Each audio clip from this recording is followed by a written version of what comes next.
What's up, everybody? How are you doing? We are here. It is time to go racing. We've had a little bit of weather come in the last few days, and we've been working hard to get this track all dialed and ready for today. This is round number 6. We've been away from racing for a minute. We're all glad to be here. We got a huge crowd. We got our racers lined up and ready to go, starting with our first class, Amateur NA. And check it out. Here we go. But we are stoked to have you back. We hope you're all tuned in and enjoying the race with us today. We're having a little bit of issues getting my man Scott up here. He's sitting next to me. We'll get his comms going here in just a second, and we'll get this racing action kicked off. So what a day it is. The sun is shining. This track is ready to go. And here is Amateur NA. So we've got Sievers, Van Beekem, Watkins, Greenfield, Rowden, Jordan, Speaks, Medlin, Summers, Slinkard, Henderson, Anderson, and Anderson, all on the line, ready to go. So we are ready to get underway here. There you see that 64. Very patriotic car right here. We're going to get this going. There it is. There's the jump. You'll see two different lines. So you've got your first set of drivers on the front row, and then you'll have that second row. There you can see some of the water still on the track. We got to give the track crew here a big, big high five. They have worked their butts off in the last couple hours, or I would say the last 24 hours, fought through some adversity to get this track dried out. Well, there was a lot of people here that was having some questions about whether or not we were going to be able to race. Well, here we are. We're racing. The Amateur NA class is on the track right now, and we are having some fun as they come around. It looks like Josie Watkins, I think, has jumped out to the lead. We'll see as he come around right here. Looks like Ryder Van Beekem in the 64 right there, and there is the 101 of Sievers. So Watkins, Van Beekem, Sievers, your 1, 2, and 3 right now on the track. Whoa, getting up on the front. There's some new lines this weekend. The track's been reworked. There's some new jumps. We've seen that in some of the chats this week. Everybody's been talking about that. There you see that big, big bull turn up there, those Talladega-style turns. Big speeds coming down the hills out here. One of the coolest things about Mid-America Outdoors is the elevation. One of the things you're probably seeing right now, and that is all the different elevation changes on the track, going up and down those big hills. It's one really cool place out here. If you've never been, we invite you out, and we hope you're tuned in with us today. Share the link. Invite everybody to join the feed today and watch some great off-road racing right here with us, Mid-America Outdoors, round number 6. There's a great shot of the 237 of Watkins, your leader, coming around, making that slide through the corner, headed up to the finish line there.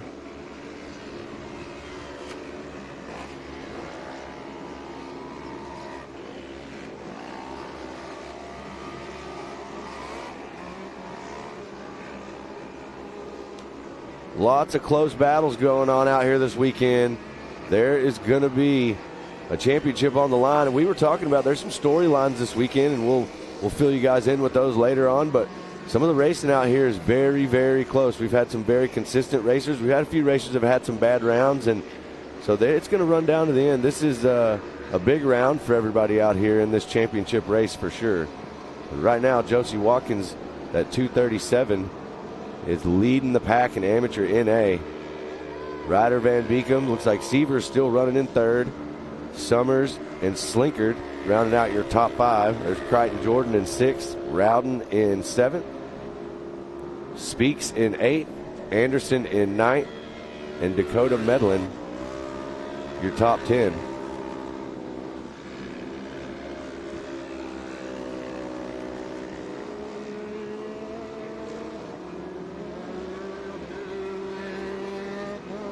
As we watch the 237 of Watkins out front leading the charge. The track does look a little slick. There's definitely some corners you can see there where if you're going to get outside that line, you're going to get caught up in that. There's definitely some corners you can see there spot for you. So Josie's got some really good lines right now. She's the first race out, so she's had her work cut out for her. The track, we did have practice this morning, so they were able to kind of cut the track in and put some tires on the dirt. That definitely helped with the track. One thing about Mid-America Outdoors that if you've been here and raced, see is this track can hold a lot of water. And there is probably a chance that at some point in time today we will end up still throwing water on the track. I know that's hard to believe, but this place really can take some water.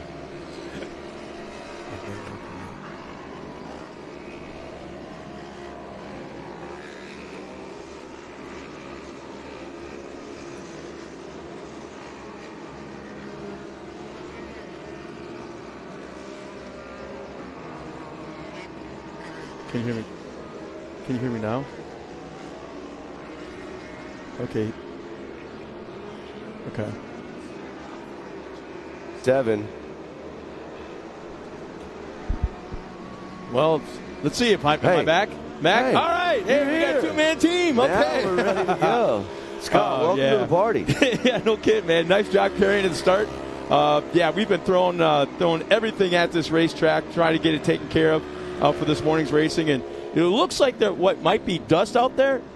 Trust me, it isn't right now. I can see a little bit right now. But, it's amazing what one day just letting it sit does. I mean, yesterday we had beautiful weather. The sun was pounding on it at just the right angle. The wind was hitting it. And we've got perfect track conditions right now. Oh, yeah. And we're watching the 237 of Watkins right here. One of the things that I wanted to point out was it looks like second place is making up a little bit of time. It looks like Severs might have moved up into that second position. Oh, we got the 513 off the side of the track. That's Colin Greenfield trying to get it going again. May have had an issue right there. It looks like trying to get that car rolling. Back out front. Well, that's 211. So that's Doug Summers. So Doug Summers and Slinkard right there battling. There's the white flag coming out. One more lap. We'll see if Josie Watkins can hold on. There's your leader, the 237, looking nice and clean out front. She's been so impressive this latter half of the season. And she's peaking at just the right time with 2 rounds of racing remaining. Yeah, this is where you got to push it super hard. I mean, this is, the ultimate round. You definitely want to try and win your championship. Some of those people are, like I said, in a very close battle, Scott. We talked about some of this. I mean, down to within 1 to 2 points, so critical for you to come out prepared this weekend and come out swinging and driving as fast as you can. But as we're seeing on the screen right here, Severs is on a mission. Severs has made up a ton of time. Severs actually the fastest on the track right now. Last lap around, Severs was a 151.5. Watkins was a 153.2. So that tells you something right there. Yeah, he's found the secret somewhere. But here's the interesting part. The fastest lap of the race is still Josie by 4 seconds. Yep. So that just tells me possibly that TJ probably got hung up someplace in traffic or something, or maybe kind of got loose or whatever it may be. But look at it right now. Well, there goes TJ. He's going to try to dive inside. She's going to have the momentum around the outside. This is a white flag lap as well. Keep that in mind. You got to make it happen right here. TJ is looking for that line.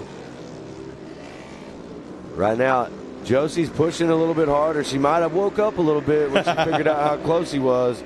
But now we got to see what Severs can do. He's going to try to battle it out right here. They don't have a lot of time left on the track out here, so we will see who's going to get the better end of this one.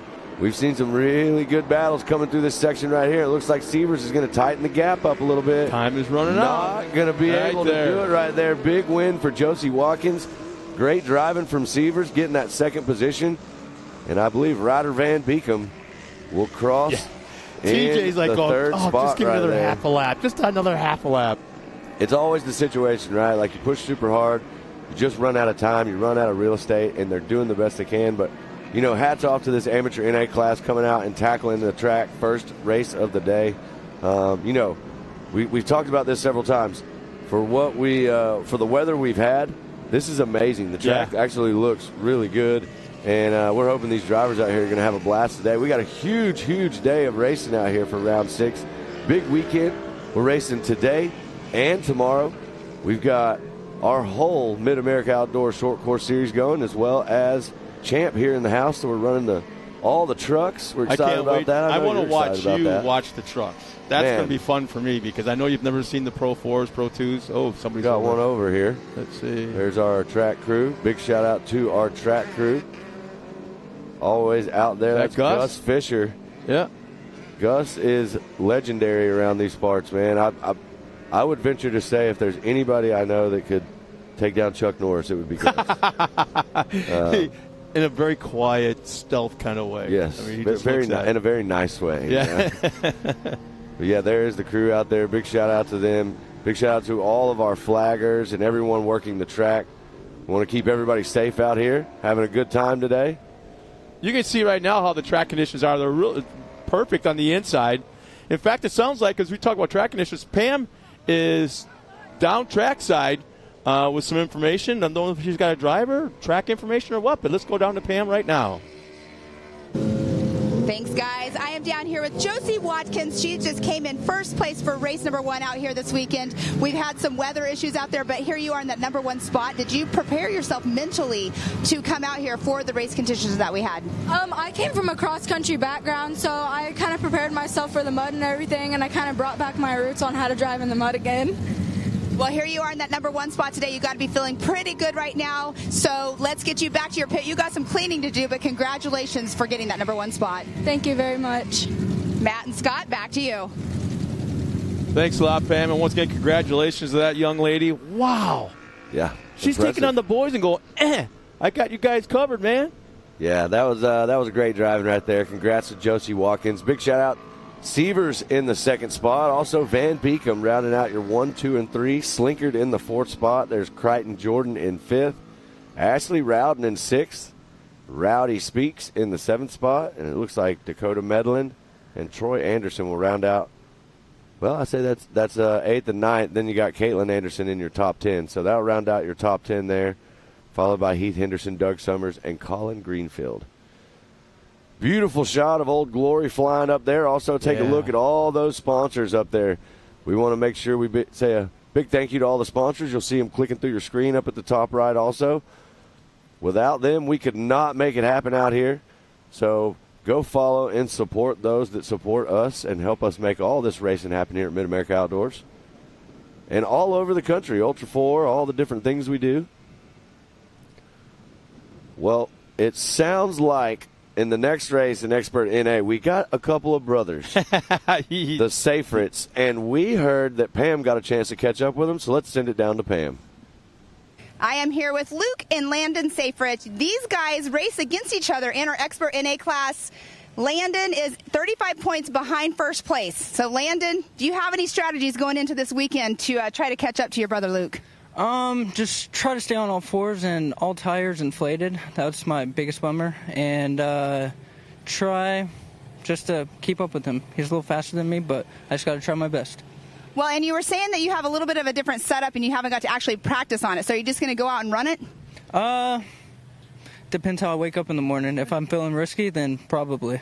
Well, and okay, so Luke, you are number 1 in points right now with that 35-point lead. What are you going to do to keep that lead this weekend? Honestly, this is probably my drop round, so I'm just going to try to stay on all fours and finish.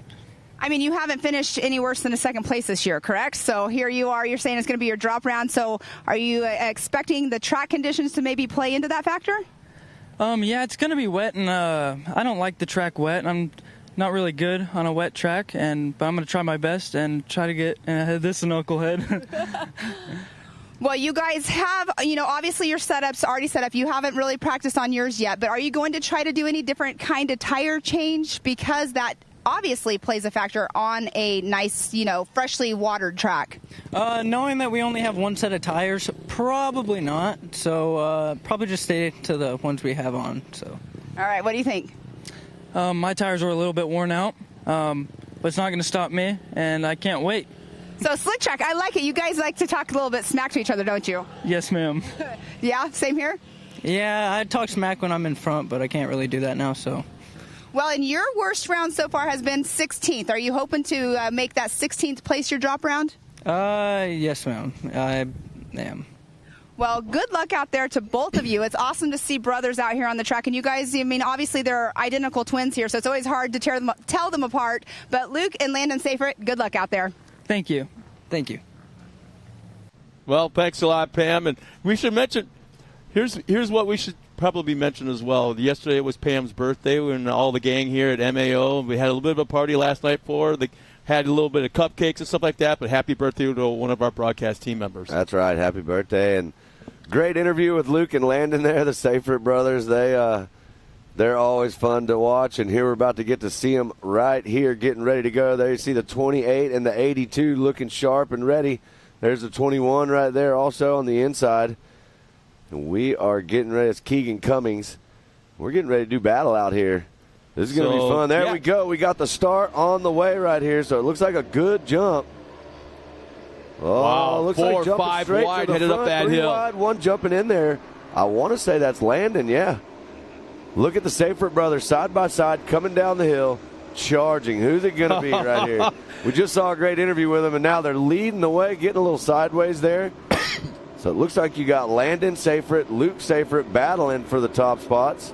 And then there is Caden Isabella, Keegan Cummings all right up there in the front. So we're going to get a reading as they come around here. Not sure what happened. Our third place driver looks like he got caught up right there a little bit. But out front and charging, these Seyfert brothers are on a mission right now. Well, here's the thing to keep in mind. We had a very brief practice session this morning. Not all the cars came out here for practice. So some of these guys, I'm not exactly sure who, but for some of these guys and gals, this is the first time they're seeing this track. With all the changes, the track conditions, all those variables, this is the first time they're seeing it.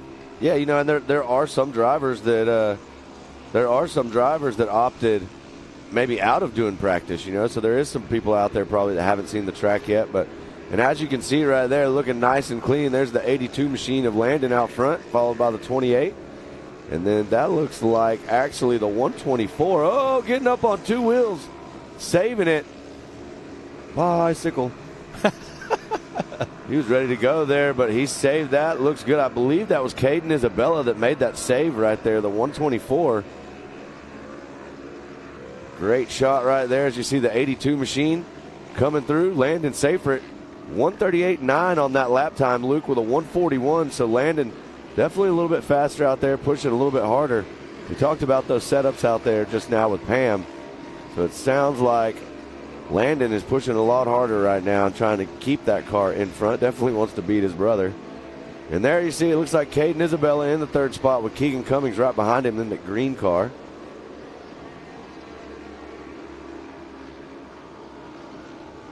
A little bit of a separation now from second on back, as 1 and 2 have now had pretty sizable gap, maybe a second between first and second. But, yeah, these two cars are pulling away from everybody else. Yeah, this is a great race right here. That's what we were talking about earlier. Landon Seyfert been super consistent all season. And now he's showing us how he's trying to get it done at round 6. They talked about how, you might have heard them talk about how they have that drop round. Some of the riders throughout the season, if they have a bad race, they do have the option to take a drop round. Well, when you're super consistent, like they were saying in their interview, you can choose to take that drop round whenever you want. And so finished no worse than second the entire year. Which race do you drop? Exactly. So we'll see how he finishes this out. But right now, Landon Seyfert leading the charge. Luke Seyfert in second, and Caden Isabella running in third. There's Keegan Cummings in fourth. Looks like Rinkmeyer in fifth. Bree Seek in sixth. Sean Philbin seventh. Braxton Moore out there running in eighth. Good to see Braxton out there racing. Randy Clifton in ninth. Jesse Greaves in 10th. And Jaden Lindemood in the 11th spot right now on the track. Yeah, you can see the lines are starting to get a little bit wider. Everyone's been taking that inside line, maybe like somewhat in the middle of the track. But you can see that mud is slowly getting pushed to the outside. And that's what's going to happen. Yeah, the track's going to come in, and it's going to get better and better as the day goes on. Yeah. Right now it's probably, I mean, you can definitely see some of these cars out there. If you're in the back of the pack battling, there's some roosts flying out there. So there's not an issue with traction, that's for sure. The only probably issue they might have would be vision with tear-offs and that car getting real heavy. Because that clay will stick to the chassis, stick to the components, and make that car probably at the end of the race, 200-300 pounds heavier than when it started. And that's when you have the kind of horsepower they have, you need all the lightweightness, I guess you'd call it, you possibly can, because that mud, that clay is heavy. Well, here you are getting to ride along and watch Landon Seyfert make his way around this 2.2-mile short course track here in Jay, Oklahoma. This place is absolutely amazing. If you've never been out here before, we definitely want you to come and join us. If you're tuned in right now watching us, we thank you for tuning in and enjoying the show. Race number 2 right now on the track. This is Expert NA. The sun is shining, and look at the 82 right there. Landon Seyfert making some new lines. He was trying to, as you were talking about, Scott, you'll see him pushing this track a little bit more. He was setting that corner up a little bit better, getting out there and going to push some of that soft dirt. Should be coming to the white flag this time by. And once again, our top 5 is still Blake Rinkenmeyer in that 5th spot. Keegan Cummings 4th. Caden Isabella 3rd. And the brothers running 1 and 2, Landon and Luke. White flag is out right now. I can see it across the track there. And look how they're starting to group back up again, tighten up. Well, that looks like Braxton Moore, I think, in that 1776 car right there. You see the smoke coming out the back of the car. Not really sure what's going on there. I'll put money on it that it's steam, and that car's getting hot with that radiator getting clogged or something down there, probably blocking the air passage. There you see the white flag flying. One more lap around, back out front with our leader with a sizable gap on his brother, Luke Seyfried. So Landon charging. Landon with the fastest lap out there at 138.9. Definitely has backed it down some now. Last lap around, he was a 150. Luke a 152. Now, if you've noticed, they made this track a lot wider for this round of racing. They changed it up quite a bit. Our leaders just went through right there. You see those tabletops in the background? That used to be what we would call the uneven, unrhythm section. They eliminated all that and made it a series of 3 tabletops. And right now it seems to be working. Nice gap between each one. Nice takeoff, nice landing. But yeah, the track is quite a bit wider in a lot of areas, which hopefully will create more passing opportunities when they come back into this infield area and the up and down high bank sections. I like how they're starting to use it. They're not all tight to the inside, and some of them are starting to kind of venture to the outside high banking area. Yep. And I like how some of these guys are starting to do that. On board still with the 82 right there. That is Landon Seyfried.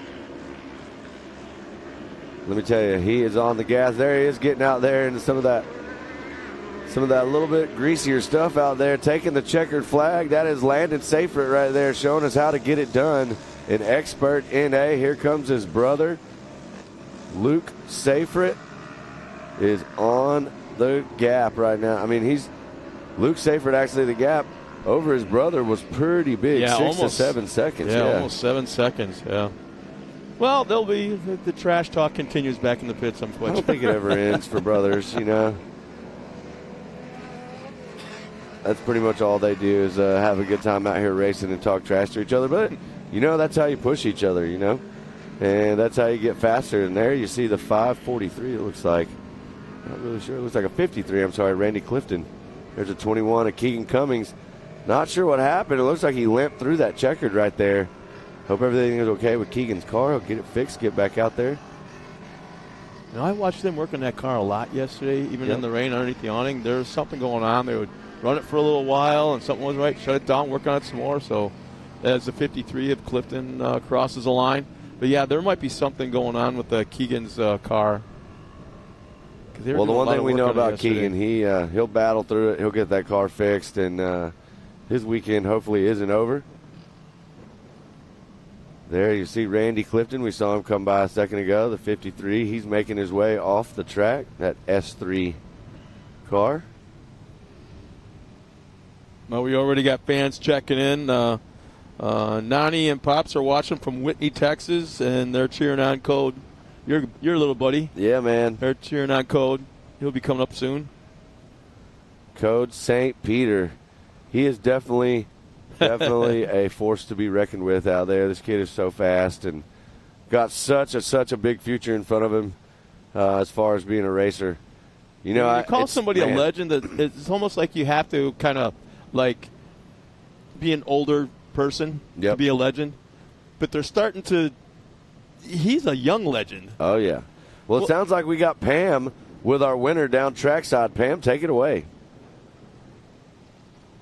Thanks, guys. I'm down here with Landon Seyfried. You just came out there, won this race. We had a conversation yesterday about you being third in points, but you just went out there and beat your brother. What was your strategy to do that this morning?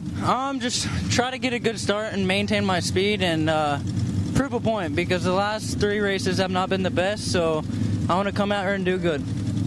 Well, and you had new tires on your car. We talked about this yesterday, and you just told me you get the new tires because you're behind in points. So you think the new tires out there on the wet track helped you out this morning? I'm not going to say yes, because my brother's going to watch this later, and he's going to be like, yeah, that's why he won, but yes. Well, congratulations on that #1 spot today. We'll let you get going and clean your car up, so congratulations. Thank you. Matt and Scott, back to you. Well, that was an awesome interview. Landon stoked on getting that win over his brother, Luke. We are going to step away, take a quick break, and hear a word from our sponsors, and we'll be back with racing here just shortly.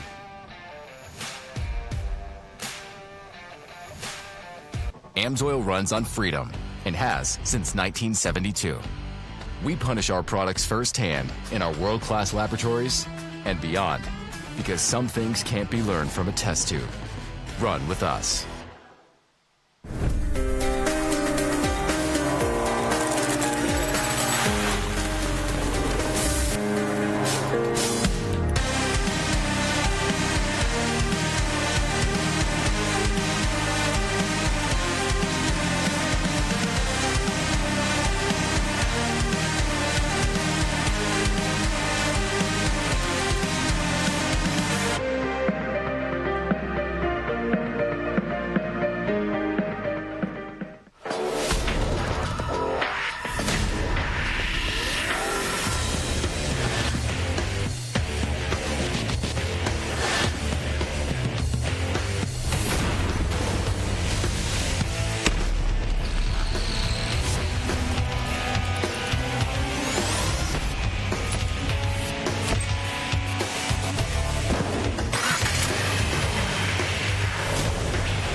Ready for any challenge.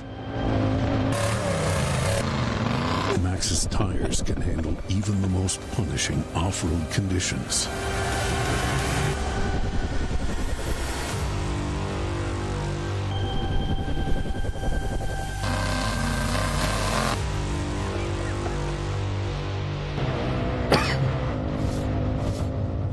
Maxxis tires. Tread victoriously. Speed Sport has been America's motorsports authority since 1934. Get news, results, and commentary from the most connected experts in the business, covering all forms of motorsports from flat track to NASCAR and everything in between. Bookmark speedsport.com on your mobile device now, or follow Speed Sport on social, and be sure to subscribe to the Speed Sport Daily. Speed Sport is your one-stop shop for all things racing on 2 wheels and 4. AMSOIL runs on. Welcome back, everybody, as we're getting ready for more race action. Getting ready now for the Youth 1000. That's right. And that's still, I know I've said this early in the season, 1000cc. This is a pretty big car for, like, younger drivers. But they handle it, man. They handle it. They definitely do. And there you see the starting lineup there.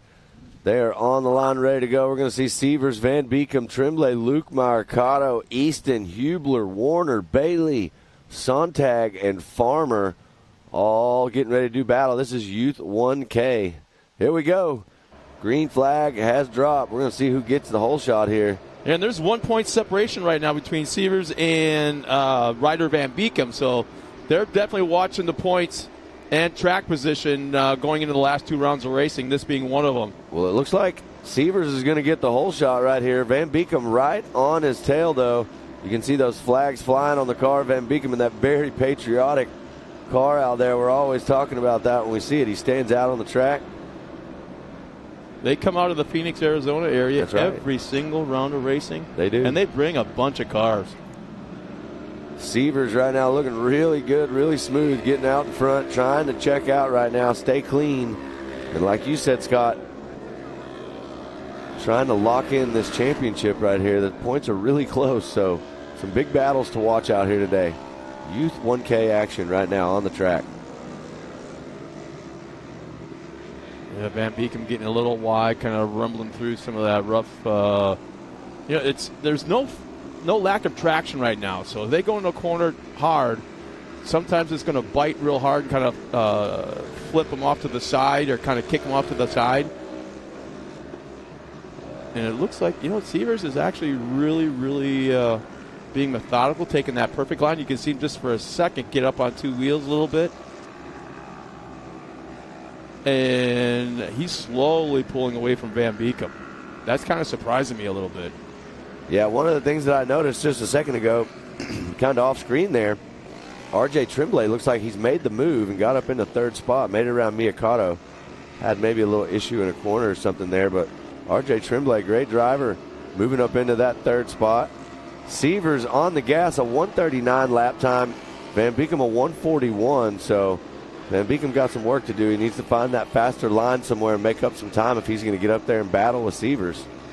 Yeah, the first half of the race, if you lose track of that leader, like Van Beekem looks like he just might be doing right now, the second half of the race is very, very, very tough to reel him back in. But it's getting to the point now, these cars are so technical, the tires are so, I guess you'd say, pressure sensitive, the different tire compounds, rubber compounds, that you could burn up your tires in the first half of the race. I don't see that happening on track conditions like this just yet, but it's all about right now, I think, with the track conditions, maintaining that nice, tight inside line where it's a little bit smoother. If you see some of these guys that kind of trip to the outside a little bit, it's really rough, and that car just starts to bounce, and they slow down drastically, lose all their momentum. Yeah, all traction gets lost when you get out in that fluff on the outsides.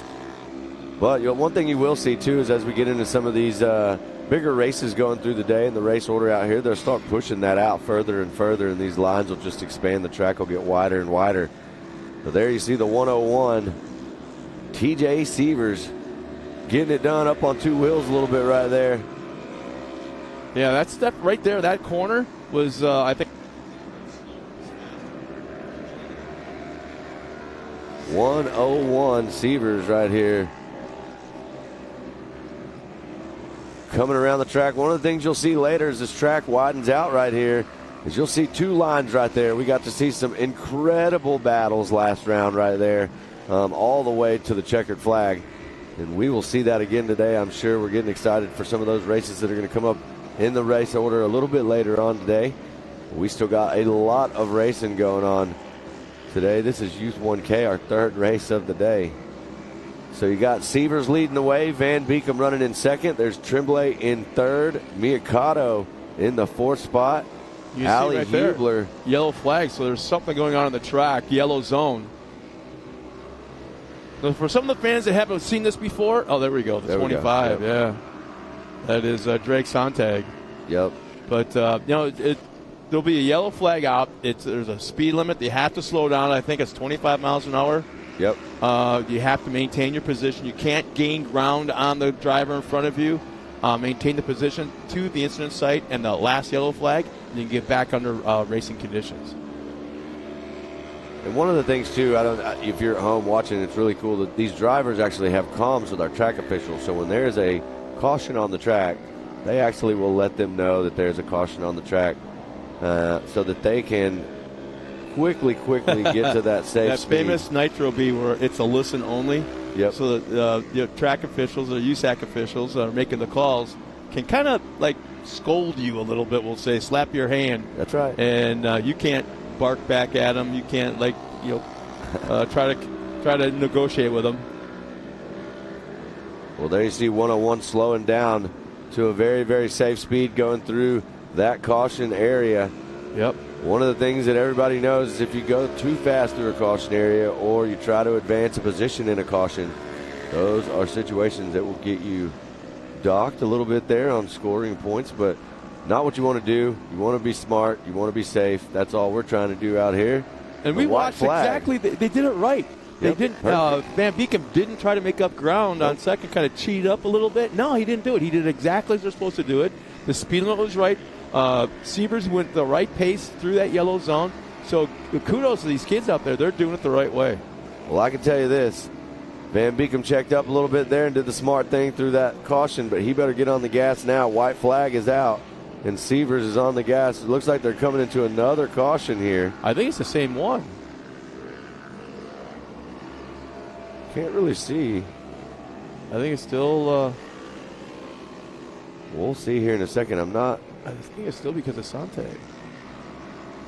Unless somebody checked up hard because of him, and now they have issues, whoever they is. Okay, now we're seeing what's going on over here. On the outside Something's going on the outside of the track, which caused the caution back through that rhythm section. But it looks like now the 101 of Sievers is back under full power heading up the step up here. coming through the corner looking good. Van Beekum right there in second. On the gas, trying to make something happen here. He's running out of time. As I'm looking at timing of scoring, I think that's Caden Farmer that has the issues on the outside of that course. That's caused that second yellow. Well, you're seeing our battle right here. See if we can tighten it up a little bit. Van Beekum doesn't have much time, but it looks like he's pushing really hard on this car, trying to get up there with Sievers. Sievers is going to try and hold on. It's his race to win if he can stay up front. Is he slowing again? Yeah, we're back in this caution zone, so you got to slow down. Very smart move by both those drivers. Going down to caution speed. They'll be back under full speed right here. Van Beekum kind of... Sievers getting on the gas. You can see the car rock up just a little bit on two wheels there.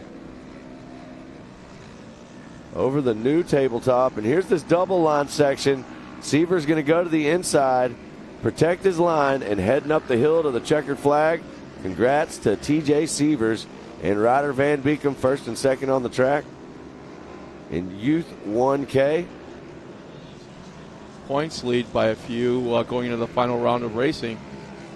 There's the 181 of Tremblay, your third place driver. And there is Miyakato in that fourth position. Looks like we got our car that was off the side of the track back on the track. The 25, Drake, is getting ready to go. Wants to finish this race out, get those points. Look at this battle all the way to the end right here, side by side. That's what I'm talking about. You're going to see some battles throughout the day right here, especially in this corner. We witnessed some great racing, especially with some of the youth classes out here. And right now, just getting to watch this Youth 1K race, kind of setting the tone for the day. These kids are putting on a show, and we always have a good time with the future of our sport out here. You know, we talked about the radio communications with the Nitro B and the USAC officials talking to our drivers. They also, that car looks like it's sitting kind of funny. Yeah, flat tire. There we go, that flat tire. It was one of those situations where they also have communication with spotters. Yep. Somewhere out there in the racetrack, usually it's a dad or a mom or maybe an uncle or a family member. But they're also talking to the spotters, and they can talk to them as well as spotters talk to their drivers. Well, here's our unofficial results. Unofficial results right here, Youth 1K. Top spot, TJ Sievers, Ryder Van Beekum in second.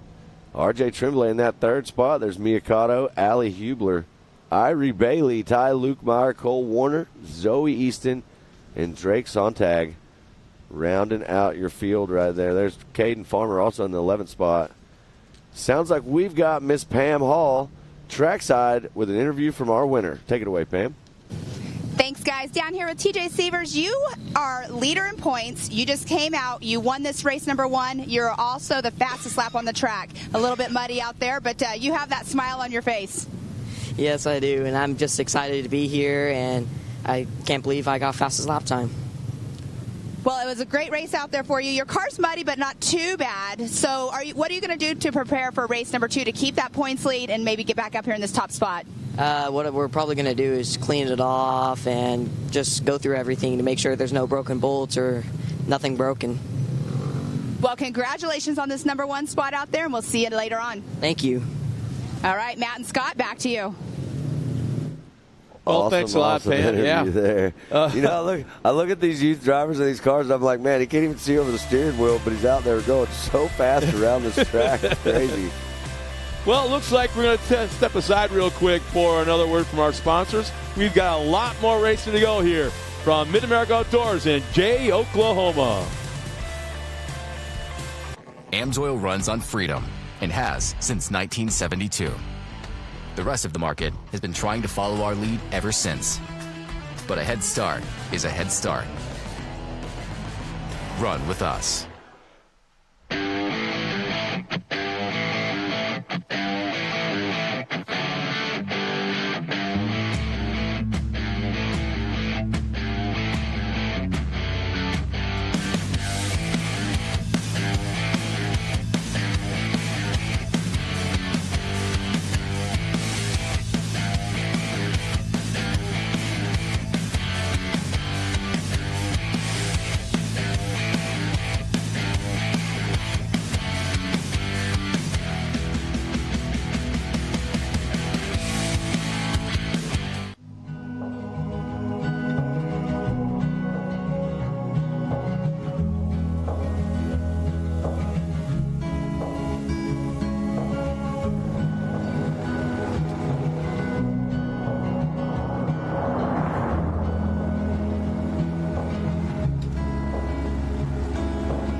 Always my love. I am searching high, I'm searching low in the night. Ooh, does she know that we bleed the same?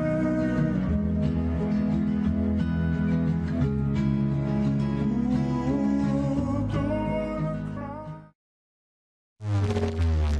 Get it, boys.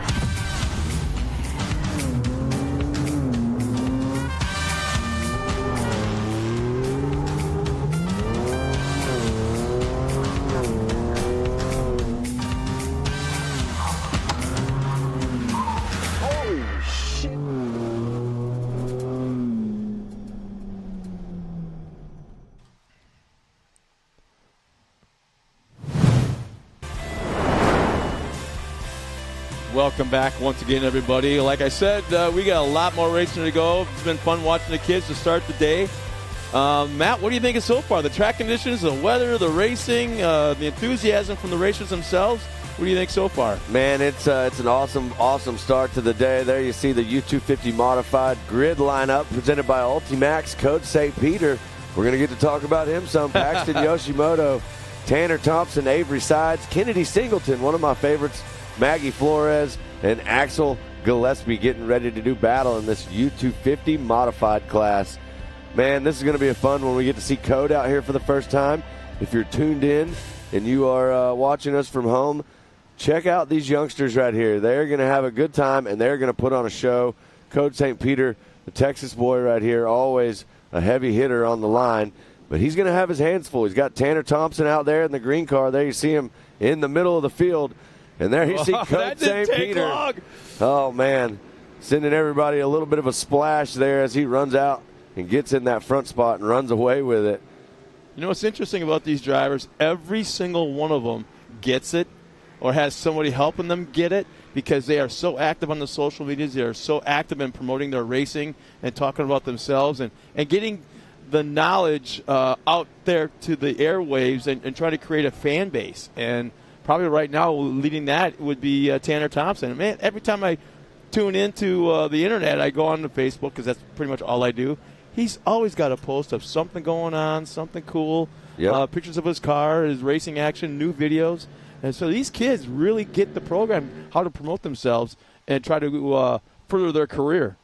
Well, I want to talk about this right here. Paxton Yoshimoto has been extremely good all season. On the podium, has done a great job being consistent. And we have seen Code St. Peter also do the same thing. He has always had a big win streak out here. He's always been a great driver. But we can see this gap tightening up a little bit right here between, that's Yoshimoto now running in that second spot, and there's Code St. Peter in that bright orange car out front going super wide, carrying a ton of speed down that hill. He's out there having a ball right now. Look, he's having the most fun, I think, ever on this track. You're getting to see these kids race a different track setup we have for them this weekend. And they look like they're having some fun out there. There you see it all spaced out pretty good. So you've got Code St. Peter in front, Yoshimoto running in second. Looks like Tanner Thompson in the third spot. And there's Kennedy Singleton in fourth. Maggie Flores in the fifth spot. Avery Sides in sixth. And Axel Gillespie in that seventh position on the track. Yeah, how many times have you said that this summer over the racing season? Code St. Peter running up front. It's pretty common. Code's absolutely out there getting ready for every round. He's growing as a racer. I keep up with him a little bit. I'm really good friends with their family. We're all from Texas, and Code's getting in all kinds of racing. He's been racing karts and getting a little bit more comfortable in just different aspects of racing.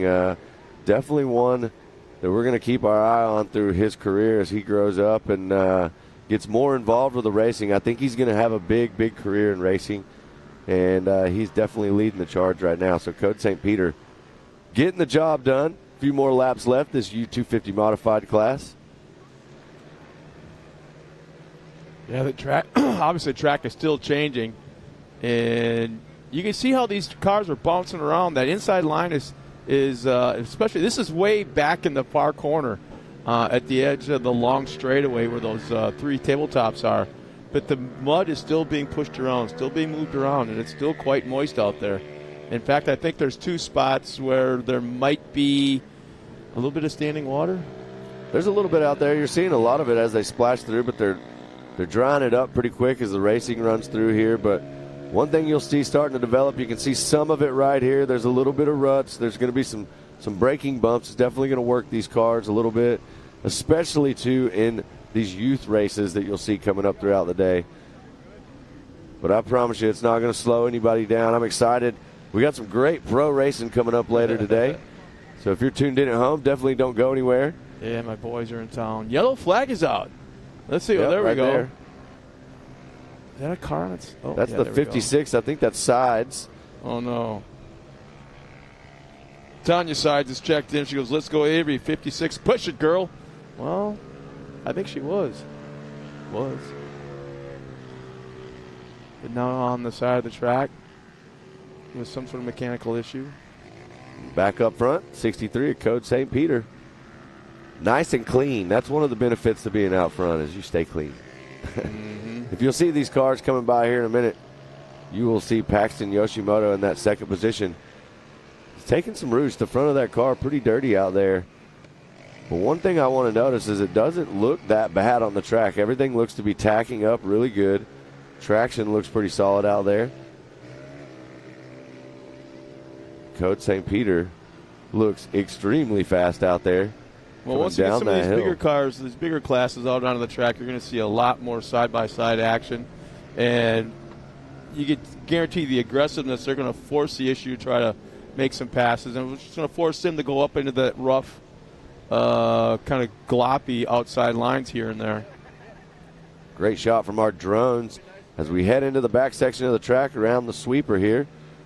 That looks like Yoshimoto right there coming through right in front of us. You saw an aerial shot of the racetrack, all that standing water. If you would have told or asked me yesterday or said yesterday that we were going to be racing today, I don't see that happening. But and there you see, here we are, yeah. There you see Code going through one of those sections right there. There is some water still on the track. There you see Yoshimoto taking that right down the middle method right down the middle, wide open. So, oh, see, those are those ruts we're talking about right there. Code coming around and catching that rear tire in one, rocking that car a little bit. Those are the things that as this race goes on and as these things develop, you'll see those ruts. Those ruts will be things that drivers try to figure out where they are and dodge those because they can get that car up on 2 wheels. The other thing it could possibly do is mess you up on a tire or something like that. It looks like Code definitely found the mud. The whole side of the car right there is a new shade of brown. Yeah, white flag will be coming out this time by. In fact, this is all really a brand new dirt surface on this racetrack. They brought in a ton of clay.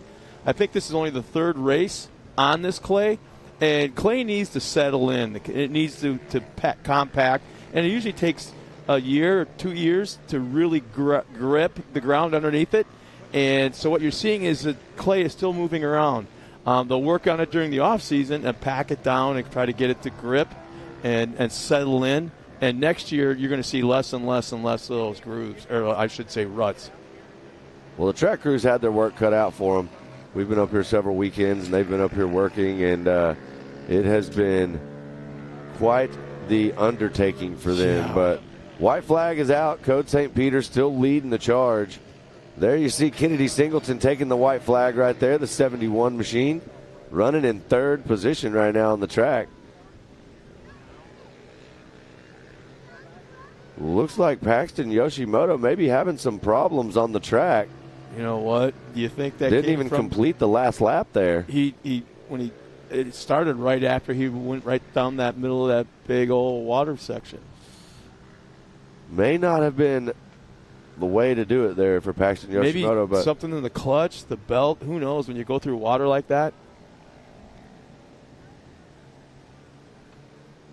Code St. Peter charging a 154.8 fastest lap right now for Code St. Peter out there. Last time around he was a 2:15. Oh, no.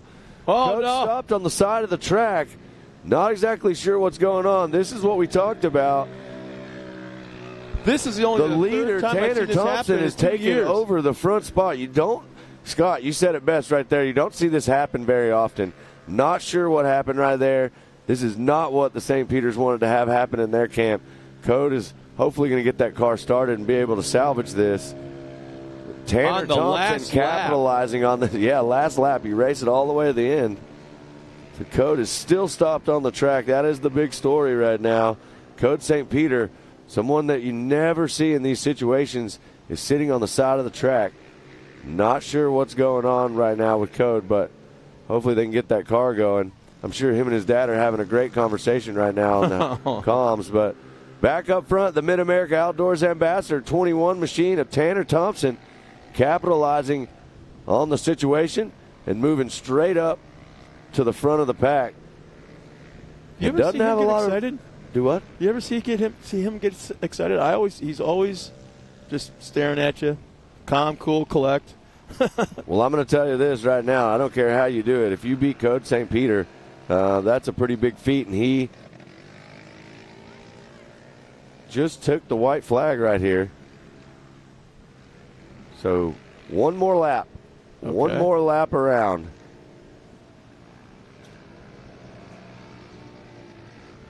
Tanner Thompson looking sharp. There is Kennedy Singleton now. Kennedy Singleton also moving up, and there's the checkered flag coming out. Yeah, there's Tanner Thompson's the winner. This is all unofficial. There's something going on. Unofficial. Yeah, everything is unofficial. We're officially unofficial. But our call is that Tanner Thompson was the first one across the line. So Tanner Thompson will take the win right there. I know there's a little bit of confusion on what you saw on the screen, but for sure, Tanner Thompson was around there, took that white flag. Should have been a checkered right there. So Tanner Thompson is your winner. Kennedy Singleton will get that second position. And there's Code St. Peter, unfortunately, still sitting on the side of the track back there. We'll get our recovery team to come around and pick him up. Ever get back going again? Paxton Yoshimoto also off the track. Well, let me tell you that is not something you see often with Code St. Peter going out. You know, Tanner Thompson definitely no stranger to the front. So Tanner Thompson getting the win. We like to see that. Congratulations to him. We also saw Paxton Yoshimoto fall somewhere off the track. We're not sure where Paxton is, but that was the battle, Paxton and Code St. Peter. So for both of them to have an issue here on the track, there you see the 47Y Maggie Flores. Yeah. But for both of them to have an issue like that, it's kind of a unique situation. It definitely helps Code and Paxton, who are battling right there. So both of them not getting the best result they wanted right here in U250 Modified. But if I do know anything, they both got great teams behind them. They're going to try to figure out how to get those cars fixed, whatever that issue will be. His dad's going to just tear that thing apart and make sure it's ready for the next round and probably prepare it for wet conditions again if that happens. I can't help but think that both our top cars fell out of the race because of not just the muddy conditions but the wet conditions. Well, there you see Tanner Thompson coming around. He got a little victory lap there around the track. And the thing is, did I see that right? Oh, Code St. Peter ended up finishing in fourth. Okay, Maggie Flores. Well, there's our handy unofficial results right here for U250 Modified. So we may have a little bit of an issue on there, but Tanner Thompson, Kennedy Singleton for sure, 1 and 2. There's Maggie Flores, Code St. Peter, Paxton Yoshimoto, Avery Sides, and Axel Gillespie is the way your U250 Modified will unofficially end. Results presented to you by Handy. Best way to elevate your day is with a Handy. Getting ready now for will be the youth production stock will be the next race on the track. And God, I just love those aerial shots, man. It's like you got that red clay out there contrasting with the beautiful green trees and the leaves.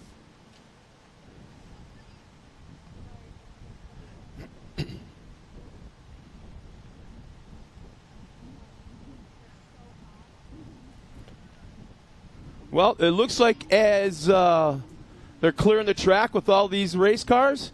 A little bit of track prep. We'll be right back with more racing action. Coming up next will be the Youth Production Stock A-Main.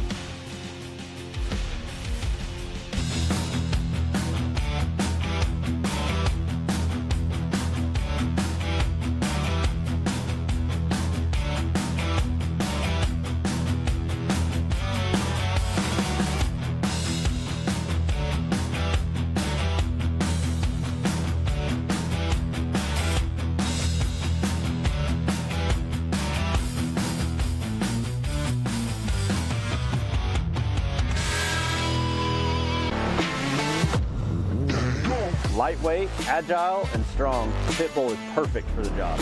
The Pit Bull is the first and only lift that can be used in the pits and in your garage. Elevate your racing with a Handy.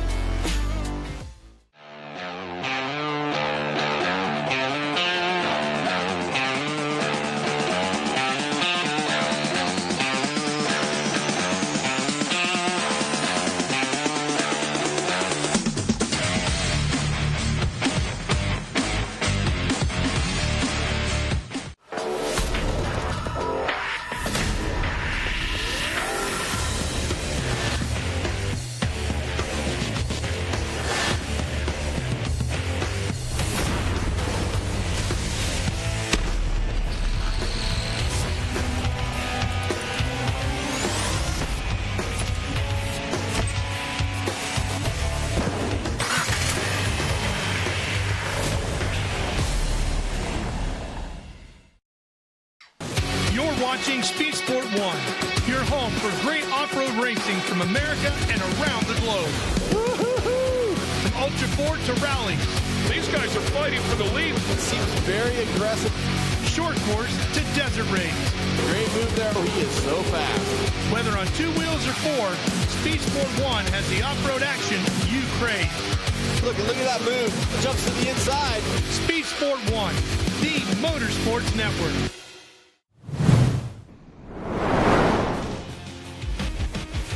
Welcome back. We are here at Mid-America Outdoors, MAO Racing, Speed Sport, bringing all the action to you at home. We hope you're tuned in with us. I'm sitting here with my man Scott Rain, and we're having a lot of fun, aren't we, Scott? Oh, yeah. I mean, I love the fact that the track is changing, and yet the drivers are adapting to it, and everyone is doing a hell of a job. And this is a brand new track for them because there's so many changes in the track structure itself.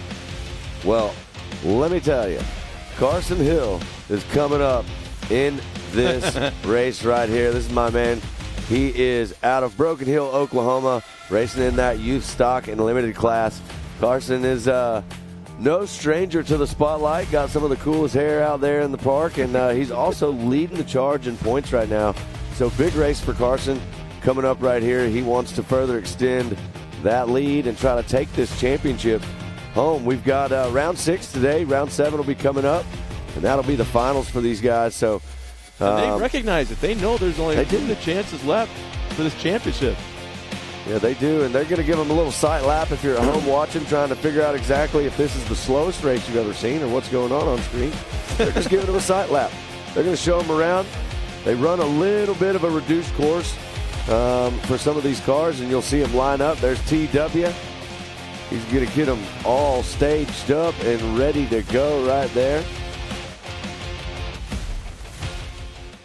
This is going to be a youth 11 cars. This is going to be a large stock race.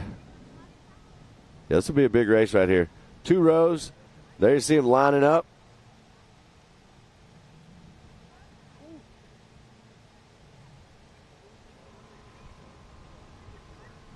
Yeah, how many race cars can you muscle around like that and get them in line? We are getting them lined up and ready to go. Youth production stock action coming your way. Yep. Here is the grid lineup for youth production stock. So we're going to see Emily Fowler, Lane Plummer, Caden Vanover, Harper Hess, Heston Hess, Piper Doublehead, Tyson Raby, Ellie Lindemood, Gunnar Totten. There's Carson Hill, the 126 we just talked about. Kane Brazino, Axel Dreher, and Ashton Dreher rounding out your field. And that is the Ultimax grid lineup. We're going to get them all staged and ready. Carson actually starting in the second row? I believe He's on the front row right there. There you see the 126. Okay, there he is. Actually on the outside, will be the outside of. There you see Caden Vanover in the 22 car. Looks like Caden's going to be potentially in a third row.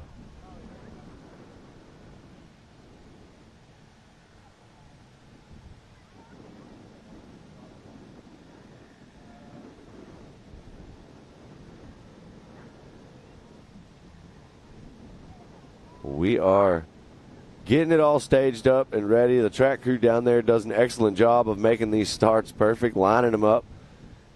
Nobody's in front of anybody. We're going to get everybody squared up side by side and kick off this youth production stock battle, race number 1 for them today. Once again, a nice drone shot. Those guys are busy. Man, they're doing a great job out there for sure. They're getting bringing some like of the a best NASCAR viewing team angles. changing tires. Yeah, they'll come in, land, change batteries, and send them out like right away. That's right. Bringing all the action to everyone at home tuned in. We hope you guys are watching from home. Scott's told you a few times. You got anybody you want to give a shout out to, Yeah, or got a couple any here. questions for us? Shoot them that way on that live feed. Carson's actually pretty popular right now. Kendra Blevins hoop. This is Go Carson. Penny Sherwood, same thing. Bring it home, little buddy. Singleton Bunch is watching us right now. Debbie Powell. Boy, Carson, is he buying fans or what? Because, man, they're all for Carson right now. Pretty famous. Patton is watching us. All right. Penny Sherwood once again. Go Carson Hill. Man. So, yeah, if you had any questions for Matt or I of what's going on, please let us know. We'll do our best to answer them for you. You can see actually the VIP area right there in the edge of the track. That is the best viewing area on the property. Yes. If you're out here and you'll see that hill right there, the whole hillside will be completely full later when you get to see these pro classes run, especially these trucks that we've got out here this weekend, the Pro 2s and Pro 4s. So, man, what a big weekend. We're super excited to have everyone out here for round 6. The sun is shining today. We've got a lot of very special guests in the park, and we're glad to be racing. We're excited to be putting on a show for everybody here today, whether you're at home watching or here with us. If you're not here with us in person, we want you to come out and see what we got out here at Mid-America Outdoors. Hey, I got Ken Kirk asking a question right now. He just tuned in, wants to know how many laps. I believe they're going to run 4. Oh, is it 4? Yeah, they'll run 4 laps in this youth production stock. That's and then obviously we'll bump that lap count up when you get into some of the bigger cars later on, and as the day goes on, some of the turbo cars and the NA cars. So, but 4 laps of youth production stock getting ready to go. There's TW. He's going to walk down the line. One final thumbs up. Make sure everybody's good and ready to go. He's got that green flag. There it is. Wow. Carson Hill trying to get the jump. It looks like Plummer may have the inside line jump on him right here. Or is Carson that Emily Fowler? I'm not sure who that is right there, but that was the 7:23. That's Emily Fowler making the move, jumping out to the early lead over Carson Hill. Carson trying to take the inside line right here. See if he's got the drive up the hill. Looks like he does. Check him out. That's what we talked about. If you get outside of that main line and you get into that soft stuff on the edge, it's really hard, especially for these youth production stock cars right here. You saw some of them getting a little too wide there. And now you see the 126 taking back over the lead. That's Carson Hill, your points leader. And there is Emily Fowler in that second position. So we'll see if Carson's got what it takes to finish out this race strong and take home this win. A 50.13, I believe, right there. 3-1, actually, for Carson. And there you see our track crew guiding them around this abbreviated track for sure. Carson Hill on the gas. Emily Fowler, there's Harper Hess running in third on the track. Gunnar Totten in the 4th position. And then there's Heston Hess rounding out your top 5 right there. So Carson actually was first up the line, jumped the green really, really nice, timed it great. But going into that first turn, Emily was able to get around him before they got to turn 1. And then all of a sudden you got Carson Hill coming back to the front. And I want to let you know that Will Harris has checked in. Wants to know what's going on. How's Matt and Scott doing? Good, we're doing great. Will, how are you doing? Yeah.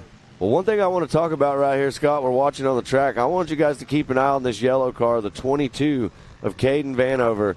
Started on the third row. Yeah, by and himself. has made his way all the way up into, looks like the 6th spot to battle with Heston Hess right in front. So we'll see how far Caden Vanover can make this drive and get up to the front of the pack, but he's doing a great job so far. Oh, look at there this. There you see him charging Yep. on the inside, making up a spot right there. So going around Heston Hess, it looks like, so setting his sights now on the 24 of Harper Hess. But big charge right here out of Caden Vanover. Keep your eyes on that yellow car right now on the track. It is making all the moves. There's just a little less than 2 laps remaining, and there's a shot for Vanover to get on that podium. There's a couple Absolutely. cars right in front. Yeah. Harper Hess not letting Vanover get around, though. Driving a great race right here, protecting her line.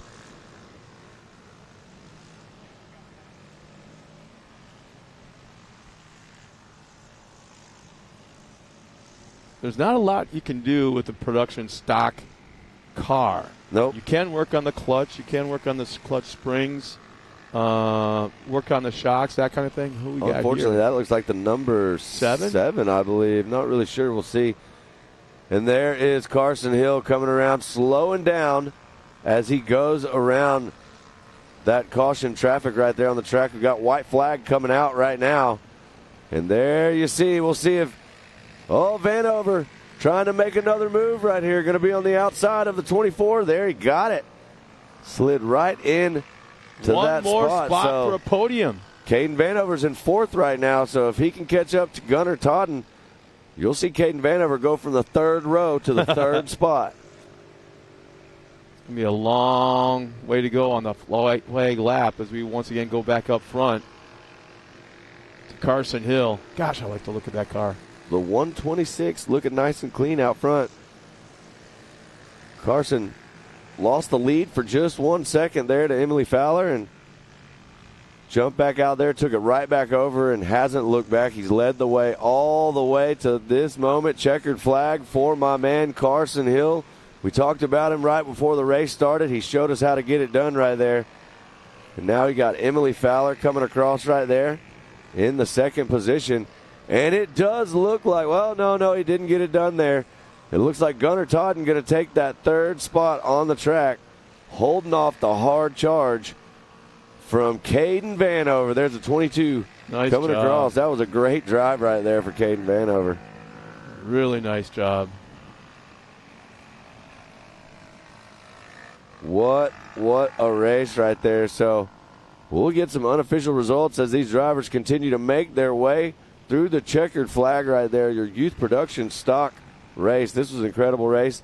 Carson Hill, another great showing for him, coming out, getting the job done, taking home that top spot. Did not let that pass at the very beginning of the race affect him at all. Yeah. But then again, I also like the fact, I really love the Emily Fowler's drive through this.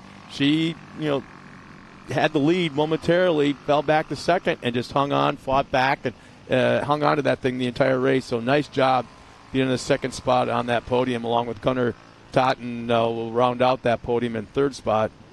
But right now, what if he started in the front row? Yep, exactly. Gosh darn it. I mean, I think we could definitely see some things change, and there you see the handy unofficial results. Carson Hill, top spot, like we've been talking about. Emily Fowler in that 2nd spot. And there is Gunnar Totten rounding out your top 3. Caden Vanover in 4th. Ashton Dreher, Harper Hess, Heston Hess, Axel Dreher, Lane Plummer, and Piper Doublehead. There's Tyson Raby, Kane Brazino, and Ellie Lindemood rounding out your field in the unofficial results of youth production stock presented to you by Handy. And there you see this beautiful, beautiful facility out here at Mid-America Outdoors. Well, it looks like, we got pro racing coming up next. We're going to step aside real quick, talk to some of our sponsors, show you who's behind us here at MAO. We'll be back with pros coming up next.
Welcome, ladies and gentlemen, to Mid-America Outdoors. It is round 6 of the side-by-side championships, round 6 of 7.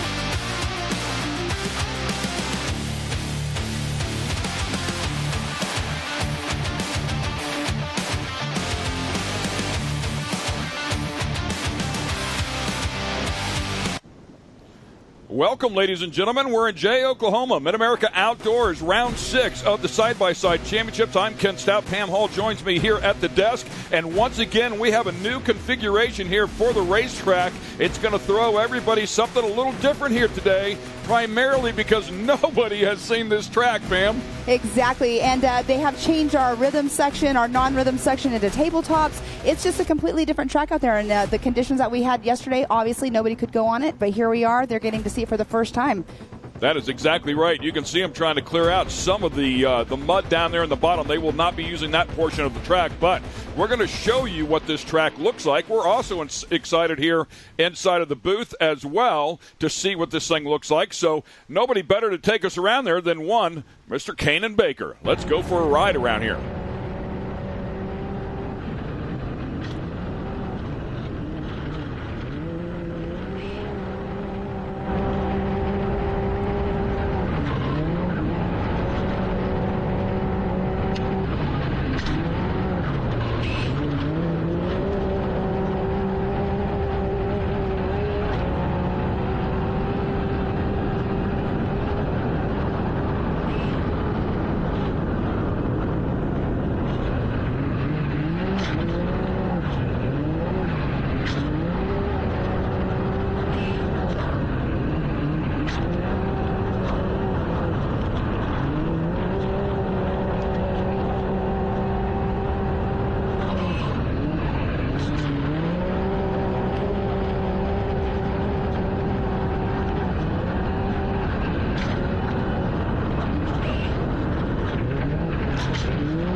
And that is a great lap around this new course here. Once again, redesigned just a little bit. And, of course, Kanan Baker, the last winner that we had here, round number 5. So we can certainly get around there. I love it. A little bit of everything there. Some big jumps that have been incorporated into the back, as you saw there, Pam. And then, of course, that last section is really a rhythm section, if you will. You get into the flow of the left-hander, the right-hander, the left-hander, the right-hander, you know, and carry that speed in there. And you can see him really setting up and rotating the car nicely, which, of course, means the car needs to be set up to rotate as well.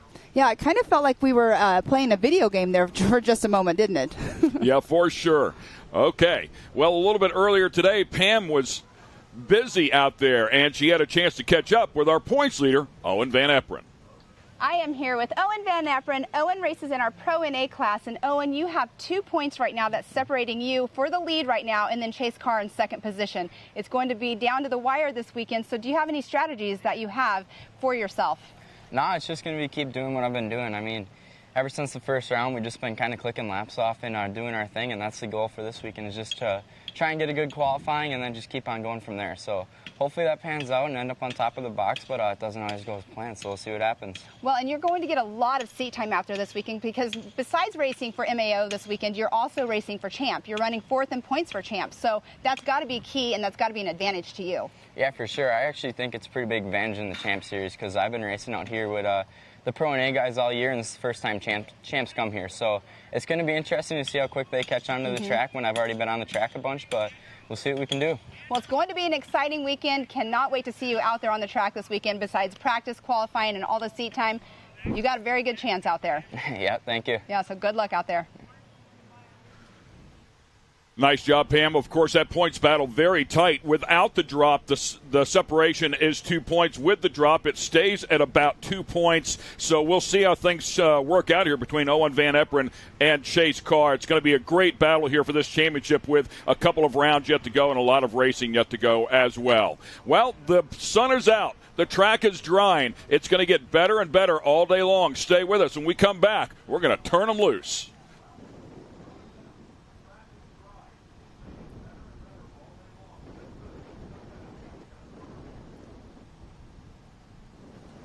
And once again, welcome back to Mid-America Outdoors. As you can see, a lot of fans out there looking on as well here this morning. It is a beautiful day here in Jay, Oklahoma. Ken Stout and Pam Hall sitting right alongside. And the third member of our team is going to be a longtime friend and a longtime broadcaster in the short course off-road industry. We welcome in Mr. Scott Rain. Scott, what you got, buddy? Hey guys, I've been up in the booth all morning long, been watching these track conditions, and right now I'm trackside. The track conditions are beautiful. The weather is fantastic. You've got the pro drivers up there right now ready to come down from staging, and I'm expecting a super, super exciting race, especially with Owen Van Eperen coming all the way from Green Bay, Wisconsin, our current points leader. We're going to see what he can do off the start with this race. This is going to be very cool. Thanks a lot, Scott. Yeah, appreciate that. As we talk about these cars, we call them Pro NA, and of course the naturally aspirated vehicles is what NA refers to, which means no power adders. You can't have turbochargers, superchargers, nitrous oxide, those types of power adders. So it is just all engine, if you will. They weigh in at 1,650 pounds. A lot of Polaris out here, of course. The Yamahas have infiltrated as well, and of course Owen Van Eperen on one of those Yamahas. So we'll keep an eye on that. Chase Carr in this battle as well. Cross Kirchmeier, third in the points. Sean Hess. We talked about Kanan Baker. Kanan Baker came out here and swept in round number 5, not just in Pro and A, but in Pro Turbo as well. I mean, he was absolutely on fire. Yes, something kicked up that weekend for him for sure, because he did have a rough start to the year, but coming out here that weekend, like you just said, and sweeping it was an awesome weekend for him. But like we were talking about earlier, it's a brand new track out there for everybody right now. But watching his onboard camera, you know, you can see that he was pushing the limits to see how hard he can actually take the new jumps that we have out there, because there are some kickers on them as well. They made them kind of more of a lip on some of those tabletops, and yeah, you got to definitely make sure you're practicing and learning how to take the speed, because that can definitely throw off your whole entire race. Yeah, no question. And you could see, obviously, the early morning practice laps. The track was really soggy, as Scott just referred to. It's drying out quickly here. Sun is out. Supposed to go to 90 degrees here today. The breeze is blowing as you take a look at the flag, so that will help dry things out there. A little track grooming going on. We will not be using the under part of that over-under right there, but they're doing some maintenance nonetheless to relieve some of the water. So we're looking forward to this race. No question about that, because as we saw Kanan running around this track with it being a little bit wet, he had to be careful not to turn that car sideways going off the face of a jump. So we'll see if he can square that thing up. I expect him to carry a lot more air once they get at speed and when they have some grip. All right, and once again, we will take a quick break right here. Stay with us. We're in Jay, Oklahoma, round 6 of the Mid-America Outdoors Side-by-Side Championship.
Connect with the Wild is about off-roading with your buddies.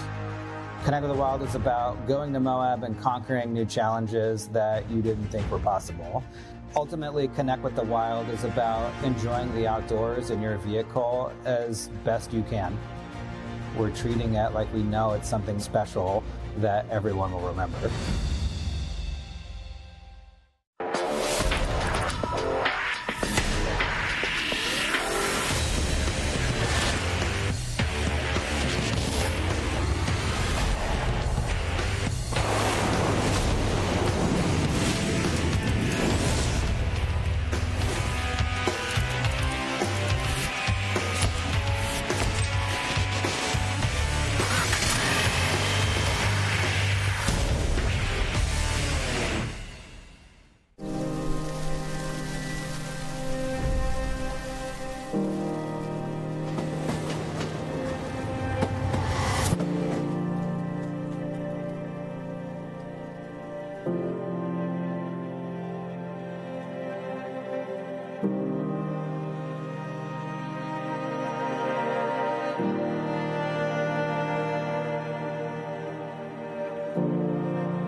Watching Speed Sport 1, your home for great American grassroots racing. It's time to rumble! Whether you're into sprint cars or stock cars, off the line! Modifieds or midgets, down to the low side, retake the lead! Dirt lane models or demolition derby. Oh! Speed Sport 1 has the grassroots action you love. Oh, you kidding me? Speed Sport 1, the Motorsports Network.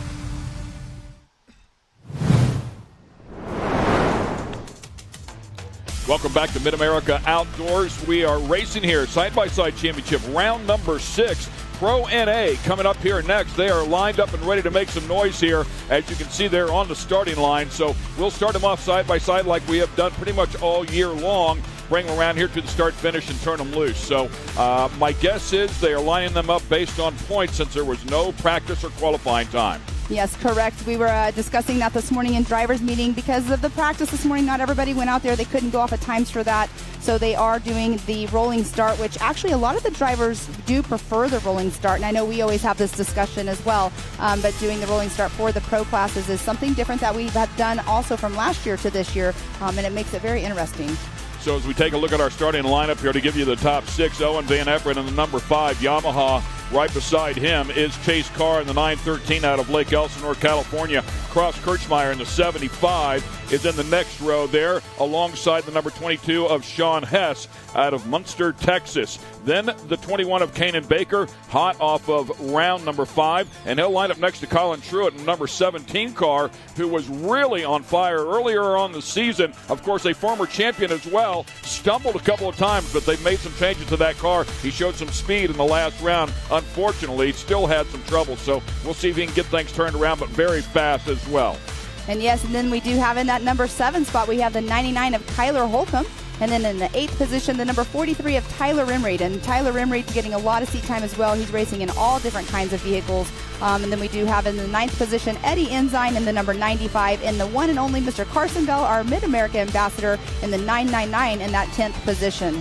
Yeah, we go on to see Chad Mayo back there, Aliana Baker. That is the sister of Kanan, Lake Edwards, Aaron Crevasse, Ray Barnes, Jeb Boodle, and Josh Bayer. Jeb Boodle, by the way, you see him down there based on points, not very strong here, but he is a player. He is currently 3rd in the points in the Champ Series. Champ Series is here this weekend. We are running in conjunction with them, so we have a few crossovers, some pretty big players as well. So Jeb Boodle, one of those players, very fast. He's had 5 podium finishes, has yet to win, but he's finished 2nd 5 times over there with Champ. So very, very fast driver there in the back of the field.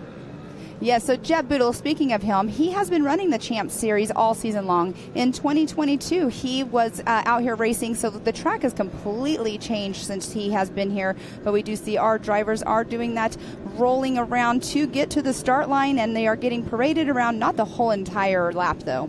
All right, we want to talk about Chase Carr here just a little bit. Just 2 points back behind Owen Van Eperen. Stumbled in the first overall round, finishing up 14th. But since then, he's finished third. He's finished second. He had a first-place overall finish in round number 4 and finished third again at round 5. Oh, man, take a look at the sippy hole out there, by the way. Oh, wow. Talk about a pond in the middle of the track. Good luck with that one. They better get them single file before they run through the sippy hole. That's going to be interesting. But Chase Carr is one of our featured drivers here. Yes, and that area that we were just looking at with all that water, when we were watching Kanan Baker's on board, I'm wondering if that's the section that he went through where he kind of turned it sideways and went over the jump and purposely went around that. So clearly saw it on his first lap. We were watching him on the second or third lap. But, that's a big obstacle, no doubt, as Mother Nature dealt us a pretty tough card one day ago. I'm telling you, there was a deluge of water that came down off and on all day long. And finally, about 3 o'clock, 3:30, the sun came out, and we've been dry ever since. But boy, oh boy, did we get a bunch of water. Producer Jared Sells, sitting in the truck next to us, just in our ears, said 6 inches of water in the last 2 days. So, and with talking to Jason Robinette, the gentleman who does not know, he is the owner of this whole facility that we're at.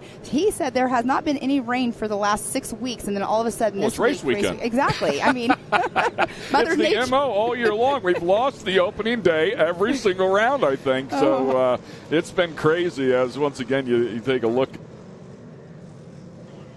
Yes, it's been definitely very interesting this whole entire weekend, but it's been a great weekend. I mean, yesterday, let's talk about this for a minute before we take our start line. We are on a rain delay yesterday, could not do any qualifying, doing any practice. So guess what we did? The Mid-America whole entire crew wants to make it a fun, family-friendly weekend, so the pool was open, even though there was rain at the beginning. But we had the Pool Olympics. They did a belly flop competition, so there was lots of action yesterday, even though we were not racing. Yeah, I heard the Andersons, RJ and Ronnie, were over there doing what the Andersons do, always having a lot of fun. And I loved what Jason Robinette, as you talked about before, the president here of this complex, said. He said, you know what, Mother Nature's throwing us some lemons, and we're gonna make lemonade out of it. Right. So pizza party, pool party it is. All right, enough of that. Let's go racing here. Pro NA, that is your points leader, and second right beside him, the number 5 Yamaha of Owen Van Eperen. Green flag is out. 5 laps to go here inside of this one. As you can see, the course is pretty long. Everybody making their way through turn number 1, trying to find some grip. Yes, and Owen Van Eperen out front, getting that whole shot with Chase Carr very closely behind him, though. That the turn they're going into right now, it is a very steep turn, as you can tell we saw on the onboard. But Owen Van Eperen out front, leading the pack. Tire choice very critical here, and I'm kind of curious if some people made a change. I think Kanan Baker, when we talked about how fast he was, as you see him going over that first tabletop, here's the second tabletop. I fully expect those guys to clear that plateau before everything is said and done, as this track dries out and they get some more grip. But he had switched over to the Hoosier tire, and I'm wondering if something with a little more aggressive knob might be better here in this early race. And that's where the tire game definitely comes in play, because there are other tire brands out there that have the knobbier tires like we have, but a lot of people run those Hoosier Bites. But look, they're hydroplaning through the water. How about that, man? They just sail right through it on top if you got enough speed. That's actually pretty cool. Of course, the roost, if you're right behind somebody or beside somebody, is going to play a big issue with the face mask. And looks like the 717, unfortunately, there with issues right off the bat. That is Ray Barnes. Oh, that's unfortunate already to be off to the side. But we do have, again, bicycling right there going into the turn. And that's a really tricky turn because it gets really light right in the center of the turn. It's basically like a small jump, if you will, and they're trying to turn left. All the momentum obviously going to the outside, gets up on the bike, but seasoned racer here as well. So very, very used to it. Won't rattle him. Yes, I mean, he's only 17 years old, and he has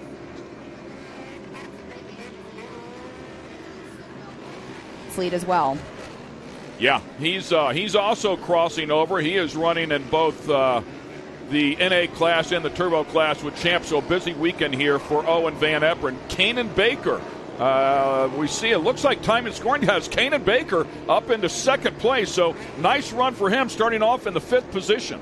Well, I wonder if he's going to continue on with his success from round 5 and try to catch up there with Owen Van Eperen, because now he is in that number 2 spot. His lap time was a 1:48.501, but Owen Van Eperen has the fastest lap so far of the race at a 1:46.278. Yeah, I just saw Kanan launch it up over that first jump there, kind of nose down a little bit. So you mentioned a kicker off that first one. It can be adjusted with dampers. It can also be adjusted with the driver's right foot and, of course, the left foot on the brake. So they'll have some options there. And he'll know if he had a good, clean run at it or not, too. Sometimes if you get off the throttle a little bit earlier, it'll nosedive on you. Yes, I can't quite make out who that is. I think that was Kanan Baker just now came off that jump going a little bit sideways, but there are some battles going out on race course right now. Looks like it will be between the number 6 and 7 car. That is Chase Carr and Colin Truitt right there going through our big Talladega turn. Yeah, and Colin Truitt right down a little bit shorter distance, did not use the banking. Colin Truitt, as we talked about before, very fast out here. Former champion, made a number of changes to the car and showing some speed here, much like he did in round number 5. But again, had a couple of mechanicals that bit him, but the car was fast. And Chase Carr looks like he's dropping back just a bit. It looks like he might have a right or a driver front flat going down. It kind of looked like to me, not quite sure, but he is dropping back just a little bit.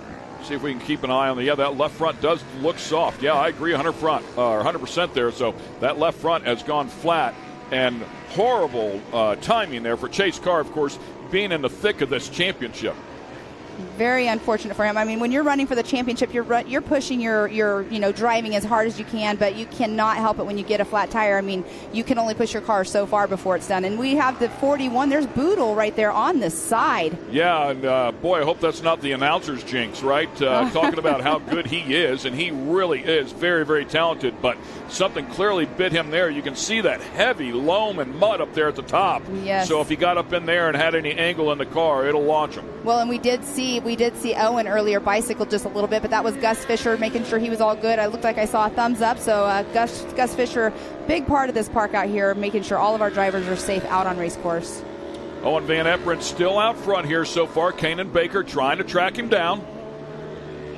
And here we are. Let's just talk about Gus for just a moment. He came out here this morning at 6:30 in the morning to come out and look at the track, and he was surprised, actually talking to him down by the start line earlier, that the track was actually as good as it was. So he is the one who actually made the main call for us to be out on course today. Oh, and here we have Owen Van Eperen just slowing down for the caution flag. Yeah, so a local caution right there through that turn. And they'll get back underway here. Talking about Owen Van Eperen, as we take a look at our leader here, won the opening round and won round number 2, and then a big stumble in round number 3. They hurt an engine. He finished 18th in the first race and 8th in the second race with basically a stock engine. Mandatory caution coming out here. We'll bunch them all back up. But he finished 13th overall. That opened up the door for Chase Carr, who had finished 14th overall in the opening round and rebounded with a third, a second, and a first. So that's why the points were separated by just 2 coming in here. It's been a great battle between the 2 cars. But as you documented a little bit earlier, Chase Carr struggling here with that flat tire. And Kanan Baker still very, very fast, much like he was in round number 5 and now in the back bumper of Owen. Exactly, and right before that mandatory caution just now, or the competition yellow came out, Kanan was actually closing the gap quite a bit on Owen. So, Kanan right now is very thankful for having this caution flag. And it looked like that was Colin Truitt, looked like pulling off to the side just now. So that will be very unfortunate as well for Colin Truitt. And he has just been snake bit this year. Yes. Despite his best efforts, and sometimes it just goes that way. 2 drastically different combinations here in first and second as we take a look at them. Of course, the Yamaha for Owen Van Eperen is manually shifted, and then the car right behind him, that's going to be a CVT-style clutch. No shifting whatsoever. Stand on the throttle, and it takes care of itself. Chase Carr, from what we're being told, has decided not to pit. Of course, would lose a lot of track position there if he did so. Man, I just don't know. This is all about strategy. Tough call, right? Tough call because, he could, if he can hang and hold that spot that he is in right now in that third position, which I don't foresee that with having the flat tire going down on that driver front, because we have so many tight corners on here. Having those, tires going flat in the front is not an advantage whatsoever, because it'll make it obviously harder to make their turns. Yeah, Kyler Holcomb right behind him, 24 years of age, out of Texas, and finished up on the podium in round number 1. He's finished 4th overall. He's finished 6th overall. So, I mean, he's no slouch. Point being is, if there's any weakness there in front of him, he's going to take full advantage of it. Sean Hess right behind him. So a couple of players there that will certainly love to make him pay. And let's look at this. We have Carson Bell, who's moved up into that number 6 spot. He's had a tough year as well. I mean, he's usually one out there. He moved up into the Pro NA class this year, but he has had a very rough year, and he was questioning coming out here and racing, but here he is out here more than likely having a blast. But look at the cars right now, all the mud that's on them. Lots of cleaning to go on before they have to put them back in their race trailers after this weekend. Well, of course, typically we would run 2 races in the same day. With this schedule that we have with Champ being running their series as well in conjunction this weekend, they will have that luxury tonight to clean the car, get things prepped and ready to go out here for tomorrow's race. It'd be interesting to see how much teardown the pro classes are going to do, because the pro guys, obviously, that's why they're a pro. They do 100% teardown usually between races, and it'd be interesting to see in the pits tonight if people are actually going to be doing any of that. Yeah, it's at least in years gone by, whenever we competed on a 2-day format, which is really what it was typically, there's some maintenance that has to be done, but certainly not 100% teardown like you were saying. Mm-hmm. But there are the critical items that need to be looked at after every single race that they will go in, and of course cleaning the car is really important as well. It'll take them a number of hours. If everything is perfect, they'll have a good 5-6 hours worth of work to get those things ready to go for tomorrow. And that's when you're hoping you have a lot of people in your pit area to help wrench on the car. Or sometimes when racers actually end up out of the race for any kind of reason, if they know that they cannot get their car back together after working on it, they'll go and they'll help their other players that they're against normally out on racetrack. But it's pretty cool to see teams do come together like that. But there we do, Kanan Baker in that number 2 spot. Let's talk about Kanan Baker for just a minute. He races in the Pro NA class. He races in the Pro Turbo class. But outside of Mid-America Outdoors, he also races in the Nitro Cross. He started doing that this year. He's been doing very, very well at that. He also races in the Pro Lights as well. He raced our series this year, our new series. And then he also will be racing in the Pro Light later on with Champ, just because, they're here. Why not? We're talking about crossover. And he's going to run side-by-sides with Champ as well. Exactly. So he's excited about running in the what they call it Pro Stock over there, which is, there's a good look at Chase Carr's flat left front, by the way. Mm-hmm. But they call it Pro Stock over there. There is a big difference between the Pro Stock class over there and our Pro NA class here. You're allowed a built-in motor here. They can alter the internals inside. They can't make the engine any bigger, still 1,000 cc's, but they can alter pistons and stuff like that inside of these things to make some more power. Over there, they are not. They have to run a stock one. So here we go. Recon lap here, once our mandatory caution lap, I should say, complete.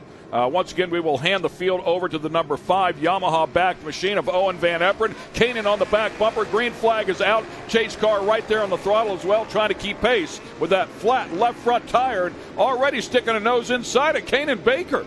Wow, that was amazing to see. And I was wondering, he knows he's limping his car around this racetrack, but he is not letting up whatsoever. I was wondering if he would move over and let the drivers go by, but I guess when you're in race mode, you are not ever going to let cars go by. Clearly he is going to fight for every inch that he can get out here in the hunt for the championship. Decided not to make the change. A lot of left-hand turns out here. It's really the right-handers that would affect him, but this track is predominantly left-hand turns, so he can still carry a lot of speed, and if he can finish up inside of the top 5, maybe the day isn't so bad. Maybe it's a good decision.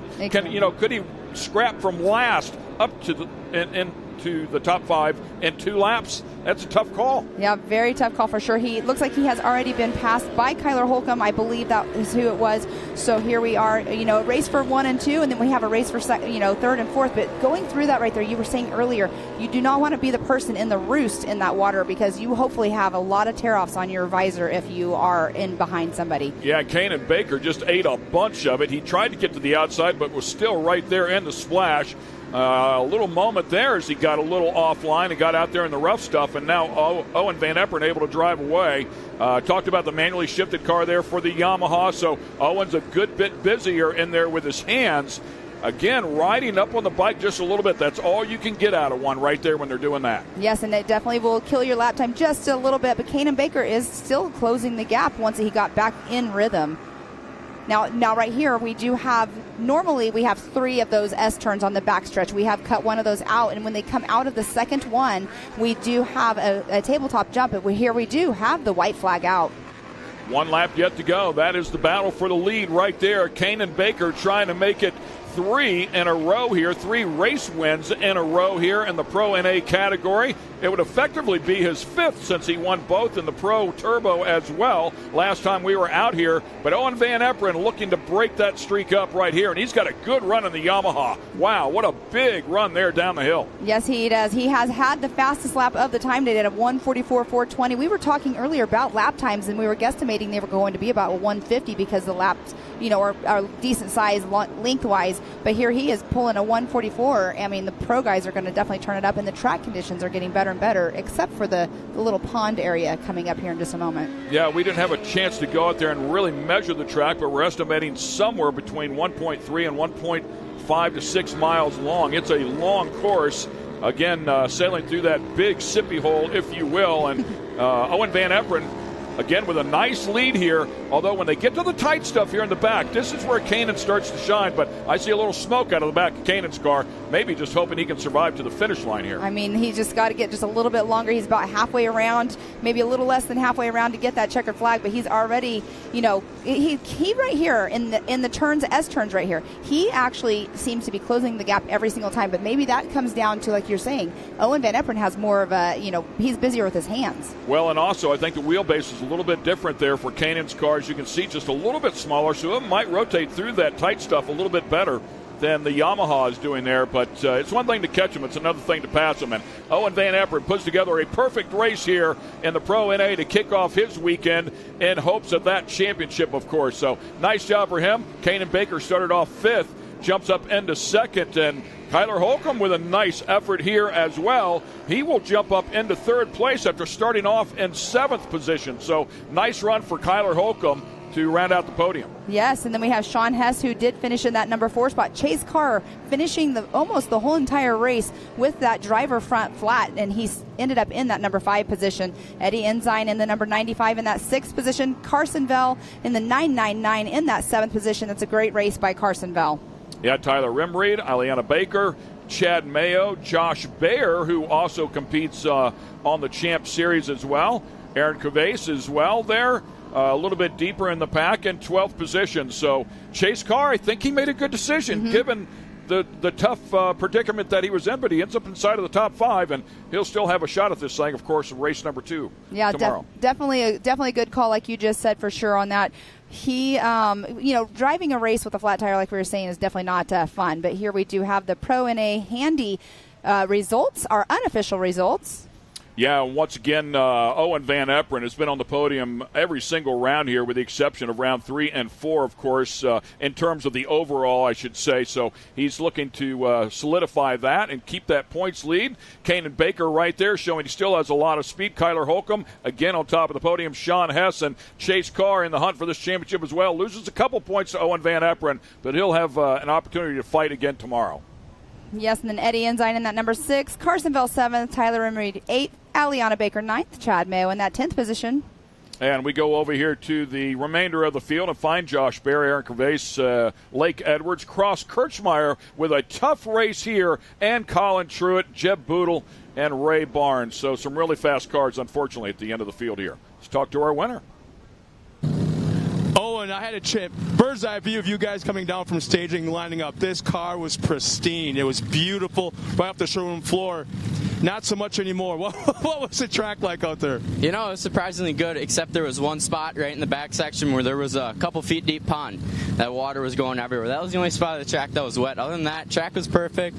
There's actually a lot of traction out there. You got to watch it in the corners so you don't go up, but it was just super good race. You got out front and did consistent laps. Made a few mistakes that I got to clean up for tomorrow, and just keep doing what I'm doing. It was super good to get out front, get a win in this series, and move on to tomorrow. Nice job, man. Thank you.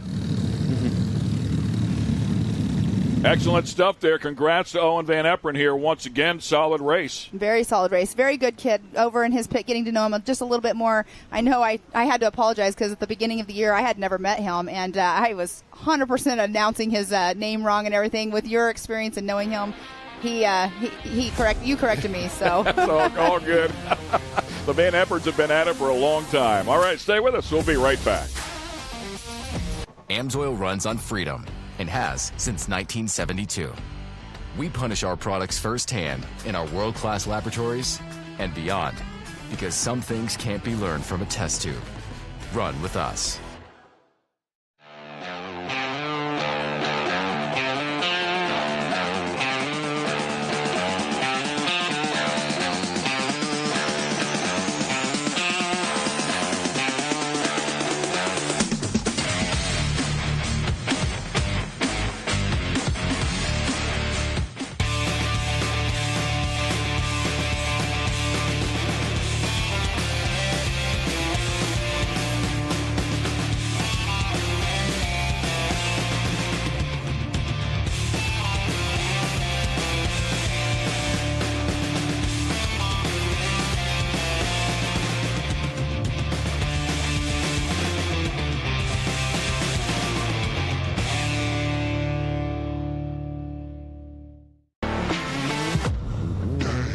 Lightweight, agile, and strong, the Pitbull is perfect for the job.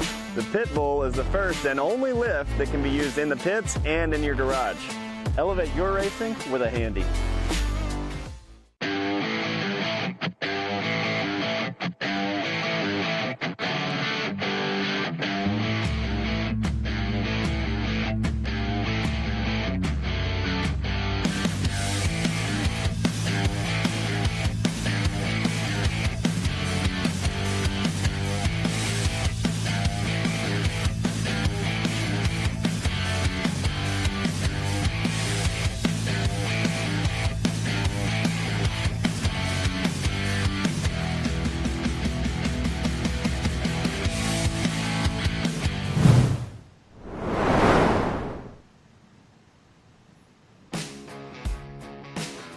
Yeah, so I'm running 2 different classes this season, really concentrating on over 50 turbo, where there's only 2 rounds left, and we're 1 point apart. Me and Mike Buckafusco, his name's a little hard to say, but he's as good a driver as his name is hard to say. We've been jumping back and forth. If you take our drop race away, I'm 1 point above. So we're back and forth, battling back and forth. Mother Nature has been winning a lot of this season. We've been having rainstorms and tornadoes and whatnot. But all through and all, we're having a great time, Mid-America.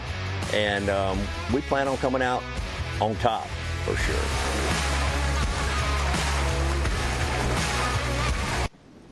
And we welcome you back to Mid-America Outdoors. Rusty Pipes, just saw a little piece on him. Matt has joined me here in the booth, just covering until Scott Rain can get back in here. But Rusty Pipes is one of those personalities here at the park, man. He's a great dude. He is a character. I mean, we enjoy all of these guys out here, but Rusty Pipes definitely stands out.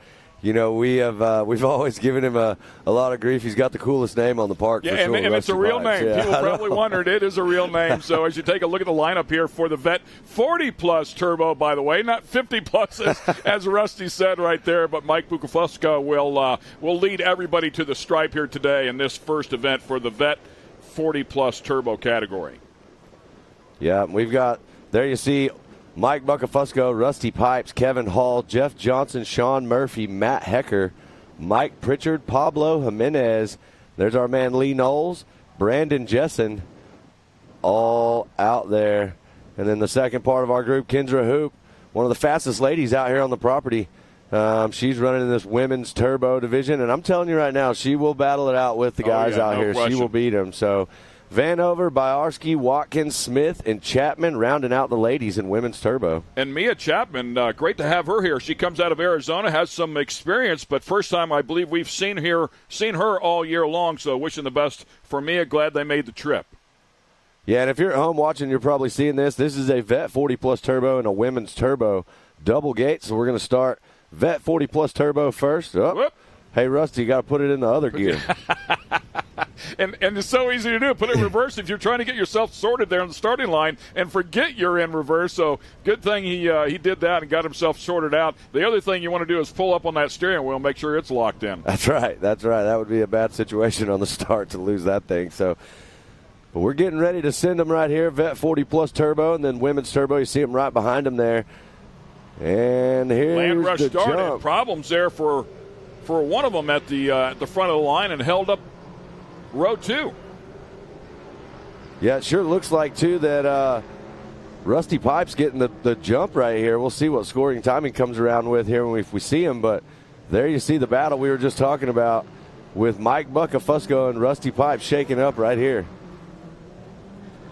Early leader pulling off to the left-hand side just a little bit.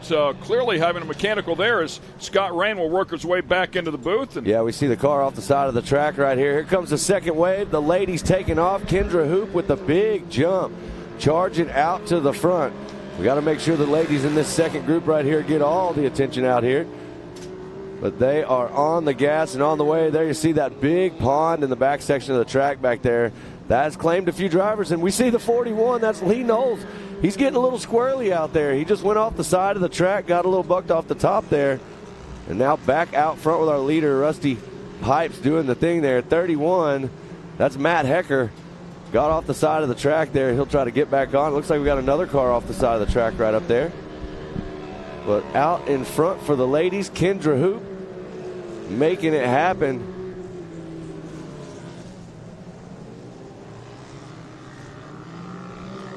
There you see the 41 of Lee Knowles battling with the 27 of Jeff Johnson right there. And now we're back out front with our leader, Rusty Pipes, the man himself.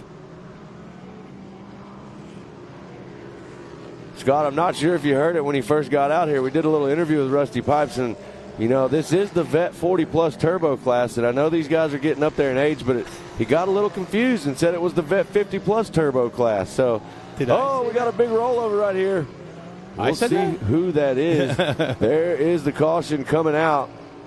Can't see who that is. Car's on its side right there. But from where we're sitting, Rusty Pipes leading the way. Sean Murphy, Mike Buckafusco, 1, 2, and 3 in your Vet 40 Plus Turbo.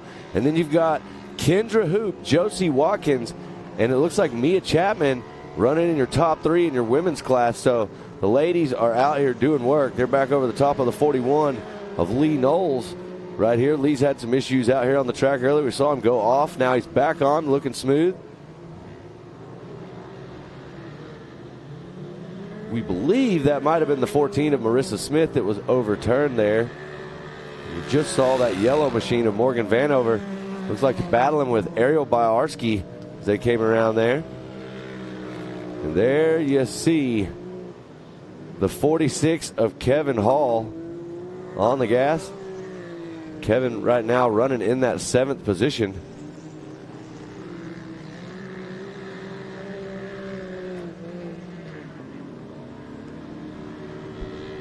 Well, there you see the 41, and I do believe that might be Mike Buckafusco right in front of Lee Knowles. They're battling out. There you see the caution out there. Everybody coming through nice and smooth. It is. So right now on the track, what you've got is you've got Rusty Pipes absolutely running away with it right now with a 134.5 lap time.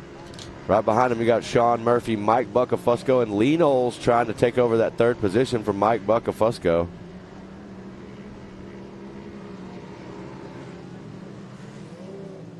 There you see our women's leader coming through, Kendra Hoop.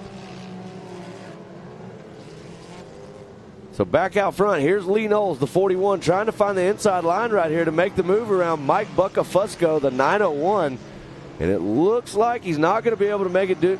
There it is. He jumps into that 3rd spot. Made it stick right there. There's a really tight point situation going on. Obviously, you probably mentioned it or not. I don't know, between Rusty Pipes and Buckafusco. And we talked about that for a while yesterday, and 1 point separation right now with Buckafusco up front. If they drop the race, it's going to be a 1 point advantage for Rusty. So it's that tight. Well, and I can tell you right now, this is working out well for Rusty. I don't know, Rusty's looking like he's having some problems up here at the front.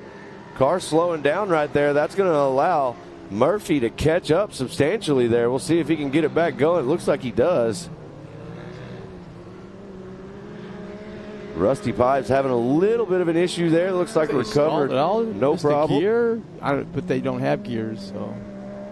Well, then we look over here, and you see the ladies coming into play. You see Kendra Hoop making her way through the field. We've talked about this. Kendra Hoop, one of the Mid-America Outdoor ambassadors up here.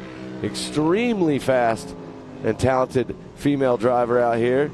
and she will get out here and battle and show these guys how to get it done, and the ladies too in the women's classes. So Kendra looking sharp.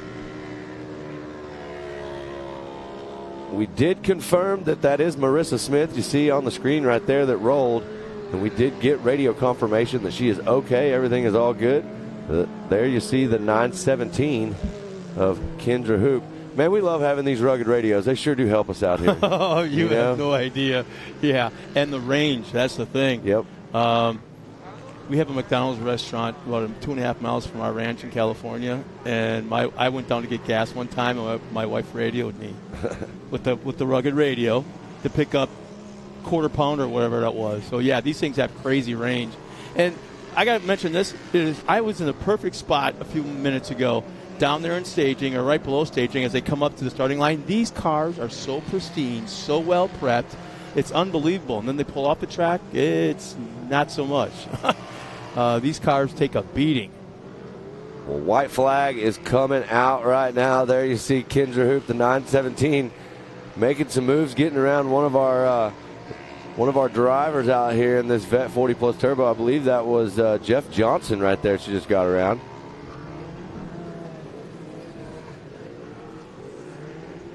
So 2 more laps for Kendra Hoop. Right now leading the way over Josie Watkins and Morgan Vanover. 1, 2, and 3 in the women's turbo class. Ariel Baarski in the 4th spot. Mia Chapman, Marissa Smith, we saw that rollover earlier. All good, but not in the race anymore. And then you've got Rusty Pipes leading the way. Sean Murphy running in 2nd. We saw Lee Knowles. Move into that 3rd position. We're going to see if Rusty Pipes there, the 47. The man we just got to hear from in the interview, those ruts are getting deep down there. Yeah, they're kicking these cars all over the place. And the scary part is if they weren't running what's called bead locks, these tires would be ripped right off these rims without an issue. But they're running those specially prepared off-road wheels. That's right. That basically pinch the sidewalls of the tires onto the wheels. So very just cool. A few more corners. Yeah. For my man Rusty Pipes. There he is, the 4-7.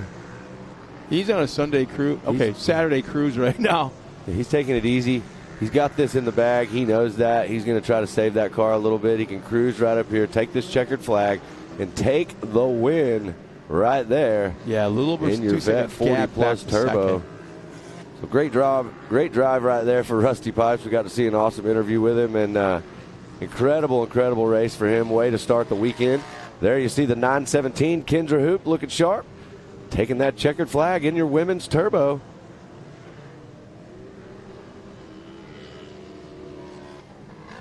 As the rest of the field comes back around, Josie Watkins just crosses the line. Josie Watkins, another great drive for Josie. Yeah. No stranger to the front. She was all smiles down there at the line.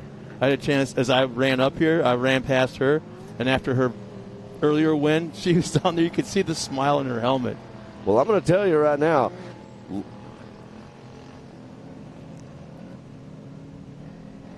let me tell you something that we're hearing right now in these statistics. I told you guys that Kendra Hoop was incredibly fast and talented female driver out here.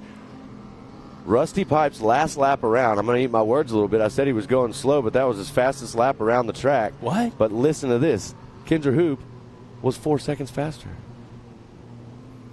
I'm glad you were saying that because I ain't going to walk past Rusty Pipes pit areas after he hears that. Should I be worried? Well, there you see track crew dealing with it looks like the 707.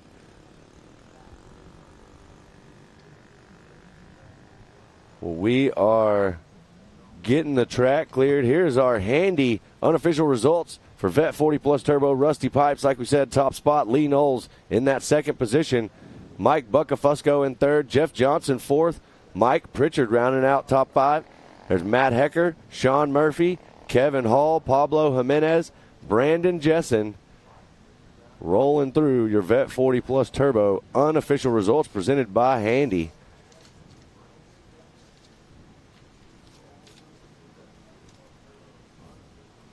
And there is the Handy unofficial women's results. Also, the ladies out there doing battle. Kendra Hoop getting way up in the mix there, winning it. The 917 top spot, Josie Watkins, 237, that 2nd position. And there's Ariel Bawarski, Morgan Vanover, Mia Chapman, Marissa Smith rounding out the field. Miss Pam Hall has Kendra Smith trackside. Kendra Hoop. I am down here with Kendra Hoop. Kendra Hoop, you're leading the points in your class. You just now had the fastest lap time of the race, but the last lap you threw it down even more and even picked up your time. How do you feel right now being number one in this spot? I feel pretty good, but we're just going to try to hold on to that and do the best we can. I need to thank George at Double E Shocks. I don't know if I'd be racing this weekend if he hadn't loaned them to me, so thank you. We're just going to hope for the best on the next race. Well, you did amazing out there. Obviously, you're in the number one spot. Your car doesn't look too bad out there, so the track conditions were really coming through towards the end of your race. Yes, it's fast. A little tippy in the turns, but it was good. I liked it.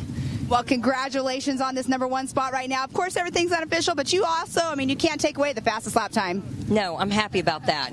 Awesome. Well, good luck later on. Thank you. All right, we are now going to move right on over here to Mr. Rusty Pipes. He won in his Vet 40-plus class. Rusty Pipes, here you are. You are pumped. How do you feel right now? Really good. The track's really coming together really good. They've done a lot of good things to it. This track is phenomenal. If you hadn't run here, you got to come to MAO. Anyway, we got another class we got to race in just a minute. But a couple wet spots, a lot of caution flags. I guess one person overjumped the jump. Anyway, Pipes Auto Sales, Hoosier Tires is doing great. Maxxis Tires, I swap them in and out on different races. Raceline Wheels and S3 Motorsports put this car back together. It was totally obliterated last time. S3 Motorsports, fantastic job. They take care of everything. Well, congratulations being out here. We're going to let you get going to go get to your next race, so congratulations. Thank y'all. Thank y'all very much. God bless y'all. All right, back to the booth. Thanks a lot, Pam. And it's always exciting. It's always really cool when somebody that's 40-plus vet is that excited as if he was running one of those kids in the lesser classes. But with more racing action to come, we've got a full day of it, full afternoon. We'll be right back after this with all that racing action next. AMSOIL runs on freedom and has since 1972. We punish our products firsthand in our world-class laboratories and beyond, because some things can't be learned from a test tube. Run with us.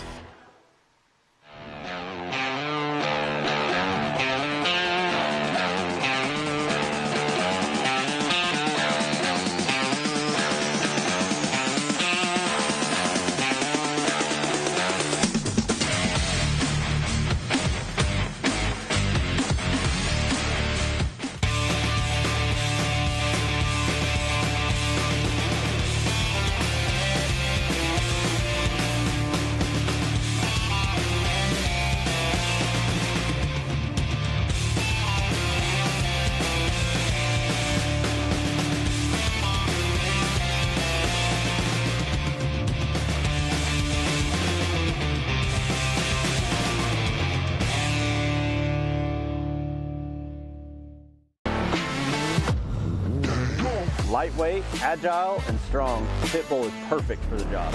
The Pitbull is the first and only lift that can be used in the pits and in your garage. Elevate your racing with a Handy.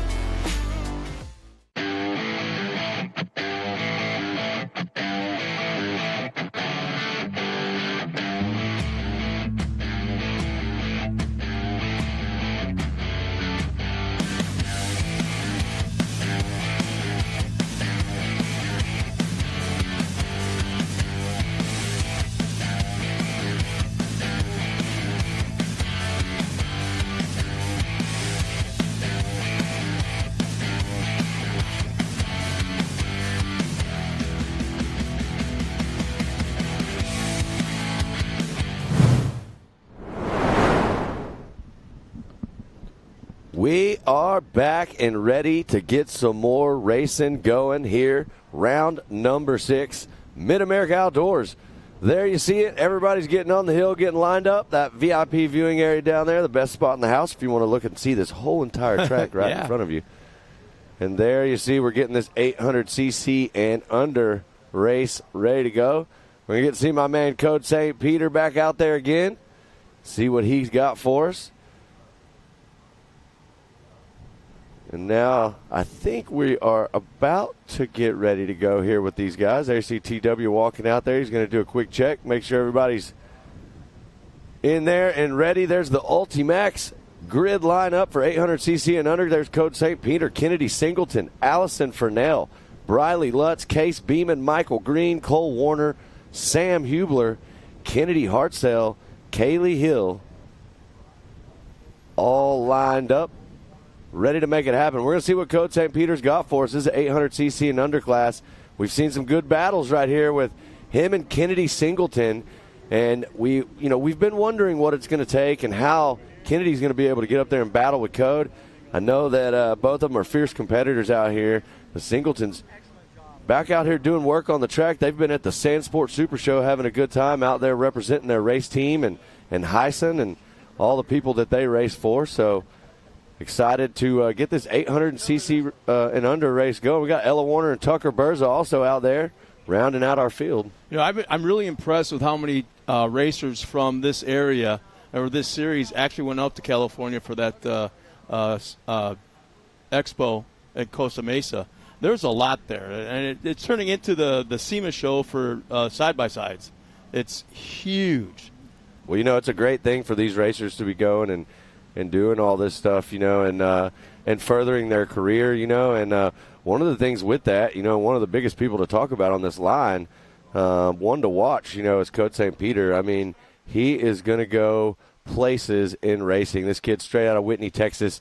My buddy Tom, this is his little boy, and he's coached him. Tom's a big desert racer and, incredible athlete, incredible driver himself, and now Code's following right in those footsteps, and he has some of the biggest winning streaks we've seen out here at the park. I mean, he's no stranger to the front. His cars are always in tip-top shape.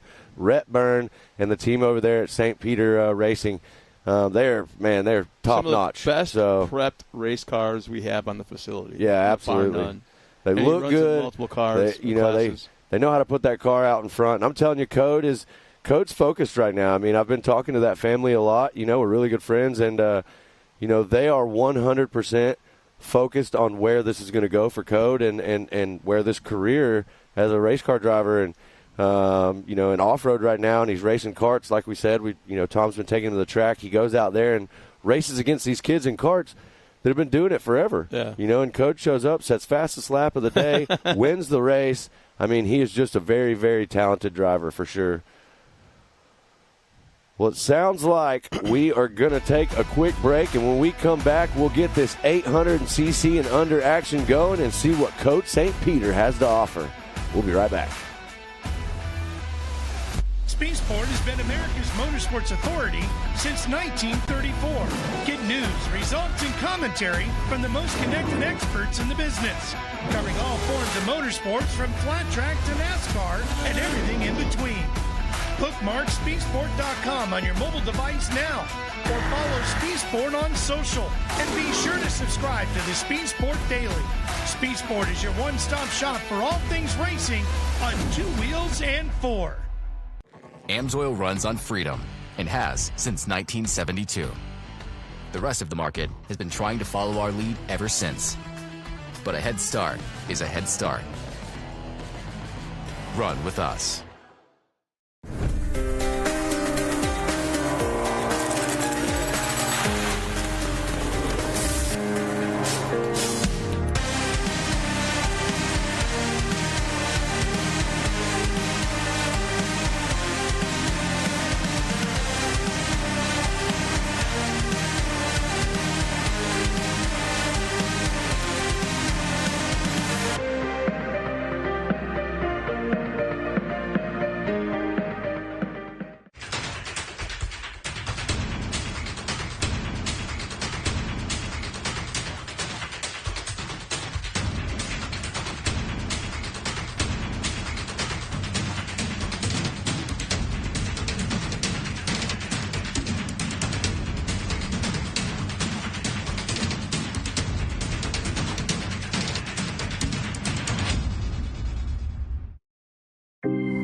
At 360 Wraps, we've been working hard to transform the vehicle wrap industry. Wherever you are, we're standing by to show you the professionalism you deserve.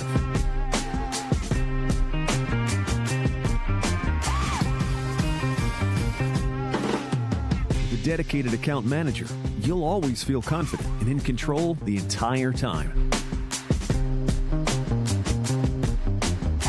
Providing nationwide service to the top brands in the industry, our team will confidently handle any project you give them.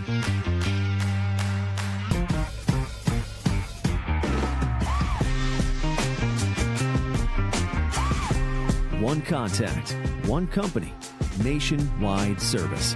Come by to experience the 360 difference for yourself.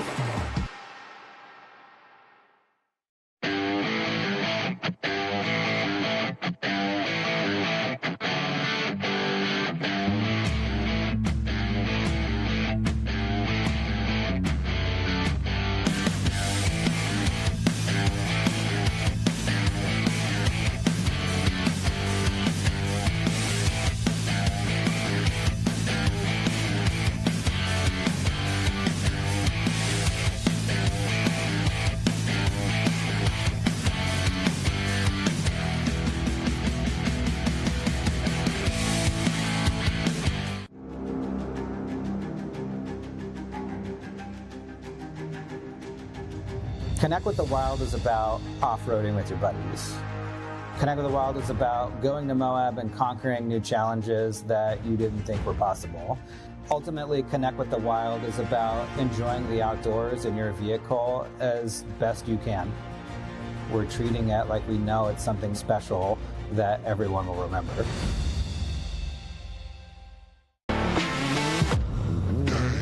Lightweight, agile, and strong, the Pit Bull is perfect for the job. The Pit Bull is the first and only lift that can be used in the pits and in your garage. Elevate your racing with a Handy.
We are back.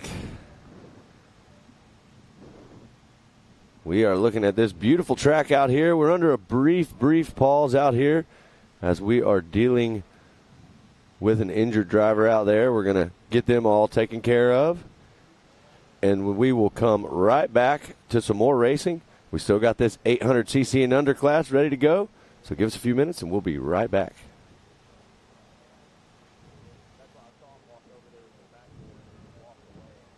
AMSOIL runs on freedom and has since 1972. We punish our products firsthand in our world-class laboratories and beyond, because some things can't be learned from a test tube. Run with us.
ready for any challenge.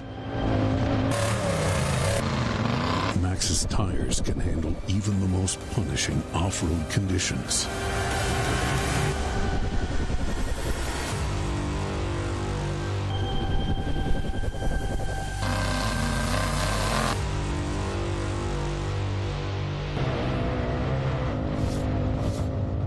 Maxxis tires. Tread victoriously. Speedsport has been America's motorsports authority since 1934. Get news, results, and commentary from the most connected experts in the business, covering all forms of motorsports from flat track to NASCAR and everything in between. Bookmark speedsport.com on your mobile device now, or follow Speedsport on social, and be sure to subscribe to the Speedsport Daily. Speedsport is your one-stop shop for all things racing on 2 wheels and 4. AMSOIL runs on freedom and has since 1972. The rest of the market has been trying to follow our lead ever since. But a head start is a head start. Run with us.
Always my love. I am searching high, I'm searching low in the night. Ooh, does she know that we think the same? Ooh, don't cry. Get it, boys.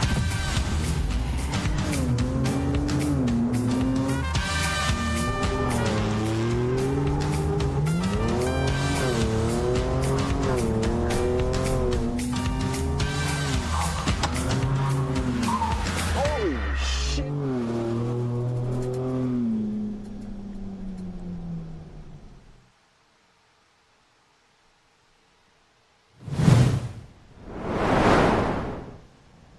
We are back, getting ready to go here with 800cc and under. But it sounds like we have got Pam down there to talk with Code St. Peter. Let's see what Code had to say about earlier. Take it away, Pam. Thanks, guys. Down here with Code St. Peter, he's patiently waiting for his 800cc class to start. Earlier on, he raced in the modified class but didn't quite finish. So, Code, give me a little rundown. What happened earlier on in the race? My start went good. It was about, I had like a half a lap of a lead. It was last lap. It was pretty good, but I went through this big puddle, and I think it got in my intake. So, really mad about that, but we're going to try to redeem myself in this 570 class. But here you are in your other race car. You do get a lot of seat time out here at the track. What do you think about the new layout that they did with the different jumps we have? Or have you been on the complete track yet?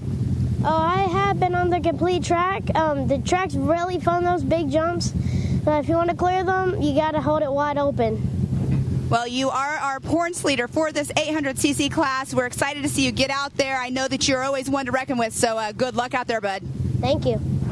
All right, there we have from Code St. Peter. We're going to give it back up to the booth. Well, thanks a lot, Pam. And man, it's this confidence, knowing how to talk on a camera, He's getting better. Microphone. Yeah, the kid's getting it. The kid's got it, I should say. Yeah, he definitely got it. I got a chance to also sit down and visit with Tom and Rhett there during the Pro and A race. And definitely that puddle back there in that big section of the track has posed some drivers some problems for sure. And Code St. Peter was one of them. He took a big splash. They're not sure whether the water was in the intake or coil or what it was, but something definitely happened there. And they feel pretty confident they'll have it all going and ready to go. And like I said, that St. Peter racing team is forced to be reckoned with. So no doubts about that at all. Code St. Peter getting ready to show us how to get it done right here in his 800cc and under. But let me tell you, he's had some battles. Kennedy Singleton, she's a good driver. Team 360 driver right there. And Kennedy is fast. So we're going to see who out of the two of them can get the best. Allison Vernell, Briley Lutz, all of them coming up here in just a few minutes. Case Beeman out there. So a big group. We've seen Cole Warner had some incredible races this season. We'll see what he can do.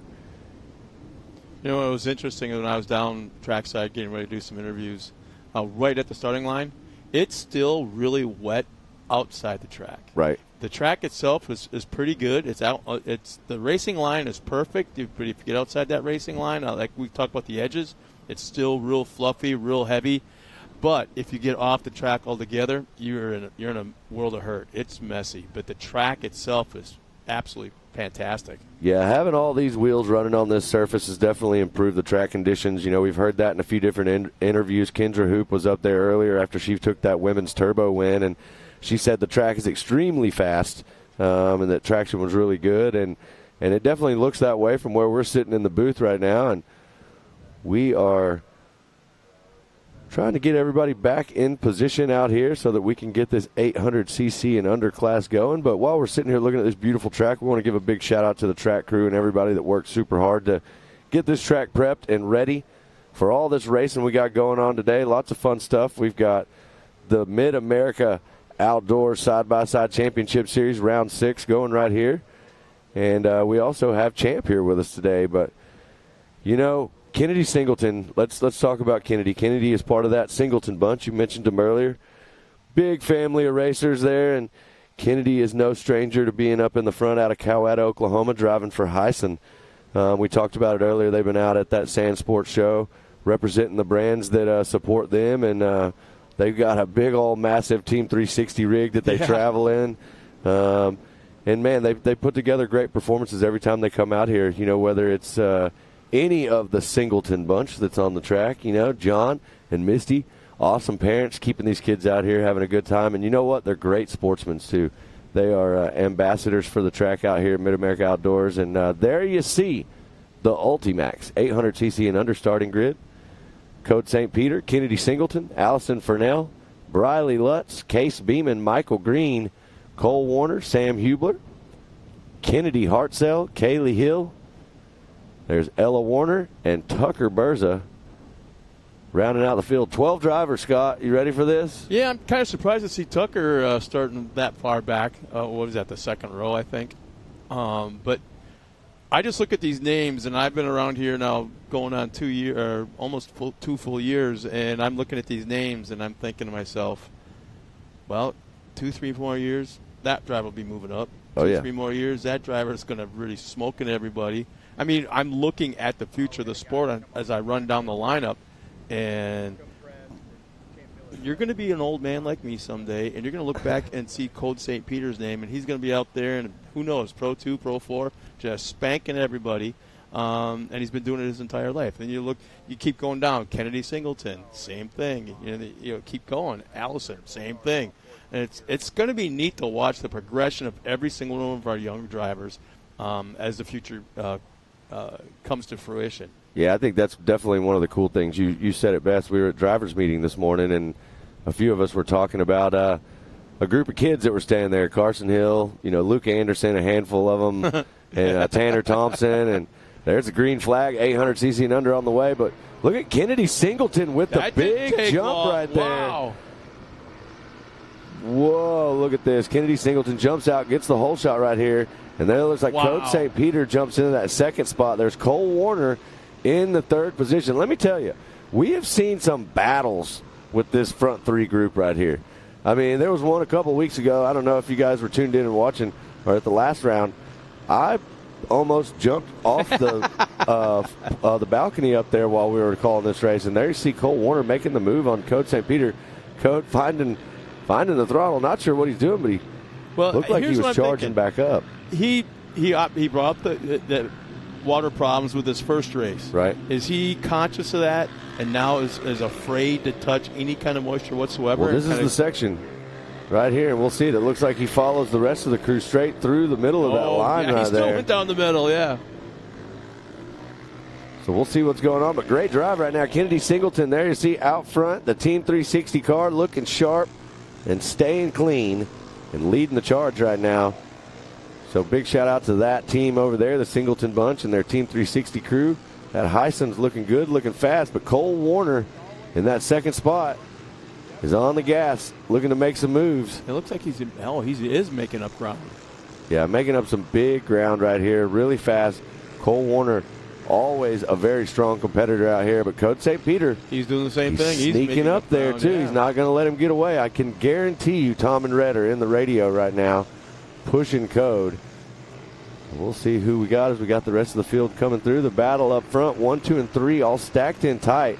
I feel like this is going to be another one, Scott. I'm going to stand up and start yelling for everybody at home. This one's going to be exciting. Kennedy Singleton trying to hold off the charge right now of Warner. Warner looking for an inside line right here. Not going to be able to make it happen. That Heisen, extremely fast car out here in this field. They've got these Heisens figured out, that's for sure.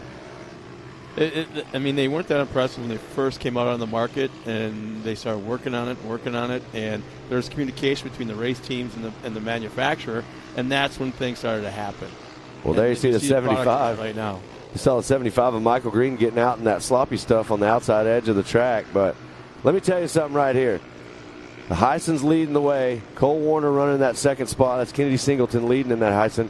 Cole Warner in second. And then Code St. Peter back here in this Polaris. He's on the gas. And if you're out there, we've talked about this over and over again, you got to keep an eye out for Code St. Peter. He'll sneak up in there on you, and next thing you know, you'll see him right back up there in the front. But looks like he might be having some problems with the car. Came off. Kennedy Singleton loses a wheel. The whole Did you see it go right in front of Code St. Peter? The right rear is gone. It looked like the hub, everything just, That is not what you wanted to have happen right there. The Team 360 car, the Heisen on the side of the track right there. There you see the 71 was leading the charge. Not going to be the way that Kennedy Singleton wanted to go out of this race. I can promise you that. And that allows Cole Warner to slip right up into the top spot. Code St. Peter moves up into second. And that's going to bring Tucker Berza up into the third spot. And he started dead last. I mean, that's an incredible drive for Berza right here. Berza's on the throttle, trying to get up there in the mix. So great drive to go from the back of the pack all the way up to the top and be in the battle. Busted wheel? Man. But I was wondering if something didn't look right, to be honest with you. I probably should have mentioned it when they were hitting those tabletops, those 3 tabletops. The back of her car wasn't looking quite right. It was kind of bouncing weird. And then, a couple hundred yards later, that right rear busts right off. So maybe it was part of that tabletop section. Who knows? But tough break. Yeah, tough break for Kennedy Singleton right there for sure. Cole Warner capitalizes, moves to the front. There's Code St. Peter coming through. There's Tucker Berza. It looks like we got Ella Warner in fourth right now. Sam Hubler in fifth.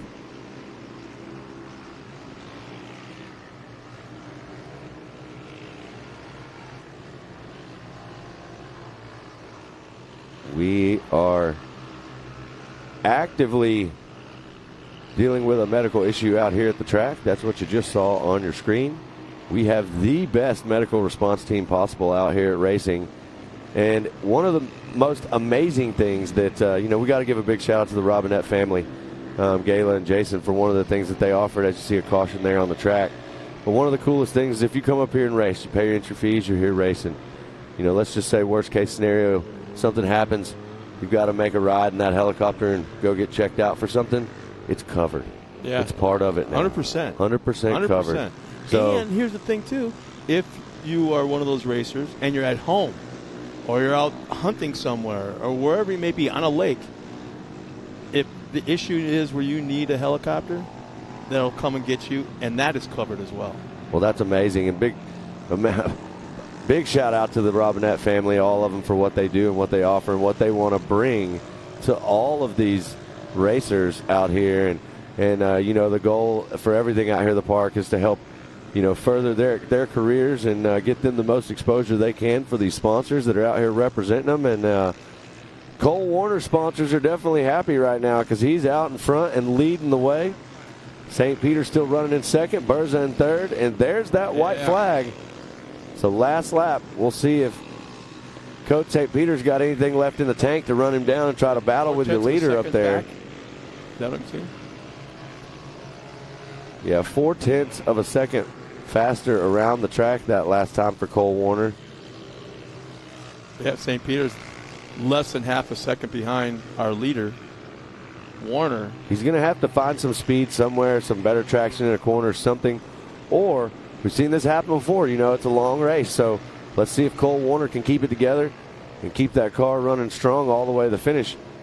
I don't think that's going to be a problem. He's looking really smooth right now. I'm kind of guessing it's going to take a combination of even a small mistake by our leader and St. Peter to be really, really able to take advantage of it for anything to happen to swap positions first and second. But these kids are putting on a heck of a race.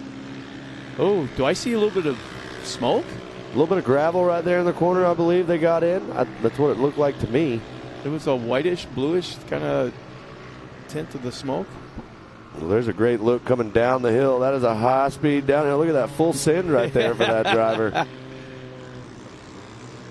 There it is, the 119, Cole Warner making his way around the track. The checkers will be coming out this time around at the finish. Cole looking smooth. Great lines, figure out a great way drive. to describe to the camera and to the fans at home how banked these turns are and the elevation change. We got to figure out some way to portray that on the TV screen for them. Well, you know, it is crazy. I have a better challenge for him. Just come visit us and try to walk up and down it. There you go. You know, yeah. Then you'll definitely see the elevation out here. Muddy, yeah, it's absolutely incredible for those at home watching. I don't know if it's been mentioned out here today, but this used to be a lake bed. Everything got drained and knocked everything out so that we could drain the lake. And there's the checkered flag right there for Cole Warner. Coach St. Peter taking that second spot.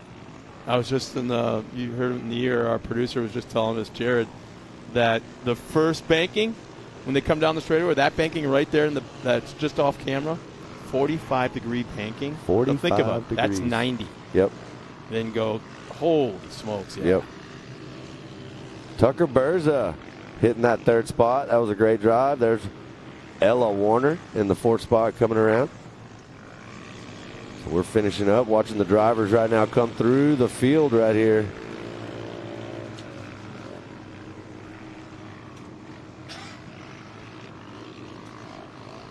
So we still got Sam Hubler coming through. And there's Allison Fernell. And it looks like moving up through the field, we got Briley Lutz, Kennedy Hartzell, Case Beeman, all packed in together for the checkered flag right here to get across the line, the AMSOIL finish line. Michael Green.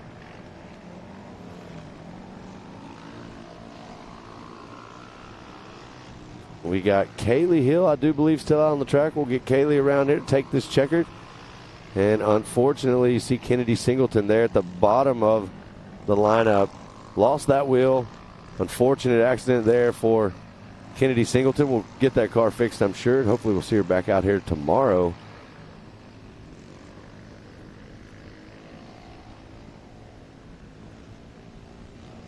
Man, what a drive. Cole Warner impresses me every single time. You know, you talk about it earlier, and, you know, one of the most rewarding things for us in getting to call these races is, like you said, you know, in a few years we're going to watch these youngsters get in these pros and the pro divisions and race. There's a checkered flag for Hill. But we're going to get to see them, you know, racing other things later. So this is always a very rewarding thing for me, getting to call these races, you know, because I like watching these kids. And there you see the the handy unofficial results for 800cc and under. Cole Warner with the top spot. Code St. Peter in second. Tucker Berza moving up into that third spot. There's Ella Warner fourth, and Sam Hubler rounding out your top five. Fernell, Lutz, Hartzell, Beeman, and Green rounding out your top 10 right there. And it sounds like we got Miss Pam Hall trackside with an interview from our winner, Cole Warner. Thanks, guys. Down here with Cole Warner. You just came out here. You're running 8th in points out here, but you just came out here, got first place in your race. How do you feel right now? Very good. So you just went out there, raced on not a completely different track, but there was a little bit of changes from previous race. Did you have fun out there? Did you like the changes? Yeah, the 3 tabletops were fun. One's a little bit of a kicker, but it's fine. So which one was the kicker for you? The first one. Yeah, the first one's a little bit shorter. The second one has a little bit of a kicker at the beginning of it. But you're out here number 1 in this spot unofficially. You got to be feeling pretty good. Yeah, really good. Awesome. Well, congratulations on being unofficially in this number 1 spot. So we'll see you out there again tomorrow. Maybe. If it rains, then no. We'll all keep our fingers crossed that it doesn't. Yeah. Awesome. Well, congratulations, Cole Warner. Back to you guys up in the booth. What a great interview right there. I'm going to tell you, Cole, I don't know what those words are you said at the end. I have no idea what you're talking about. We're not getting any of that stuff. If you're referring to the misters that we turn on at Coconut, they're probably on right now. So the pool's open. The sun is shining.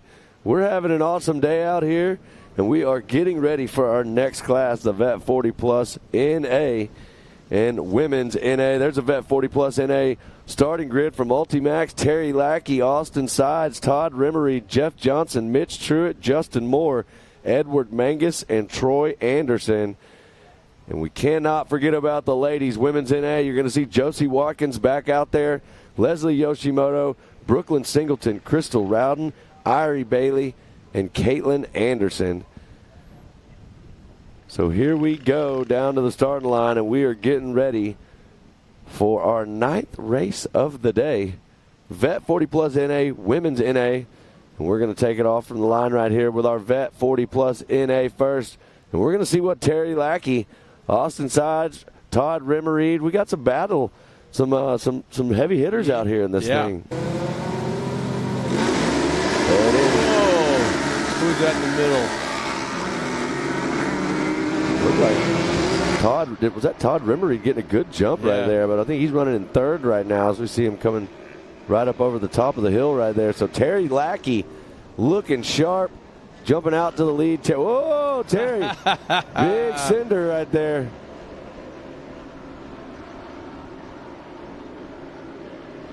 And now we've got our ladies taking off right here.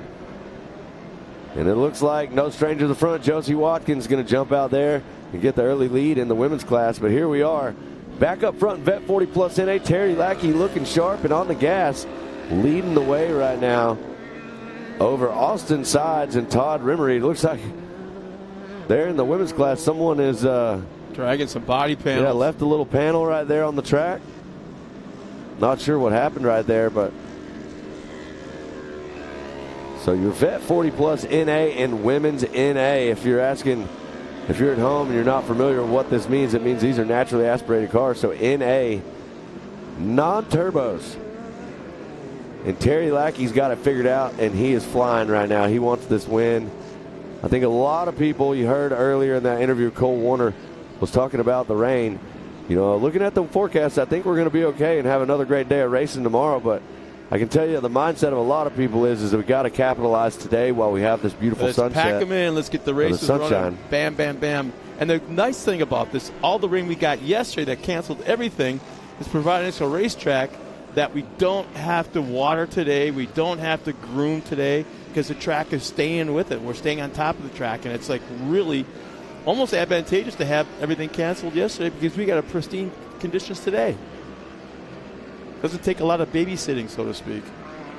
Yeah, for sure. I mean, like I said, we're 9 races through the day. We haven't thrown any water on the track at all. Normally, we water quite frequently out here on the track. But Vet 40 Plus NA, Terry Lackey getting it done. still leading the charge. Mitch Truitt running that second spot. There's Todd Rimmereed moved up into third. There's Austin Sides in fourth. Edward Mangus running in fifth. Justin Moore in sixth. Jeff Johnson in seventh. And Troy Anderson. Not sure if he's somebody's maybe not having it, not on the course right there. So moving up to the ladies, Josie Watkins leading the way. Leslie Yoshimoto in the mix. There's Brooklyn Singleton, Kennedy Singleton's sister. Oh, left front damage right there in that car. That looks like the 80, 82 maybe, Justin of Justin Moore right there. Yeah, I believe that's who that is. Oh, it's Troy Anderson. Troy Anderson, the 88X right there, actually.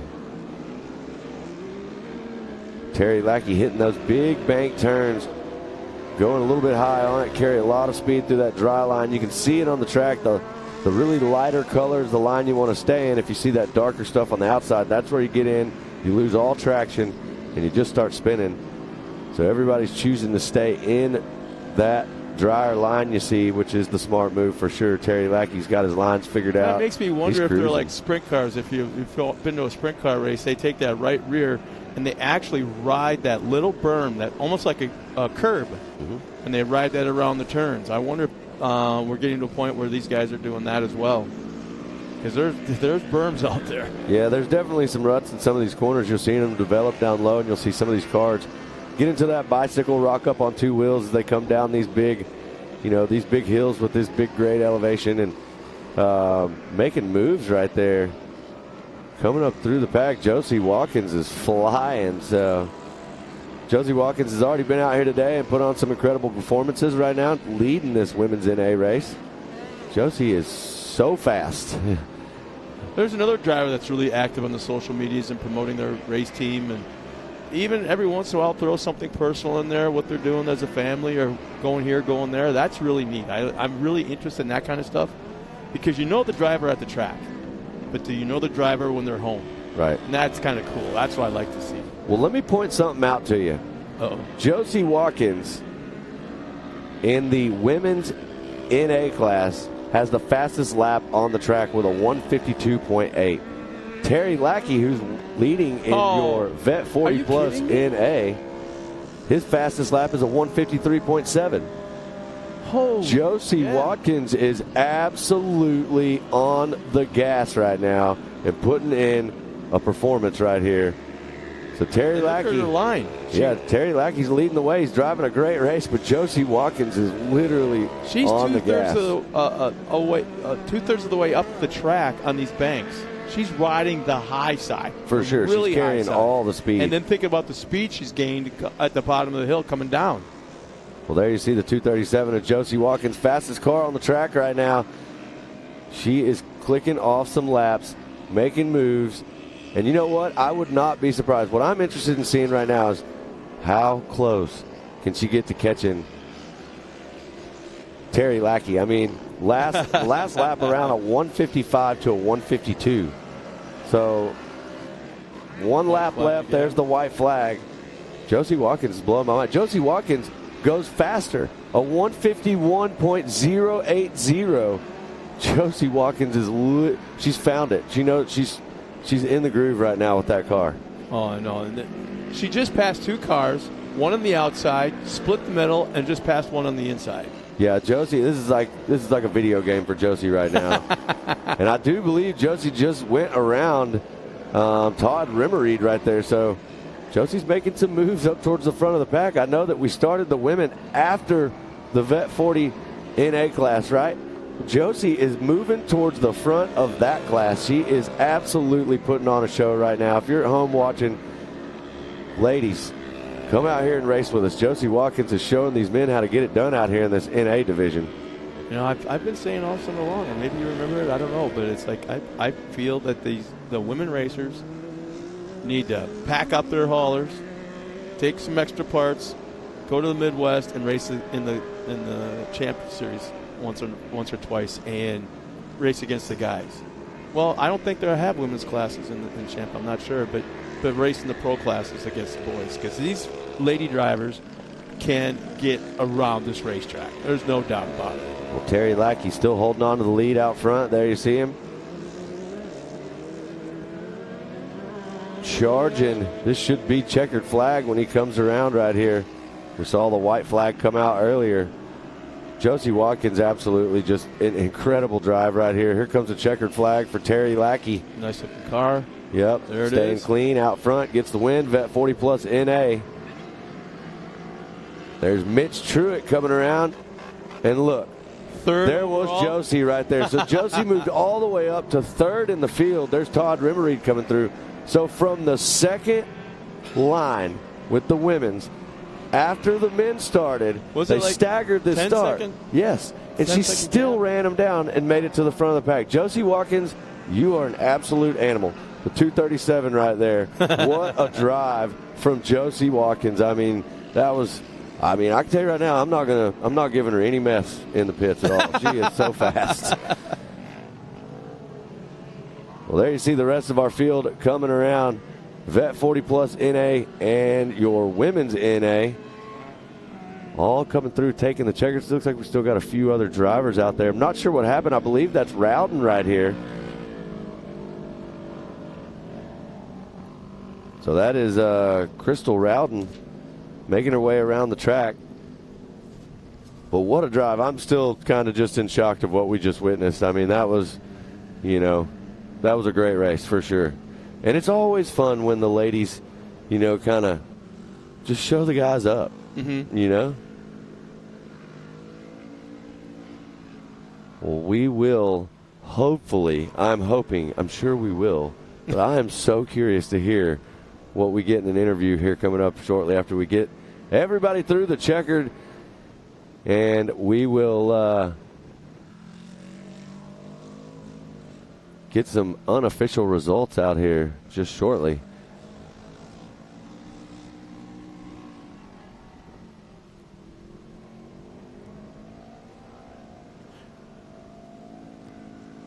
And she's... Well, there you see Crystal Rowden almost done, almost finding that checkers. I'm not really sure what happened out there, but I'm pretty sure there's an issue with that car, the TQR car there. There's no doubt there. So Rowden's going to come through right here and get this checkered flag. They'll try to get that car dialed in and ready for the next race they have coming up. Looks like we've got all of our Vet 40 Plus NA and women's NA drivers off the track now. There's our Ultimax Women's NA unofficial results. Look at that. Josie Watkins up top. Leslie Yoshimoto in second. Brooklyn Singleton in third. Caitlin Anderson, Crystal Rowden, and Irie Bailey. Josie Watkins is with Pam. I'm curious to hear this. Pam, what you got? Down here with Josie Watkins, you are the star of this show. You just came out. You had the fastest lap overall of the race. You also, on a staggered start, ended up third overall. You caught up to all those vet NAs. How do you feel about your race right now? I feel pretty good about my race. I felt pretty confident going into this race. I had P1 in my amateur class and P2 in my women's turbo class, and I just felt like I had my head on straight and really confident for this race. I mean, you had seat time from earlier on. Here you are. These guys haven't been on the track yet, but you did. You came out here. You just killed it out on that race course. An amazing job by you today. Thank you very much. Well, I'm going to let you go because you got some cleaning to do, but you're done for the day. You can go enjoy the pool and watch the rest of the racing. So congratulations, Josie Watkins. We're going to go right on down here to Terry Lackey. He is out of his car and ready to go. So Terry Lackey is our points leader in our vet NA class. Terry Lackey, you just finished first in your class. You're our points leader. Amazing race out there. What'd you think of that new track layout? Oh, the new track layout's great. I mean, it's fun. It flows. All the rain, actually, I think kind of helped the track. The track is pretty epic right now. I mean, it's fast. I mean, we were all worried about it being way too muddy out there, and the drivers are saying exactly what you said. They think that it helped the track, so it's pretty fun out there today. Yeah, it was fast. I got the whole shot again, and I saw that I had a good lead, so I really didn't push it that hard. Matter of fact, the puddle in the back, I was actually almost coming to a stop going through it, so I wouldn't wash the motor. Well, you did an amazing job out there. Like you just said, you got the whole shot, stayed out front. Josie was gunning for your position, though. Josie was faster than me today. I'll admit it. I know, but being third in the vet NA, if you look at the way she finished out, that's pretty cool. She's a young lady out there reckoning with. She's definitely cooking. Well, congratulations out there on that number 1 spot, being our points leader. It's just going to take you into our round number 7 here, in about a month? We got one more month, and I'm pretty close. It would be an act of God for me not to finish it out.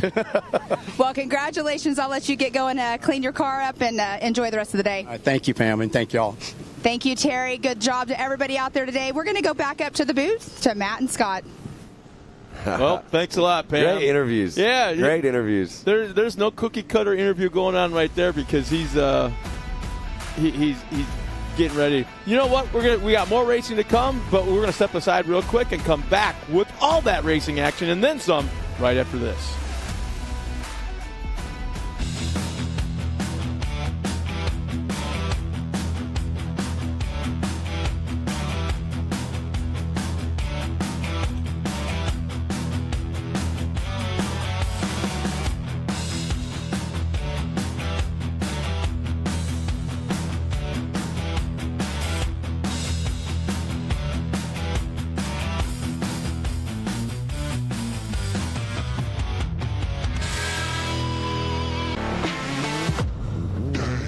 Lightweight, agile, and strong, the Pit Bull is perfect for the job. The Pit Bull is the first and only lift that can be used in the pits and in your garage. Elevate your racing with a Handy.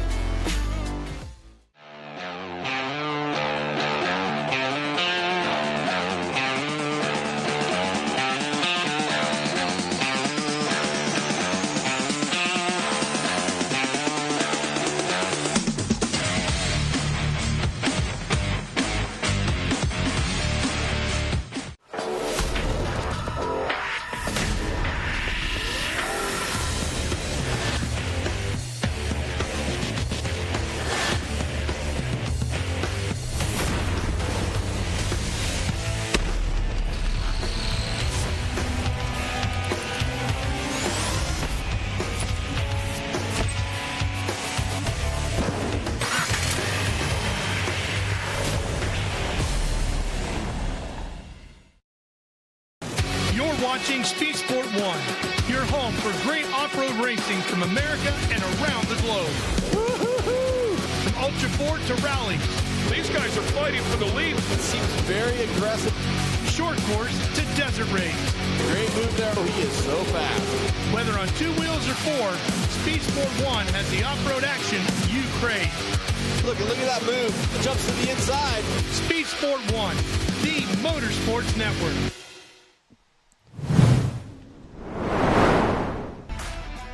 Welcome back, everybody. We're getting ready for our next round of racing, which is youth limited 6 and 8-year-old and 9 to 12-year-old. And I got to tell you, Matt, this is when you get that many cars. I don't care how old you are. I don't care what the car is. When you get this many out on the track, it's some pretty exciting racing. And these kids do put on a heck of a show. Yeah, they definitely do. We're going to get to see some of my favorites get out here, you know. I love hanging out with these kids around the pits and watching them have a good time and have a blast. They run around together. They play together. Man, they make these weekends that we're up here at the racetrack just absolutely incredible. And now they're out there to do battle. And we're seeing the Ultimax grid line up for Youth Limited. Slade Dowden, Declan Shields, Tucker Berza, Avery Sides, Carson Hill, Alexandra Easton, Triton Lawrence. And then in the 6 to 8 division there, you got Luke Anderson, Paxton Shamblin, Alexander Walraven, Blaine Singleton, Atlee Yoshimoto, Lariat Lawrence, Braxton Fernell, and Nolan Hartzell. So you got the 6 to 8 and the 9 to 12-year-old youth limited class out there getting ready to do battle. We're going to get to see Slade Dowden and Declan Shields. Who's it going to be? They've had some battles. You know, Slade's been very consistent and fast. Declan also up there battling with him. We'll get to see Tucker Berza back out here again, see what Tucker's got. My man Carson Hill, super fast also. And one of the happiest kids in the park, Luke Anderson. Yeah, I was just about to say that. The kid's always got a smile on his face, and it's a goofy grin I can't even replicate. There's I think it's so cool. You know, we get to come here, and you were talking about it earlier about just the social media and the things with these kids, and you know, it's so cool to see them come out here and race and do all the things and do well and succeed at racing. But it's also really cool to see them, we're back. A lot of these kids are back in school now and competing in school sports and doing some different things there. And, man, I always like keeping up with them and kind of rooting for them in general and everything. Oh, not really sure what happened here. This is not unusual, though, when you get the youngest drivers on the track. They are so damn excited. Probably amped up on Captain Crunch or something. Who knows? All hopped up on Mountain Dew, Chip. Well, I can tell you this right now. They're getting them back up there and getting them all lined up and ready. I think you're going to have to turn it around, bud. You're not going to be able to start that way. That is the 158 right there. Declan Shields, I mean, he's ready. Really? Yeah. That was Declan that did that? That was Declan. Declan's ready to go. So I'm not here to play. I'm ready to race. I know that Slade Dowden's going to be fast. Declan's ready to go. So we'll get Declan back up there and get this thing re-racked and ready. You know the Shields pretty well. How much of that was Declan and how much of that was his spotter going, go, go, go, go, go, go? Oh, I believe that. Yeah, for sure.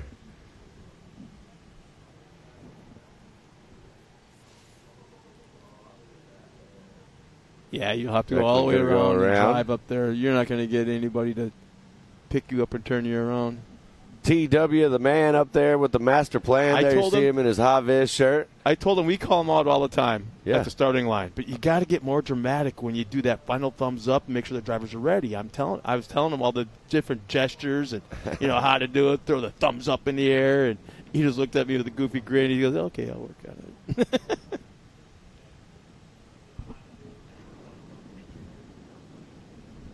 Man, look at that racetrack in the background. Beautiful, got a beautiful couple of the, facility out here. If you can see the grandstands up on the hill, it looks like we got a few Old Glory flying up there. Champ people watching.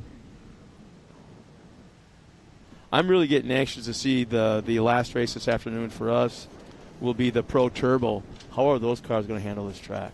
Man, I'm excited to see that too. I think we're going to have to. It's going to be a battle. I think the one thing about the track is definitely getting better and better, and it's really kind of priming up perfect for them at the end of the day. And that is going to be a stacked field. I mean, you've got Corey Willis and you've got Kanan Baker going to be back out there. Kanan absolutely blew us away last round. Had a great Pro NA race earlier, and Kanan is just incredibly fast. And he did the unthinkable last time, and he beat the Miller brothers, and he unseated their run and their stand at the top of the podium, and that was crazy. Kanan was literally on rails around this track, so we're going to get to see if he can do that again. They got a big day out there, so excited to see the Millers, Kyle Chaney. Out of the last 6 races, and just to I'm sorry for interrupting, but out of the last 6 races, I want to say Kanan. Now I'm actually including Nitro Cross. Out of the last 6 races, he has not finished any worse than second. Yeah, Kanan, I heard it talked about earlier when Ken was in here, and Kanan running that Pro NA class. Kanan is also going to be racing. He's been racing Nitro Cross, and I'm going to tell you something. I really get the feeling sometimes that the Nitro Cross people didn't really know what they were taking when they brought him over there, because not only him, but Tyler Rimmereed. Yeah. They have absolutely just put on an incredible show for the Nitro Cross. That's an entirely separate thing from what MAO has, and that's a traveling series. Yep, absolutely. And they both are traveling with the series now, and in fact, I want to say 2 weeks, 3 weeks, they're going to be. Is it in LA? I think. Yeah, I believe they were just in Utah. Yep. I want to say is where they just got done running, and. So now we'll get them racked and ready. Looks like that's what they're trying to do down here on the starting line. Our youth limited 6 to 8 and 9 to 12-year-olds. Now, for some of the fans that might be tuned in watching for the first time, these are small cars, limited to what they can do as far as suspension and motor work and things along that line. But that doesn't mean the safety aspect of it has lessened at all. They're still out there in the fire suits, the shoes, the gloves, the helmet, the head and neck restraints, full communication with at least one probably 2 spotters, so they can push a button and talk to somebody on their crew.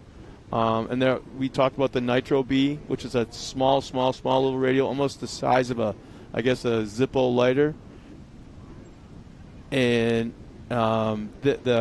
where the race officials can keep a handle on the young drivers. The young drivers can't talk back to USAC officials, but they have to listen.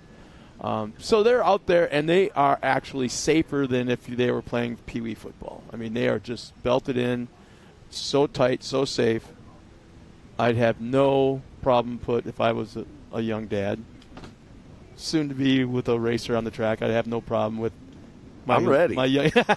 He's here right now. Yeah, he's roaming the pits. He's ready. I mean, we're going to get ready and dive into this racing thing. That is so in the cool next to hear. year and see how much fun he can have doing it. Like we've talked about a million times, this facility is more than just racing. It's we're about outdoor events and kind of doing it all, whether it be here on the property and we're doing Barbie Jeeps or concerts or.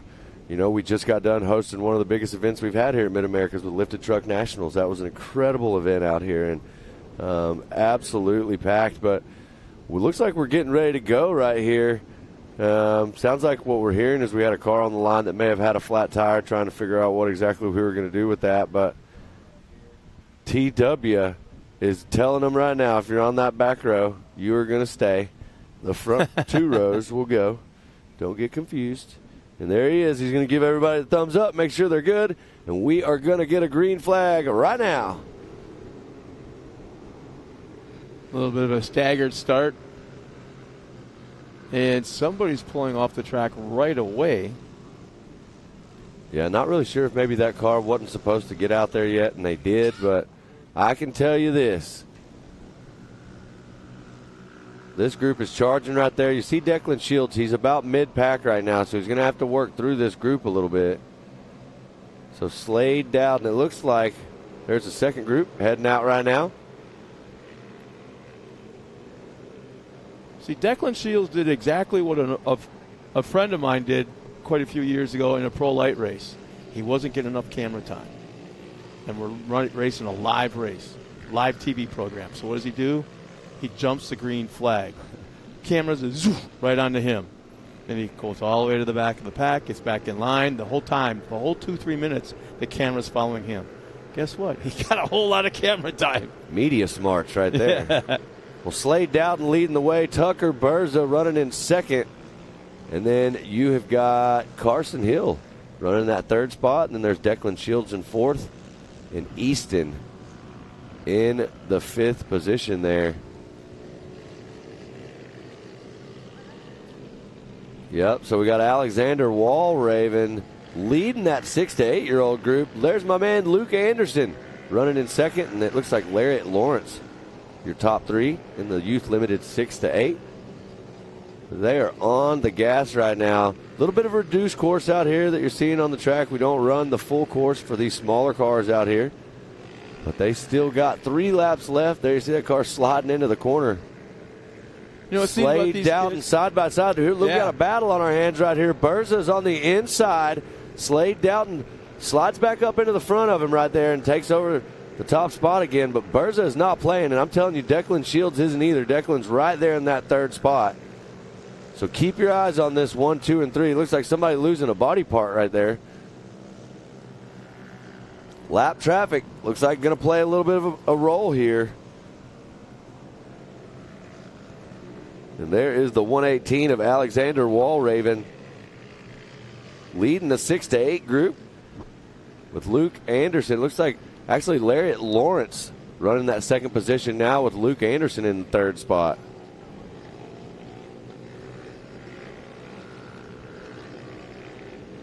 So white flag is out.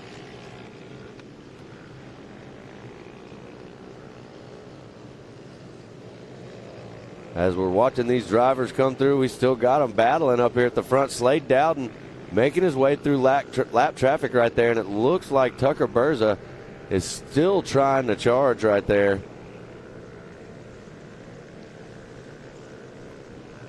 So Not a lot of time left for these drivers out here in this youth limited 6 to 8 and 9 to 12-year-olds. Alexander Walraven leading, Larry Lawrence in second, Luke Anderson in the third spot, Blaine Singleton in fourth, Paxton Shamblin in the fifth position, and Atlee Yoshimoto, Fernell, and Hartzell rounding out the field in that 6 to 8 class. Then you've got Slade Dowden, Tucker Berza, Declan Shields doing battle 1, 2, and 3 in your 9 to 12-year-old class. Alexander There's Easton, Avery Sides. Man. Checkered flag is out. That was a quick race. That was. That means they were absolutely flying around this track, that's for sure. So we'll get some unofficial results here just shortly. I'll admit I was having issues trying to separate the age brackets as they were looking down at the lineup. But, man, there was a lot of passing, a lot of side-by-side action.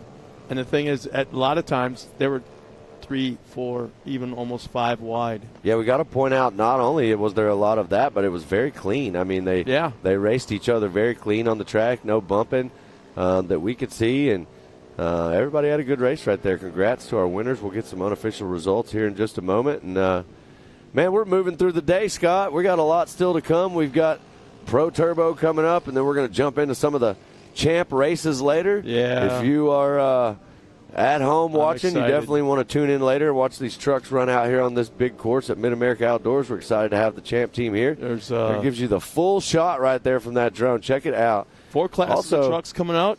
Take note right here, Scott. Look at this. The park is full. There's people everywhere you see camping. Off to the right, upper right-hand corner, there's the pool. This is a one heck of a facility, and I hope you get to make it out. But right now we're going to show you the handy unofficial results for 9 to 12-year-old Slade Dowden. Top spot, Tucker Berza in second. Declan Shields right there nice job in that third spot. Podium. It definitely helped Slade Dowden putting Tucker Berza between himself and Declan there. So Alexander Easton in the fourth spot, Avery Sides in fifth. There's my man Carson Hill in sixth. Triton Lawrence rounding out the field in seventh. And then when we take it over to our 6 to 8s, Alexander Walraven top spot. My man Luke Anderson. Luke Anderson right there in that second spot. Larry Lawrence in third. Blaine Singleton, Team 360, right there in fourth. Paxton Shamblin fifth. Atlee Yoshimoto in the sixth spot. Braxton Fernell in seventh. And Nolan Hartzell rounding out your field in eighth. So congratulations to your youth limited 6 to 8 and 9 to 12-year-old drivers. And there we are looking at this absolutely beautiful facility out here at Mid-America Outdoors. Round number 6 at J. Oklahoma. That's where we're at. Myself and Scott are stepping off. I'll see you down trackside. I'll be to doing watch some races, but we'll be back in just a few moments with a lot more action here at Mid-America Outdoors.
Welcome back to Mid-America Outdoors. We are ready to go racing here once again. The Expert Turbo category is coming up here next.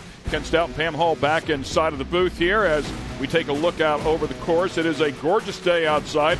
Working its way up to 90 degrees. Nice breeze out there. Humidity feels like it's very low. It's warm, but I think, are we still officially in summer? No, I think last Sunday was the first day of fall, if I'm not mistaken.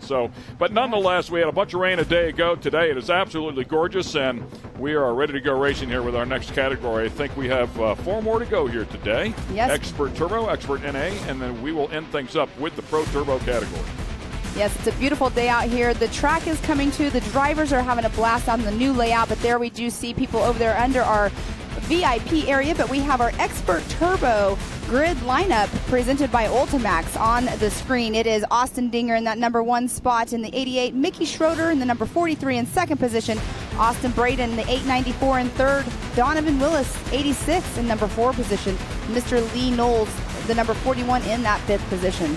Yeah, Chase Kemp will be back there in row number 3 as well. Jake Frederick, Jason Roper, John Caligaru has had a couple of bright moments here this year, and Grant Stephen will round out the top 10 inside of this category. We'll go to page 2 here and take a look at Bree Seek, Chris Adelot, Kyle Arkenau, and Kendra Hoop, of course, one of our ambassadors here. Yes, and Kendra Hoop, she just threw down the fastest lap when she was out there racing in the Vet 40 Plus in the women's turbo class. She did an amazing job, the fastest lap of the whole entire race. And then we do have in that number 15 position, Reese Fullman. 16th position, Randy Clifton. Rusty Pipes, fresh off the race course himself, in that 17th position. And then in the 18th to round out our drivers are Braxton Moore. So we do have a full lineup taking the race course. They will do the rolling start as we have been doing in our expert and our pro classes. And there they are getting paraded around by our pace car. Yeah, they call it a recon lap, and they'll take the full lap here. It gives the drivers a chance to look at the course, find any potential ruts, any soft spots, any wet spots, whatever the case may be. And we know there's one big puddle here at least a couple of races ago. Can't imagine it's gone now. So a couple of things that they'll be able to take note of on their recon lap. And when they come back around start finish, of course, they'll throw the green flag. Something new here are these jumps is triple, if you will. You can't triple it. It's too far apart. But first one's a nice jump, then a tabletop, land it, stand on the throttle, and a little bit larger tabletop there is a good look at it from the backside. And there's the sippy hole that we were talking about earlier. And I think one of the drivers referred to it, might have been Owen Van Epperen, as the pond.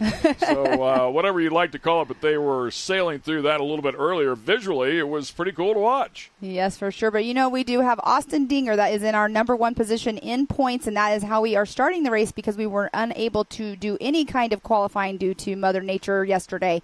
So Austin Dinger, he will be the one starting the pace as soon as that green flag drops. Yeah, we take a look at that in the points. 168 points coming in without the drop, 158 for Mickey Schroeder.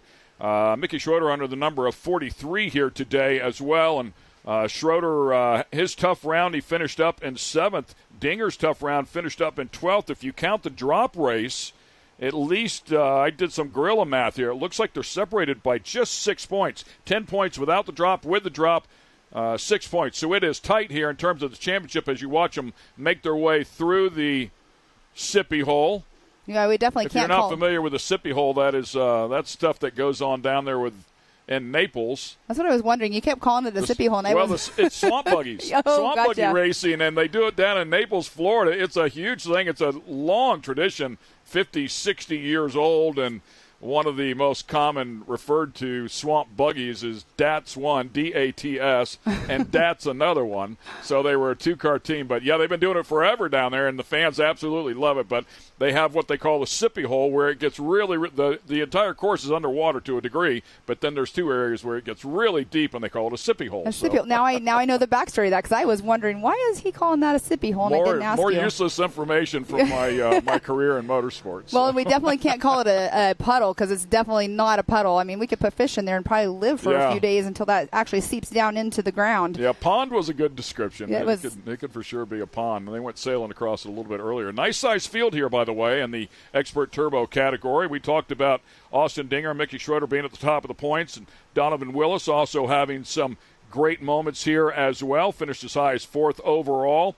Going back a couple of rounds, Austin Braden inside of this one. Lee Knowles, as you talked about here, an ambassador. So, yeah, it's a great category for sure. And you win the championship, good news, bad news. You win the championship is cool. Mm-hmm. Bad news is you get to go to the pros. Right, exactly. So, you can't hang out here anymore. Exactly. And speaking of, Lee Knowles was our champion last year in our amateur turbo class, so he respectfully moved up now into this expert class. Same with Kyle Arkenau. I mean, we've had a few people that have moved up. John Calgary was another one that was in our amateur class as well last year. And he, like you were saying earlier, he really stepped it up a few races ago and did an amazing job. And we know that everybody wants that number one spot. And it definitely shows when we're getting up into these expert and these pro classes how hard they actually change in their driving. Yeah, starting off on points here. No practice time, no qualifying time a day ago, courtesy of Mother Nature. They throw the green flag, so our points leader, Austin Dinger, will lead them to the stripe here. You talked about John Calligaroo. He had a big moment here already, right at the start of this race. We'll see if we can get a number here for you. Number 40 involved, number 57 involved. Roper. Is that number 11? It's Jason Roper, yes. Number 40, you can see he's trying to move, and he is not able to. He took quite a large tumble right off the start. But right there, whenever you take the jump, I mean, you're in the air, and this is open wheel racing, and anything can happen, and that's so unfortunate. So Jason Roper we did see, but we are on our backstretch going through our triple, and that was a nice nosedive right there. Yeah, really kicked the back end up there. Did stick the landing, though, was able to drive out of it, so a nice move there, and made a pass in the process. I can't quite tell who that was, but it's a white car, but, I mean, can't see the number quite yet. Down through the sippy hole there, we're hearing that was Austin Braden. Yeah, if you're the first car there, you're okay. You're the second or third car, and I promise you can't see anything for a couple of seconds there. And reach up, pull a tear off. Yeah, the car going off the track there, can't see where they're going. Yeah, I mean, that's where you're hoping you have many, many tear-offs. I mean, people probably were going over and buying a lot of extra after Mother Nature hit. But we do have Lee Knowles going through our horseshoe turn. That is our 45-degree angle. That's how steep that turn is. We got a little contact going on. Yeah, and of course the inside there launches the car up. It gets pretty light, so it's easy to swap lanes. And if you're in the outside lane, that means some contact. Yes, Austin Dinger right there out front. Yeah, so a big moment right there. Mickey Schroeder. Oh, goodness gracious. gracious. On the bike there, second in the points, and finds himself on his lid. You know what I'm hoping? I hope I didn't jinx this race just now, because I was talking about, how hard they start pushing it. Wow, we do have Jason Roper I think it's worth mentioning that given the tight schedule here, keep in mind, we mentioned this before, that Champ is also here racing. That's the opening wreck. And he was out of the car. He was sitting on the wall, so that's good to see that he's actually out of the car. But we've not had groom time. Mm-hmm. They've not been able to groom this track. So they've been racing on it here all morning long, up into the afternoon. Consequently, there's a lot of ruts here. So when you stand on the throttle and you get after this thing in anger, if you're not ready for those ruts, it'll bite you quickly. And let's talk about this as well. So this track last year, we would have never had any major issues, because last year we had a race course where the water would drain. It was a rocky lake bottom, right? So they brought in the clay because drivers were wanting a non-rocky course. So here we have brought in tons and tons of clay, and you just can't. You have to get that packed in, and it just has been unfortunate with Mother Nature. They've been out here for 2 weeks before we got here trying to groom the track as much as they can, and they just could only do so much before the rain hit. So last time across the stripe, it was Austin Dinger, and Mickey Schroeder was right there behind him. Unfortunately, got up on the bike and ended up flipping over, so it ended up being Austin Braden who was second across the stripe, followed up by Grant Stephen, Chase Kemp, and Donovan Willis to round out the top five. As once again we go back and take a look at the number 88 car of Austin Dinger, points leader and leader for this race, starting off on the pole based on points here. Won the first event overall, finished up 7th overall, and the second event won round 5 overall as well. So has had actually 3 overall wins here so far this season, consequently the points lead. Yes, and you can see he's just out front running his own race right now. He just really needs to be cautious so he doesn't make any mistakes like what has happened already on course. You can see he's going through right there. That is a local caution. That is actually our finish line as well. So they have to slow down to 25 miles per hour through a local caution. They are unable to make any passes as well. So that's where they have to be really cautious when they're actually in battle really close with another racer. Yeah, great description there. Of course, we have the luxury of a nice view courtesy of that drone camera. But whenever you're in the car and you're coming up to that jump, that's blind on the backside. You can't see that all that safety equipment is there. Of course, they're going to rely on their spotters as well. Important to keep them safe there, but that's why they throw the caution before that jump there. They don't want those drivers sailing over the jump, hoping everything's clear. Yes, and speaking of the spotter stands is right up there where they can see that area as well. And here we are now. Remember, we were always calling this our non-rhythm section. Now it's kind of a skill set of driving. I'm not sure how to even explain the triple tabletop section now. Yeah, and I think it's a car setup thing now for sure. I mean, the damper program needs to be on point here. Otherwise, it's going to kick the back end up. You'll land nose down. So you might have to check up. You might have to use the brakes. You've got to learn how to drive the car, figure out what it wants. A lot of drivers, if they want to stand on the throttle and just launch it off the top, it's the fastest way to go, but the car has to work. Yes, and that was Donovan Willis. I'm not sure exactly who he is battling with right now, but they are battling for position. It looks like they spread out just a little bit more. But again, here is Austin Dinger out front. Again, running his own race right now. He has a 1:55.664. He has the fastest lap of the race right now. So he's getting he's getting to see the view without having to worry about actually racing hard against somebody. But the white flag just came out earlier. Not sure. Yeah, white with a yellow. I'm with you. 2 laps remaining here, it says. And not sure if they're giving these guys this category, I should say, a mandatory caution like the Pro NA and the Pro Turbos get. A lot of this course under caution here with a couple of crashes located around it. Yes, that's not quite sure exactly what's going on there, because normally whenever they go under the competition yellow, it's a red and a yellow. Timing and scoring says 1 lap to go, courtesy of Optima Batteries, and of course that is that finish line jump as you were talking about. So they want to make sure they're checked up there because of that incident down there.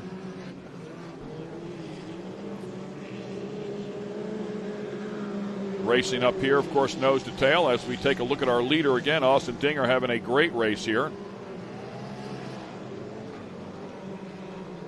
And we see on the timing loop that we do have of Optima Batteries, Kendra Hoop is out on course. She's seen this race course quite a bit today as well. And Austin Dinger, though, I mean, this is his race right now. Yeah, chasing that championship. By the way, Grant Stephen across the stripe in second after that last moment coming to the white flag. So Austin Braden has fallen back a spot. Grant Stephen looking to finish up second here on the opening day. And if you look at the lap times right now, Austin Dinger has not taken the fastest lap now. He has picked up his lap time to a 1:48.746, but Grant Stephen has now taken over the fastest lap of this race so far at a 1:48.294. So you can tell that he's really picked up his speed and his pace during this race. Yeah, going back to round 3, Grant Stephen finished third overall, so second would be a season best for him to kick off this weekend. 2-race format, of course. Austin Dinger coming through the final turns here, looking to pick up yet another win. Has done a great job here this season. And there he goes. He just got that checkered flag.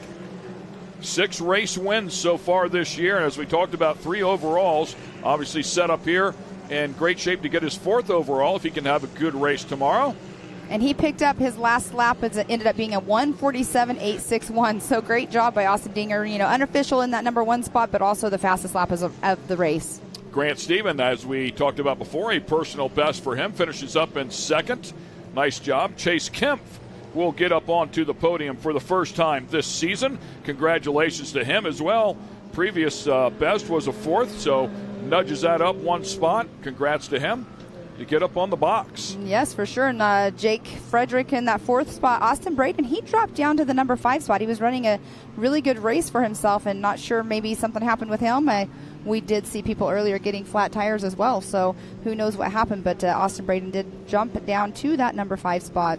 Yeah, and that wreck on the opening lap, they're still picking up the pieces and parts down there, trying to get a couple cars cleared out of the way. Just in a tough position for sure. And there's Mickey Schroeder. He's back number moving. 43 gets back rolled over on all 4s and drives across the stripe under power, which is good news. definitely, especially being in that number 2 spot with the points. Yeah, it would also indicate, of course, that the car is it'll be good to go for tomorrow. Not to say that some arms, suspension arms on it aren't bent, but clearly good enough to go out there and make a couple of laps there to finish things up, and they'll get it tidied up for the race. Yeah, they'll go back and definitely do a total walkthrough on that car to see what all might need to be fixed, like you just said. Yeah, as you know, the suspension arms on these things are actually pretty fragile, but the cars themselves are actually very tough. So the main hoop and the cage and stuff, I'm sure, is all fine.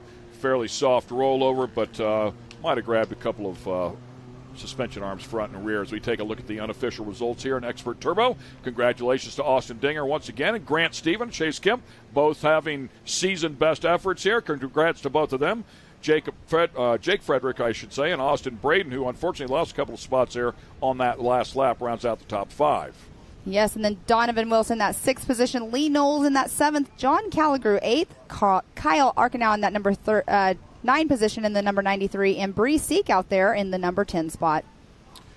So, good stuff there. Once again, let's get it back down to Mr. Scott Rain. He is there with our winner and points leader.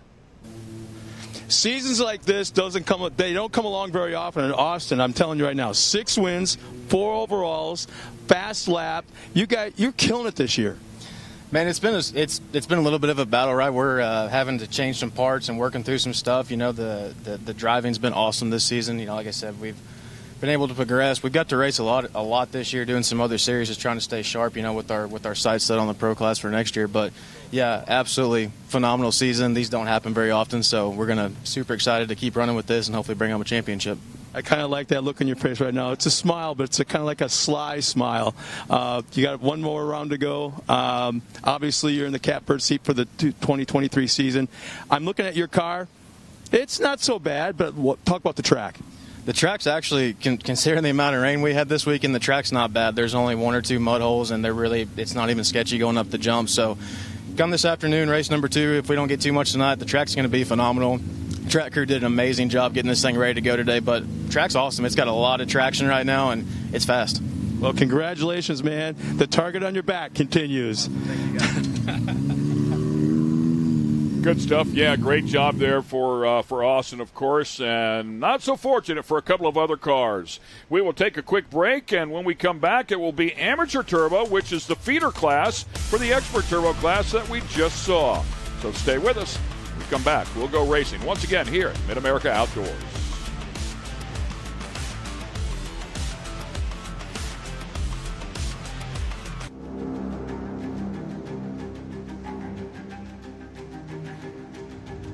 Connect with the Wild is about off-roading with your buddies.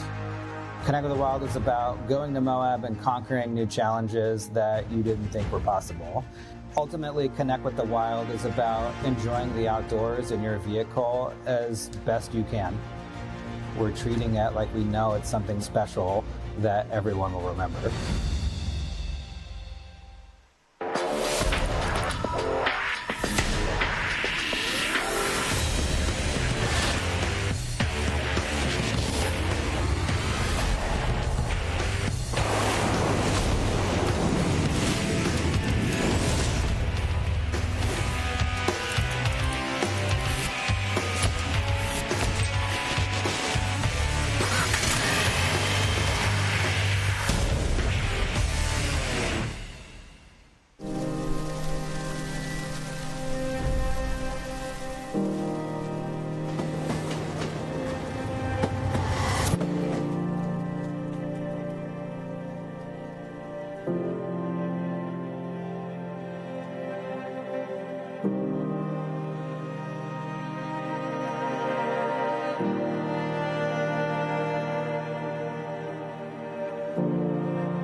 Watching Speed Sport 1, your home for great American grassroots racing.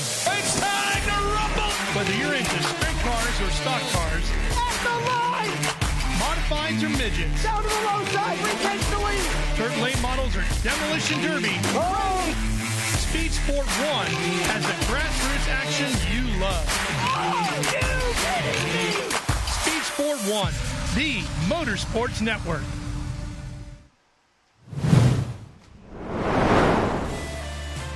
It's all going down at Jay, Oklahoma. This is MAO, Mid-America Outdoors. Ken Stout, Pam Hall, Scott Rain covering all the action for you here as we wind things down for our portion of the action that's going on here at MAO. We have amateur turbo class coming up, and then we will finish it up with the big dogs in the turbo, the pro turbo category. And a little bit later on after that, the Champ Series will take over here, and the big trucks will be out here on this racetrack as well. So make sure you tune into that as well. We're going to bring you our starting grid here for the amateur turbo category. Charlie Stewart, by the way, leading in the points here, followed up by Rich Raby, but Charlie Stewart having one of those phenomenal years, and of course we will line them up based on points again. Yes, and we do have Ariel Bayarski in third, Hank Hall in fourth, Randy Boyter in that fifth position, Justice Schmieder sixth, Parker Frank seventh, Sean Murphy eighth, Mason Prater ninth, and Ryder Van Beekman in that 10th position. Are you excited to call this race? You have somebody special in here. I do have to say my nerves are a little going right now. Here we do. We have TW right there getting ready to wave that green flag. All right, the green flag has just dropped, and off the start they go. Oh, look at that. We have somebody already oh, that's Ryder Van Beekman. Too bad for him. He was going a little bit slow, but look who has that hole shot right there. How about that? Did a great job there. Some kid named Hank Hall. Wow. Apparently maybe related to you. 15 years of age out here cutting his teeth, looking to get up into the expert turbo category a year from now. Also having a good run here. Fourth in the points. Has really put some stuff together here as of late. Round 2, of course, finished second overall and then did the same thing again in round number 4. So he has for sure had some moments of brilliance. Yes, and not everybody went out for practice this morning just because it was a very short practice, but also the track was just coming to this morning, and he hasn't been on the new track, and here we'll see what happens, but we do have quite the field out there. Ryder Van Beekman out there in the backside of this course. He is actually in a what is that called? I just lost my train of thought. A RS1 in the turbo class, which you can do. You can run a non-turbo in a turbo class. Yeah, and I believe he's also running in a couple of other categories as well. He finished up on the podium here a couple of times already today, so some seat time for sure as they duke it out here. Great battle going on here. The number 57, that is Hank Hall, as we were just talking about, your son. Yes, and that's Mason Prater in the number 3, right behind him. Mason Prater, he does come from the West Coast. He's been racing for quite a long time as well. He came out and raced with us last round, which was awesome to see. And here he is out on course again. And almost a little bit of contact in the air just now. That's what we were talking about earlier. Open wheel racing can be a little iffy, but we do have a battle going on for second and third place right now. Did see Mason Prater. He hasn't raced with us all year long, but was here for round number 5 and put together some good efforts, and he is not going away. So the 3 is Mason Prater, who we were just talking about just a moment ago, finished up 4th overall here in round number 5. And, of course, as we mentioned before, your son, Hank Hall, just there ahead of him, the number 57. But look at this right now. It is our points leader, Charlie Stewart, out front. He has made quite a distance between first and second position. He is our points leader. He cannot be touched right now. I mean, he is in that number 1 spot. And between this round and next round, nobody will be able to touch that number 1 spot from Charlie Stewart. I mean, a 28-point lead without the drop. Even with the drop, it's still significant there. So he's done a great job, no question about that. Yes, he has. And we do have Ariel Bayarski out there who's running in that 3rd position. Looks like she is currently running in that number 7 position out on course on physical time. Yeah, part of that Johnny K's team, John Calicaroo, who we saw racing here a little bit earlier today. Tim Farr, part of that team as well. It's a big effort for Mr. Calicaroo and Johnny Caves, and one of the supporters here for the series. And, man, this is a great battle. They are duking it out here. It is definitely a great battle. And big moment. There we go. That's where right now it's all about seat time and everything of making sure you don't make any mistakes. You did bicycle. But look at this. Now we have the number 26 coming into there. The 26, that is Justice Schmieder, who is running 6th in points as well. So Mason Prater has made that pass. Hank Hall running in that 3rd position with Justice Schmieder right on Hank Hall's tail. Yeah, good battle there. All 3 cars for sure. And I really thought Hank would take over that spot. If Bear had that big moment, he did go outside in on him and took it over for a moment, but then got caught up in the ruts out there, and he's going to have another run because Bear just did the same thing. I'm sorry, Prater. Yeah, I mean, we got Charlie Stewart. He's running his race all by himself, but the action right now is between second, third, and fourth position. And we do have, like I said, Justice Smeater. He's in that fourth position, sixth in points, but Hank Hall fourth in points, running right now second on race course. So all three cars, really good pace here, have stayed pretty tight with each other. Unfortunately, the 85 car of Randy Boyder off to the side, has a mechanical there. He's out of this one early on. Yes, and he's having actually a pretty decent season, really. Exactly. Last race, he ended up, though, in, I think it was Rusty Pipes' car, and ended up with a gnarly crash, and that's Rusty Pipes had to have his car basically rebuilt. He was talking about that earlier. S3 Power Sports rebuilt his car for him. Yeah, I kind of remember that. Boyder comes in here top 5 in the points, but today will certainly not help him out in that situation. Again, all three of these cars still nose to tail. Great battle going on here. Exactly, and we do have Charlie Stewart has the fastest lap of the race so far at a 1:32.203. We know the lap times are picking it up. The Talladega turn that they're on right now, that is one of those corners that you have to figure out what you're going to take. Are you going to take that high line or are you going to take that low line, because it really can mess up if you're battling out for a position. Yeah, and of course the car in front of you might help dictate that decision. And again, Prater up on the bike, loses a spot here. And Schneider able to pick up that spot there and move into the top 3. And then Schmieder barely bicycled just a little bit right after that. I mean, that turn right there, you can tell that Mason's having a little bit of difficulty in it. And there are some ruts in these turns just a little bit. But white flag is out right now. Charlie Stewart in that number 1 spot. Hank Hall in number 2. Mason Prater. Actually, Justice Schmieder made a pass on Prater. Yeah, when Prater got up on the bike there, Schmieder was able to get around underneath him here. And we'll see what happens on this last lap, because that has allowed Hank Hall to drive away here just a little bit, get some breathing room. Yes. I'm sure his spotter will tell him that. So when you get in a couple of those tight areas where the ruts are really bad, you can back off just a little bit and keep your composure. Back off, but you also, you're saying back off, which is exactly what you want to do, because you don't want to push it so hard and end up bicycling and just completely ruin your whole entire race. But there we are. Charlie Stewart, our leader, out in front. Nobody can touch him right now. He's so far out front. He has definitely got his lines down. He more than likely probably went out for practice this morning, because his car kind of looked a little dirty when he went out there. But here we are. He's going through that, what do you call it again? The sippy hole. The sippy hole. 2.5 seconds on the field, by the way. I think of a sippy cup when you say sippy hole. Right, so Hank Hall there, we saw him just ahead of that group of 3. Oh. Yeah, in a moment back there, that looked like front-wheel drive was lost. I think typically when they spin around like that, they've lost front-wheel drive. I think it was possibly Prater, because I don't think that he has made a pass back on Schmieder. Oh, and we have a little contact going on back here. I'm not sure what position they are battling for, but they made a little bit of contact back there. That was Ryder Van Beekem that just passed by. Yeah, those two cars, you can get side by side. Rich Raby, that was part of that battle, which Rich Raby's second in the points here and a little bit deeper in the field than you would expect, down in 7th position last time across. As we keep an eye on Charlie Stewart coming across for the final time to grab that checker flag. Congratulations to Charlie Stewart. Excellent job for him. Yes, and he had the fastest lap time at a 1:32. He did have quite a lead. He had a 4.5-second lead over second place. So we do have Charlie Stewart in that first position, Hank Hall second, and Justice Smeater in that third position is what we have right now. So Mason Prater did that spin out. Not sure if he got going again after that, because like you were saying, that it definitely is a front-wheel drive problem when you spin out like that. Hank Hall having a good effort here as he finishes up in second. Charlie Stewart grabbing his 5th race win, by the way, of the season. And that is Ryder Van Beekem getting that checkered flag. Yeah, we saw Ryder have issues there in the beginning of that race, so that's a pretty good rebound. Really curious what happened there. He was completely off pace and off to the side of the track, but was able to gather it back up and make a run. Had a chance to speak to his dad a little bit earlier, who went for a big ride out here a couple of rounds ago. Was going to take it easy and come back next year. Sean Murphy across the stripe in 7th. Rich Raby able to grab one more spot there, up into 6th. So a tough race there for Rich.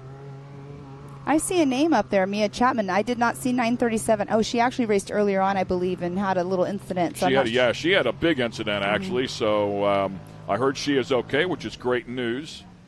As Charlie Stewart up top, Hank Hall right there in second place, looking to work his way up into the top 3 in the points. Came in here 4th in the points. Justice Schmieder, as you were talking about before, had that great battle. Hall, Schmieder, and Prater, all three of them back and forth at one point or another. Ryder Van Beekem having a good comeback as well inside of the top 5. Yes, and Rich Raby in that number 6 position. Sean Murphy in 7th. Ariel Bayarski, she is actually our 3rd place in points right now. She is back in that 8th position. And then Parker Frank in 9th. And Randy Boyter, we did see him have an issue, and we did not see Mia Chapman actually take the green flag today. And once again, Scott Rain is down there with our winner, fifth race win, I should say, on the season, looking for another overall. Charlie Stewart, let's put it this way. You've had a very, very clean race, but it was a mess behind you. Do you even care what's going on as far as all the action behind you and just worry about the track in front, or what's your strategy out there? With the track today, I just tried to focus on the stuff in front of me, not behind me. Especially with that big pond and before that jump. Got a little sketchy sometimes, but came out with the win, and I'm happy with this weekend. Well, you figured out well enough that you had the fastest lap of the race as well, but talk about that track. It was great. Got rough in some spots, but that new tabletop jump I really like. Just really smooth race. Well, congratulations to this man right here, Charlie Stewart, another win. Nice job. Thank you. And once again, congratulations to him. Great effort there as he continues to dominate that category and chase that championship. Of course, he'll be able to bump up to the Expert Turbo category when that is said and done after the next round. Stay with us. We have the Pro Turbo cars firing up, ready to go battle. AMSOIL runs on freedom and has since 1972. We punish our products firsthand in our world-class laboratories and beyond, because some things can't be learned from a test tube. Run with us.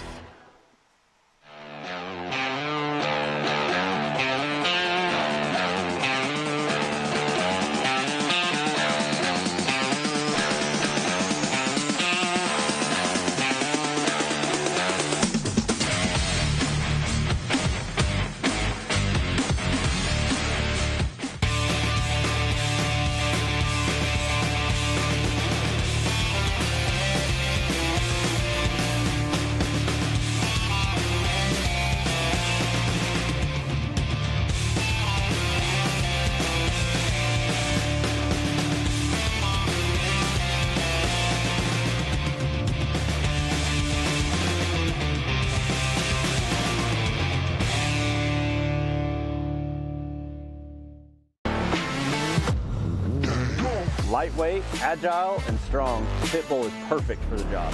The Pitbull is the first and only lift that can be used in the pits and in your garage. Elevate your racing with a Handy.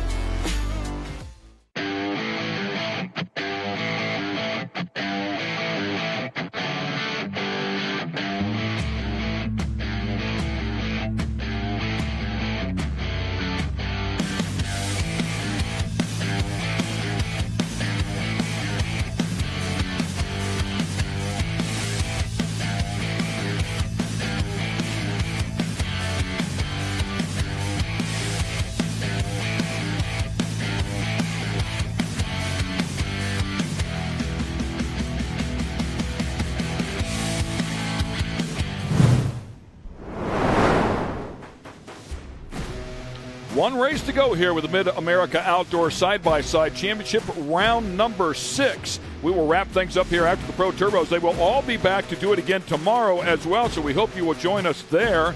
The racing, of course, is far from done, as Champ will take over after we're done, and the big trucks will come out here and sling some dirt around. Looking forward to watching that as well.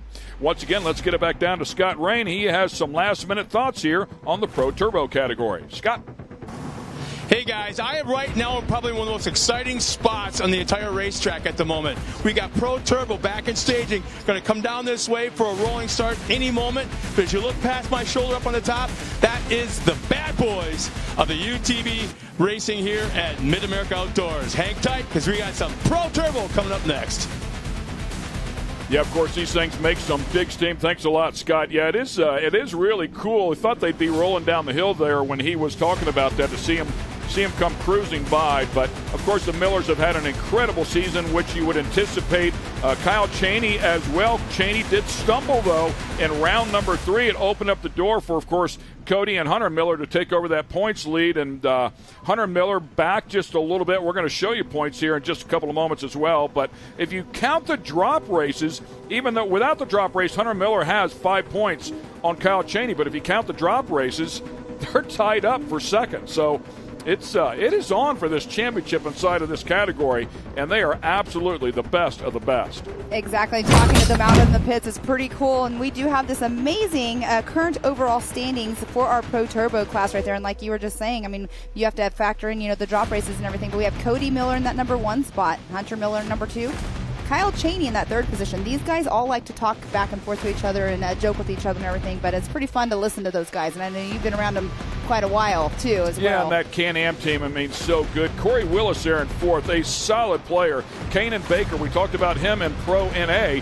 He came out here in the last round and dominated, drove around the outside of Miller, which nobody has done all year long. It was an impressive drive out of young 15-year-old Kanan Baker. Basically made a mark and said, I'm here to play, guys, and I'm capable of running with you. It was pretty cool. As we take a look at the rest of the field here, as you can see, a lot of people have competed so far in chasing points. So a better part of 30 competitors this year inside of this Pro Turbo category. Yes, and there we do have them coming down to get down ready That's for Cody that Miller there, our rolling, points leader, yep. Yes, getting ready to do their rolling start. And I'm going to talk about it. Doing the rolling starts are pretty fun, but look at this. We have onboard camera. How about that with Kyle Cheney, and we'll hopefully it stays clean. We can see where he's going. The first time through the sippy hole, it might not look this good, but they'll get them lined up here, of course, and you mentioned it before, a side-by-side rolling start here, so they will not use the land rush start for this particular category. Way too many cars anyways to give everybody a fair shot at that, but yes. It'll be fun to watch them go side-by-side here and make their way over that finish line jump, if you will, and then into turn number 1. That sippy hole, as you keep saying, I keep calling it a pond. I hope that at some point of it, we can be on board when Kyle Cheney actually goes through it. I want to see how it actually hits the car, because when you hit a puddle or a pond or something going really fast, how it like whooshes up over the car. I'm just wondering and curious of how it's going to do with the race cars, if it's going to do the same thing or if it's just basically flailing out to the side. Yeah, we have seen these cars make their way through there at speed, of course, and it seems like they're able to stay on top of it for the most part. They certainly don't sink down half-wheel deep, which, as we watch them on this recon lap, we've seen them a couple of times, that it's way deeper than appears whenever they're racing. So they've got them lined up side by side here, and again, worth repeating that they had no practice time, they had no qualifying time, so they are lined up here based on points. I believe this will be a 5-lap race, if I'm not mistaken, and they should see a mandatory caution as well, which will punch them back up there in the middle of the race. Yes, and that was TW that was down there getting them all lined up. He is also our pace driver as well, so headed back over to his UTV to get in and take these guys around. Over here on the left-hand side, the number 1, that is our 2022 Scotty Champion. He was our championship winner last year for our Pro Turbo class. That was a great shot. I don't know if they can hear us or not to go back to it or not. But you could see the different tire design. Some little see the heavier lug right there, and also the rounded sidewall on the number 124 just ahead is a Hoosier tire, more of the chain link style design. That works really good on a dry slick track. So again, a little heavier lug up ahead. So thanks a lot to the camera crew, and doing a great job here today to give us a couple of looks as you take a look at that Can-Am team up there in the front. So tire choice critical here, and a lot of times the chain link Hoosiers are very fast, but not to the end of the race. Right, exactly. The tire choice, like you just said, you think about it, you run certain brands of tires. All these brands of tires have their own reasoning for why they're better in, mud or dry conditions. But out here this weekend, starting off this morning, it was a muddy mess out there, and here we are, perfect track conditions, and now it's like, do you change your tire pressure? Do you change, you might have your tires cut a certain way for certain conditions, and it's like when you get to the end of the day like this, where it's different, maybe you have to choose a different cut on your tire. And here's a look at our Pro Turbo starting grid for round number 6 with Cody Miller up front. His brother right alongside. Kyle Cheney inside of row number 2. Corey Willis outside row 2. Fourth in the points, Kanan Baker with a nice move after winning in round number 5 up there inside of row number 3, and Cody Taylor on the outside of him. Cody Martin on the inside of row 4, lined up alongside legendary Tim Farr, Zach Beavers, and Jacob Geisendorf. And this class always throws me off with the Codys. There's Codys and there's Martins and there's Millers. And it's kind of crazy. Scott Champion is our reigning champion inside of the category. Mitchell Huddleston, of course, Chad Deutsch, and Austin Vanover. Mickey Thomas, and I was not able to verify if it's the Mickey Thomas, but I think it's Mickey Thomas, who's currently chasing a championship in the Champ Series in Pro 2, formerly drove in side-by-side, so it's very, very fast. In fact, I want to say championship year for Robert Stout on the Lucas Oil Series. Mickey Thomas filled in for one of those races up in Reno. So very, very talented no matter what he gets into.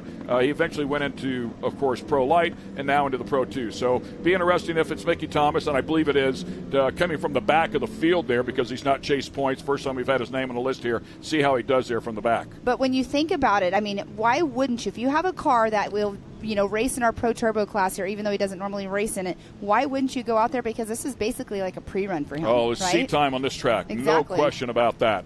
And it doesn't matter what you're in, it's going to make a difference. By the way, looking at that, what we've been referred to as the pond or the sippy hole, it does not have as much water in it. I think with all the racing, they've blown a bunch of water out of it, but it is still very, very wet in there and will be a tricky obstacle for them to navigate through. The best in the business here, ladies and gentlemen. I mean, we are talking about the fastest drivers in side-by-side UTVs out here. Of course, Champ has, we're missing people like C.J. Greaves. Would love to have Greaves out here. But it's the rule set is a little bit different, and they're changing their own championships as well over there. Right. But Mickey Thomas, like we were saying, if he ends up, having their own, if they're having their own UTV that can race, then here he is out here again, seat time. But here we have a stacked field. They're getting ready to finish up their recon lap to take that green flag, and this is where I would love to talk to these drivers. I sometimes ask them, how are you actually feeling when you're getting ready to take that green flag? Is your heart pumping, or are you calm and cool? Like, some people are super nervous, and even though they've been doing it for years. The Millers, I mean, they race all the time. They've been doing it for so long. It's one of those things where I'm going to have to go and chat with them about how they actually feel when they're starting side by side, because they're brothers, but they're also racers on race course. Speaking of the Millers, looking at them there, of course, maybe a last minute conversation with your spotter, something that you want them to look out for, keep an eye on. Some of that stuff going on, settling in. Typically, these guys with all this experience put the helmet on, get the car started, they get out on the track, and they get a sense of calm that comes over them. They know what's going to happen here as we take a look at it. By the way, we need to talk about these cars. They weigh in. They're 100. Were they bumping a little bit, brotherly love? 1,750 pounds, so they're 100 pounds more than the NA cars. These things producing upwards of 300 plus horsepower. They horsepower to weight on them is very, very good. They are absolute rocket ships. I mean, they are extremely fast. So it'll be fun to watch the best go at it here, as it always is. The premier class here for the side-by-sides at Mid-America Outdoors. Round number 6, race number 1. The Miller brothers are on the front row. They stand on the throttle. The 22 goes. Cheney looking to make it 3 wide here in turn number 1 already. Oh, that turn right there is always so tight coming off the start, as we saw earlier on, some incidents happening. But here we are with that green flag. They're all still super tight going. It looks like they're almost still in order to start. Cheney did pick up one of the spots, and Kanan Baker trying to come with him. Kanan Baker, of course, our latest winner. Taking a look at that white car, you can see that sloped, laid-back roof. I mean, really sexy-looking car, no doubt about it. 15 years old, and he's worked his way up into second already. The 21 car is coming. He is ready to make some noise here again and fighting for the lead on the inside of Cody Miller. Wow, he is definitely out here wanting to race with these boys. But you had a great conversation with Dad. You were saying that look at that. Yeah, the Miller brothers, was that Hunter or was that Cheney? Well, there is right there. That's Cody. Oh, it's I think that was Cheney, because Cheney had gotten around Hunter at the start. Well, Cheney's in second now. Was up into second. Wow, you had a great conversation with Baker, is what I was saying really quick about Dad. Studying these videos, it's amazing to see that he's taking that he watched and learned, and he's actually applying it on course. Yeah, no question. I mean, he watched the guys what they were racing, went back, watched a lot of film, if you will, and found a couple of places where he thought he could do a better job. And then, of course, they made a tire change, is what I understand as well. Picked up some time there, and boy, whatever it is, man. It is definitely showing out here on course for sure. We do have, that is Corey Willis right there with, I believe that is Cody Martin as well, or Cody Taylor, I'm sorry, that they're battling it out. There's a nice little battle going on here between 6th and 8th position. There's the number 7 right there. That is Cody Martin. Yeah, Corey Willis down in there as well. That's the black car. Is that correct? Yes, 17 is Corey Willis. That is Corey Willis. Oh no, look at this. Our points leader, Cody Miller, is off to the side with a mechanical. That is very unfortunate for Cody Miller, but Kanan Baker went across the line in that number 1 spot with Cody Miller off to the side. It looks like it happened before the finish line. He doesn't have any laps on his Yeah, you're scoring. exactly right. Kyle Chaney recorded in 2nd place, and then Hunter Miller, Cody Taylor, Corey Willis inside of the top 5. As we go back and take a look at our leader, and you were talking about it before getting some seat time. So Kanan's already been out here in the Pro NA class, had a great run there as well. Like finished up 2nd place behind Owen Van Eperen, and boy, they've got this thing sorted out. I don't know what they've done, but man, they have found a ton of speed. I mean, to put it in perspective, he finished 6th overall, 11th overall, 13th overall, then 7th overall, and then came out here and dominated round 5, winning every time he got on the track in both categories and looking to keep that momentum going. Yeah, he's doing an amazing job out there. I believe that after 3 laps, we were supposed to go into our competition yellow, so we should be doing that here in just a moment. But Kanan Baker on the rails out there, and he will be racing later on in the Champ Series as well. So amazing kid out there racing. I mean, he's 15 years old, and he's out here racing against very seasoned veterans. I say veterans, but, you know, compared to his age, they out here racing against people that have been doing it for many, many years. You know, I was speaking to a couple of the drivers as well, and they said you'd be surprised at how stock the Millers' cars are, because you are allowed to change internals in the engines here and make a little more power. And a lot of people say they just leave them the way they are. Yes. And, of course, very good driver, suspension, plenty of suspension modifications there and dialing the car in so that it will work right. And they do so much different style of racing. They don't only do short course racing, they do the Ultra 4 USA as well. They race King of the Hammers, and so it's they have a lot of seat time and different styles of racing as well. But Kanan Baker, I mean, we were talking about it earlier, he has his Pro Light, he races in the Pro NA, Pro Turbo. He also races Nitro Cross, so he's got a lot of, and he also races at the Chili Bowl as well. So different styles of racing, again, for Kanan Baker. That just makes you a better driver when you can come out and drive different styles for different styles of cars, I should say. Yeah, he has a lot of seat time, no doubt, and he'll be doing a lot of racing here this weekend as well. You talked about the Pro Light that he'll be competing in. He'll be competing in the Champ Series as well, and side-by-sides, 2 classes here, side-by-sides. He ran in the Pro Light a little bit earlier for our MAO Pro Light Championship Series. Got his feet wet in that, so a lot of seat time, man, and this kid is definitely switched on. Yes, he is, and he is showing these boys what he is all about. He wants to be out here on top notch with all of them, and here he is. And there's the competition yellow coming out. Slowing them down. Kyle Chaney out there with a 138.436 is his fastest lap. But if you look, Kanan Baker's fastest lap time is a 136.980. He has the fastest lap of the race so far. Yeah, I mean, a second and a half on Chaney. Am I doing the math right there? I mean, that's insane. It is definitely insane for sure. I mean, again, Kyle Chaney, he's another one. He also races the Champ Series. He'll be out racing later on with them as well. And that's a great battle going on. That is Scotty Champion, and I believe that was Mitchell Huddleston. Yes, it is. That they went over the finish line. Just nudged him out there, just snuck across before him, at least according to live time and scoring. So congrats to him, and I'll give him one position better to start the back half of this race here, the final couple of laps. And if that is the Mickey Thomas that you were talking about, he is running in that number 11 position. So once again, Kanan Baker there right behind the Pace vehicle.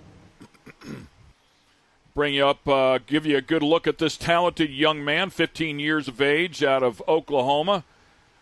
Pro NA and Turbo, and as we talked about before as well, I know Polaris is a Polaris, but they also have a Can-Am as well. So whatever it takes to go out there and win is what they do. And his father's a wonderful guy. Of course, his sister also competes as well. Saw her in the Pro NA category. They race against each other in that class. Wonderful family, no doubt about it. They have quite a setup over there. I mean, there's multiple cars over there. They do a lot of stuff around the park as well. So, everybody out here, we love all of our families out here, and they come out with a show. And here we are, Kanan Baker in that number 1 spot, and his white. I call it looks like a space, it should be on like a Star Trek or something. And the way his car is shaped, it's a different shape than anybody else out here. It's a pretty cool look. It's definitely one that you can tell They've that got it's him sitting Baker. low center of gravity there, and of course that thing is swooped back. You can see he has plenty of headroom inside there, so no issues there. By the way, Tim Farr having a good race here as well, just outside of the top 5. Yeah, you mentioned Mickey Thomas starting off dead last up into the 11th position, and now the field bunched back up here, so he'll have a target-rich environment directly in front of him. We'll see if he can take advantage of that. Kanan Baker really taking his time through there, through that pond, that big gigantic mud hole, if you will, as to not bring up any water and get it on any critical pieces inside of the car. Oh, I was thinking he was just being really nice. Keep his feet dry. Honestly, I mean, you don't want water on the shoes either. Your feet slip off the pedals. There's a lot going on whenever you load these cars up and you get them inside of a turn. Your feet can slip off the pedals for just a second. It can get you in trouble and help you flip if you're not on the throttle. So a lot of stuff to think about that you typically might not think about. And, of course, one of the best, and Kyle Chaney right behind him. I mean, the guy's a machine. Not much that guy hasn't won over the course of time in every form of racing and side-by-side. Of course, a king as well, a 3-time king at the Hammers. So he can he will make you pay. I promise you, if Chaney can get around him, he will show no mercy. And that's what I was jokingly going to say. Maybe Kanan was just being nice and not going to get mud up on Chaney's visor through the puddle. Kanan, maybe? Maybe, I don't know. Who knows? Maybe. He's 15. He hasn't learned to hate at that special level that some of these veterans can do when they're inside of a race car. Put that helmet on. Exactly. And Hunter Miller right there, he was on screen as well. He is also one that's been up there, at Hammers as well, racing against Chaney. Chaney, kind of a not funny story. He technically could be a 4-time winner in a row, but he had an incident one of the years. He had a flat tire or something had happened, and they didn't put his car in gear, and it ended up rolling over his foot and breaking his foot. And he ended up finishing in 2nd place, but he was leading the race on the last lap when it happened. But Chaney's definitely a machine, like you were saying. He is won in a lot of stuff, and he shows it right here. But up against Kanan Baker, they're getting ready to take that green flag to finish out the last 2 laps of our Pro Turbo race. Corey Willis back there in 4th as well. It's had some great moments. Always a solid top 5 player. They throw the green flag. Kanan Baker brings them back to the stripe, stands on the throttle. Here we go, the back half of the Pro Turbo race. Somebody getting pushed out into the fluff did not work out well. I say fluff, it's more of a heavy mud rutted up track out there. I'm trying to see who it was, but I think it was Cody Taylor. I was just going to say the same thing. It might have been Cody Taylor. We'll see what happens the next time they come around if Tim Farr was able to take advantage of that, but they kind of blocked the track in the process, and Taylor got back on the pipe. So it's really amazing to see the different cars, the way they land. Look at Kyle Chaney really closing a gap right now on Kanan Baker. Chaney coming on here, showing he's got something to hang with the 21 car. We'll see if he can make it last. The PPEI car of Corey Willis back there in 3rd place. Nice move for him on that restart, picking up a spot. Corey Willis is another one that races and also in our Ultra 4 racing as well. He's got seat time and all different kinds. Oh, no. Big moment right there. Talk about gathering one up. Wow. One of the Can-Am cars there. Corey Willis in the 17 car trying to pick up another spot on Chaney, and Chaney has fallen way back from the 21 car. We thought he was catching Kanan, and it looks like maybe you had a big moment there at some point. The 91 car way back and now under attack from the 17 of Corey Willis. Oh, and this is where you do not want to make a mistake because you don't want to lose that position, but he has definitely dropped way back. They are going to come around and get the white flag right now is what they should be doing. So what a great race we do have going on right now, though, between Kyle Chaney and Corey Willis. White flag is out for Kanan Baker. One more lap here, and he's going to try to make it 3 consecutive race wins in a row. No reason to believe that wouldn't happen as we look at it right now. Certainly has a lot of breathing room. A great battle here for second between the 91 of Kyle Chaney and Corey Willis. Corey Willis definitely has a great program going for himself. He's out here running third. He has had a few things. I think he ended up rolling on our last round or something. He went happened. for a big ride. You're absolutely right. And blamed himself. He said, man, it's one of those mistakes. It just happens sometimes. And that's one of the areas on the track that they actually changed this race as well. They cut one of our last turns out over there where a lot of people were having some issues, but he is not letting Kyle Chaney out of his sights whatsoever. And there's quite a gap right now, too, between second and third and then going back into the rest of the pack. Corey Willis, a very talented businessman as well. So we talked about that battle back there. Cody Taylor did come across the stripe in fourth, then Hunter Miller back there in fifth, as definitely Hunter having a moment there. That was a big moment. That was a scary moment. Kanan with no pressure whatsoever just continues to drive away with a 1.4 or 5 second lap time, better than Kyle Chaney, which is just outstanding. That's an unbelievable effort. Last time across the stripe had a 3-second lead. It's bigger than that now. 100% on that. Kyle Chaney's making a little bit of a gap in front of Corey Willis, but Kanan Baker, he is the man of the race right now. Just one last turn here coming up here shortly to finish this race out. And across the stripe he goes. Checkered flag out for 15-year-old Kanan Baker. Gets it done. Kyle Chaney back there battling with Corey Willis is able to hang on. Willis keeping the pressure on him, but not able to get the spot. Flagman needs to get back out of the way there because that battle was pretty vicious. Hunter Miller works his way back up into fourth. Geisendorf and Cody Taylor going at it there as well for fifth and sixth. So once again, a great battle here in the Pro Turbo category. That was a great race right there. That's really, though, unfortunate for our points leader, Cody Miller. I mean, the points were only 9 between him and Hunter going into this race, and that's very unfortunate that he ended up not finishing the race because that's going to definitely hurt him in points. Yeah, and if my drop math is correct, really only 6 right after the drop. So this could be, I mean, it's far from over. As we take a look at the unofficial results here, we have another race that has to happen tomorrow. Any one of these guys can have the same fate be dealt to them. So, but congratulations to Kanan Baker. He now makes it 3 consecutive wins out here. Kyle Chaney doing a great job there, staying right there in the hunt, and will be a player here in the points for the championship now. Corey Willis keeping the pressure on Kyle Chaney. It was a lot of fun to watch that battle. Yes, it was. Hunter Miller back there in our number 4 spot, our second place in points overall for the season. Jacob Geisendorf in that number 5 spot. Cody Taylor, we saw him battling it out there a little bit too, and he's sitting in that number 6 spot. Tim Farr in that number 7 spot. Our 2022 champion, Mr. Scotty Champion, back there in our 8th position. Cody Martin in that 9th. Here we have Zach Beavers is now in that 11th position. Chad Dusich in that number 12th. Mickey Thomas in that 13th. And then we had Austin Vanover, and Cody Miller didn't even make a lap, so very unfortunate. Yeah, Mickey Thomas having a tough back half of that race. Lost a few positions, but great to have him out there for sure. Good overhead shot there of the newly designed track here at Mid-America Outdoors. Stay with us when we come back. We'll talk to our winner. AMSOIL runs on freedom and has since 1972. We punish our products firsthand in our world-class laboratories and beyond because some things can't be learned from a test tube. Run with us.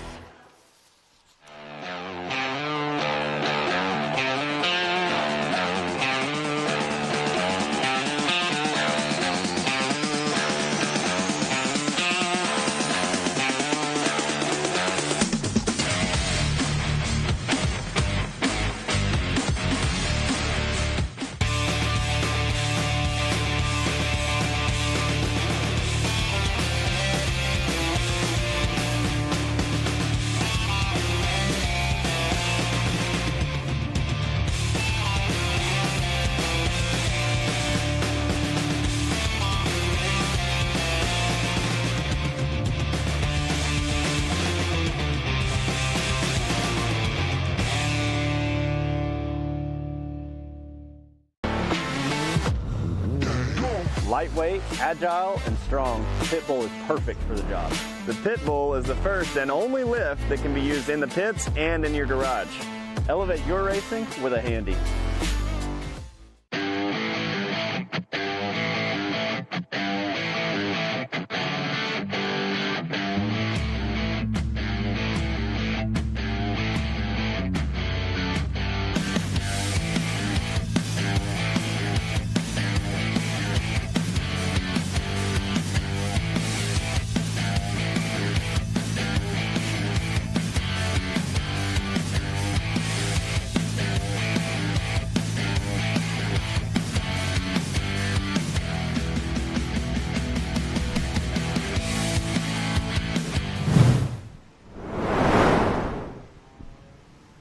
And we welcome you back here to Mid-America Outdoors. Of course, day one, wrapping it up here of a 2-day event here for round number 6 overall of a 7-round season. Mother Nature working with us nicely today. The track came in. By the way, hats off to the entire track crew for doing a great job for sure to get this thing raceable here today. And the track really came in nice, and we had some great racing. We had amazing racing today. I mean, I was very questionable this morning when I woke up going, I'm not sure if we're racing or not because of what Mother Nature did to us the past day. But it was an awesome day, and it's only going to get better. I mean, I'm going to go set trackside and watch Champ race now. Yeah, I'm right with you, man. We'll grab something cool to drink, and we'll go watch some more racing. It'll be a lot of fun for sure. In the meantime, let's get it down to the third member of our team, Mr. Scott Rain, for his final thoughts. Scotty? Pam, Ken, I got to tell you, as much as Mother Nature was kicking us around yesterday with all that rain, I think she's smiling down upon us right now, providing us with a fantastic day of racing and weather. Unbelievable racing, but 2 things stick out in my head right now. Austin Dinger and his winning this year in 2023 and his streak, and of course that young phenom, that future legend, that future superstar, Kanan Baker. I think all of us have to keep an eye on that kid and see where that career takes him, because that is a superstar in the making. What do you guys think? Yeah, I'm right there with you, man. Kanan's going to be a lot of fun to watch him work his way up through the ranks and continue to chase that career. So it's been a lot of fun. By the way, we're going to be back on here at 9:15 in the morning, right? So join us again. Yes, exactly. Tomorrow's going to be a whole nother day of an amazing race day. You guys want to make sure you stay tuned in. I mean, we have all of our different outlets that you can sit here and watch our racing on. So you want to make sure you stay tuned in for sure. Yeah. Great racing coming your way tomorrow. Of course, you can watch it all live on Speed Sport 1. Hope you'll join us at 9:15 a.m. Central Time. For Scott Rain and Pam Hall, I'm Ken Stout. Thanks for watching all the racing here at Mid-America Outdoors.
Check 1 2. Check 1 2 3.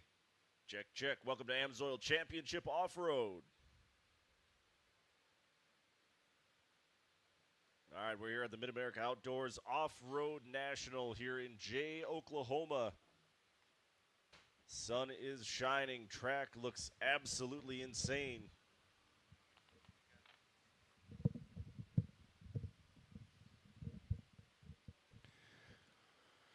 Shane Stetsney. Careful, we don't know where we're going Like in to life. Beautiful place, though. Get up. He wants you to stand up. Oh, fine. Oh, come on. Shouldn't have had that one last night. That burrito, man. Oh, my rear was just, hell yeah. The tires.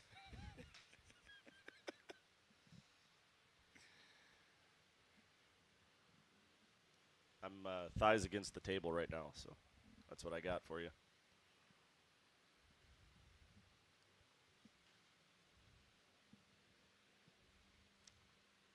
Thank you. Thanks, Joe. That was so sweet.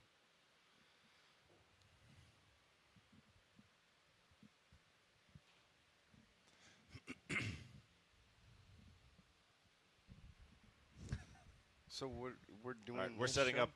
Yeah, we're setting up Jay. Oh, Brandon okay. race. They're going to be a highlight package. Oh.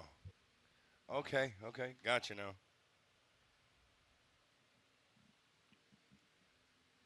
No, I was just turning my was touching my nuts. So I'll set up the event.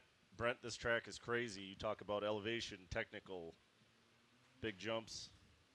Hey guys, can you hear me in there right now? Joe, can you hear me? Okay. I can't hear Shane very well at all, and I got my volumes pretty high. Yeah, likewise, I don't hear Brent all that loud. Yeah, I know. I like to hear Shane clear in my ear.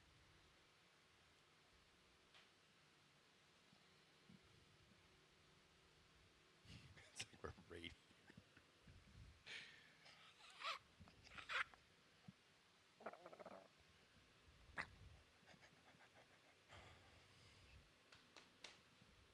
Dad mods. Ooh. Won't be on camera anyways, but I tried. Give you a shirt nipple. Don't.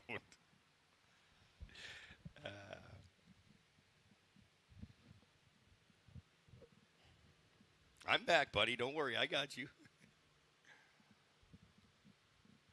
Yep.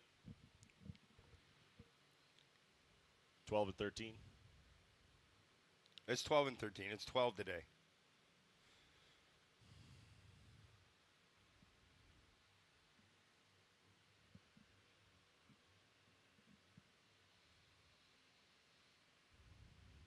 All right. I set it up. Brent, wow, what a tremendous track. He'll.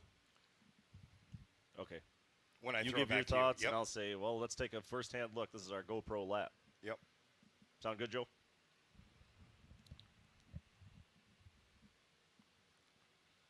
Welcome, everyone, to AMSOIL Championship Off-Road presented by the U.S. Air Force. We're here at the Mid-America Off-Road National in Jay, Oklahoma. And this is it, Brent. This is the grand finale for the 2023 Champ Off-Road season.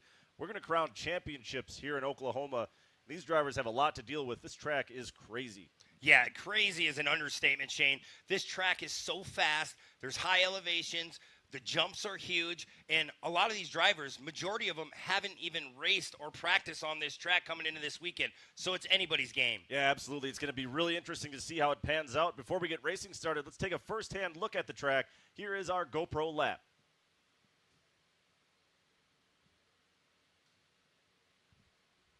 Yeah, that's good.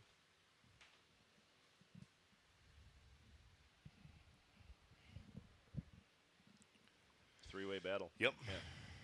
All right. It's hot. Well, first up, it is going to be. Sorry, Pro my tip. mind wandered a little bit. It's My okay. bad. All right. Well, Brent, first up, it is Pro 2 taking to the track here at Mid-America Outdoors, and this is a great points battle, a three-way battle for this championship. Yeah, this whole season has been so crazy. A lot of fast drivers, a lot of great equipment, and the teams are doing their jobs. These trucks are really dialed in, and it's going to be a great race day for them.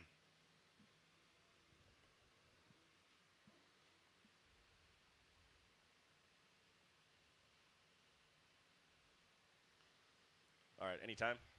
All right. A lot more action. Let me not stumble over the word action here.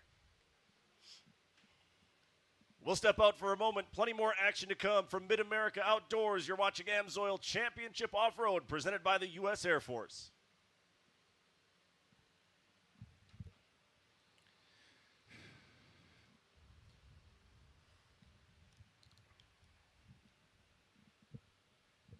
All right.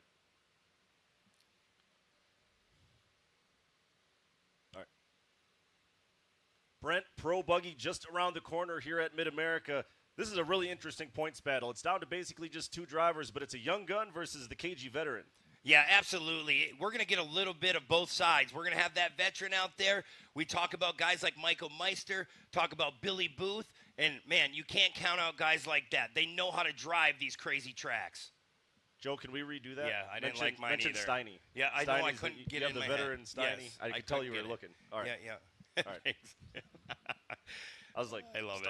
I know. I right. couldn't think of it. I was like, Papa. All right. Pro Buggy just around the corner here at Mid-America. Brent, this is a tremendous points battle entering this final weekend, and it's down to just two drivers. You got a young gun and a KG veteran in this one. Yeah, absolutely. You have so many. I was sorry, I screwed you up. Yeah. Mark Steinhardt.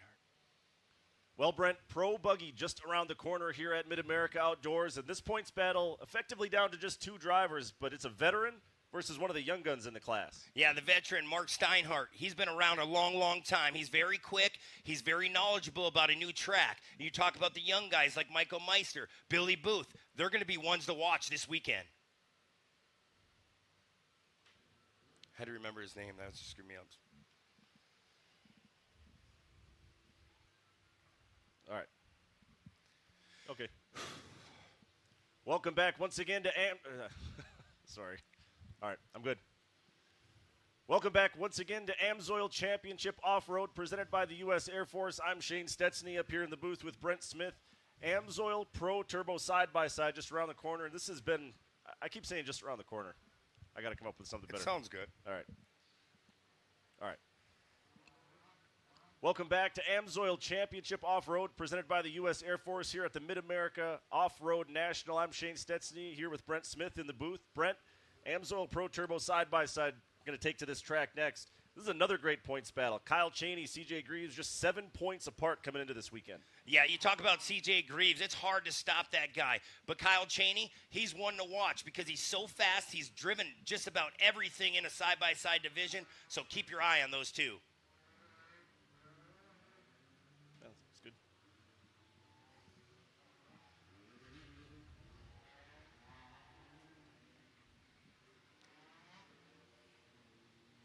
Pro Spec, is this a welcome back or just dive right in? All right. Okay. All right. Well, the Pro Spec field is staged and just about ready to go here from Oklahoma.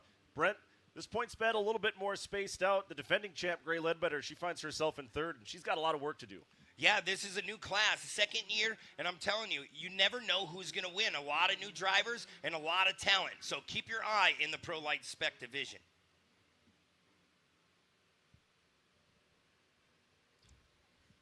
You'll think it just wants to be done.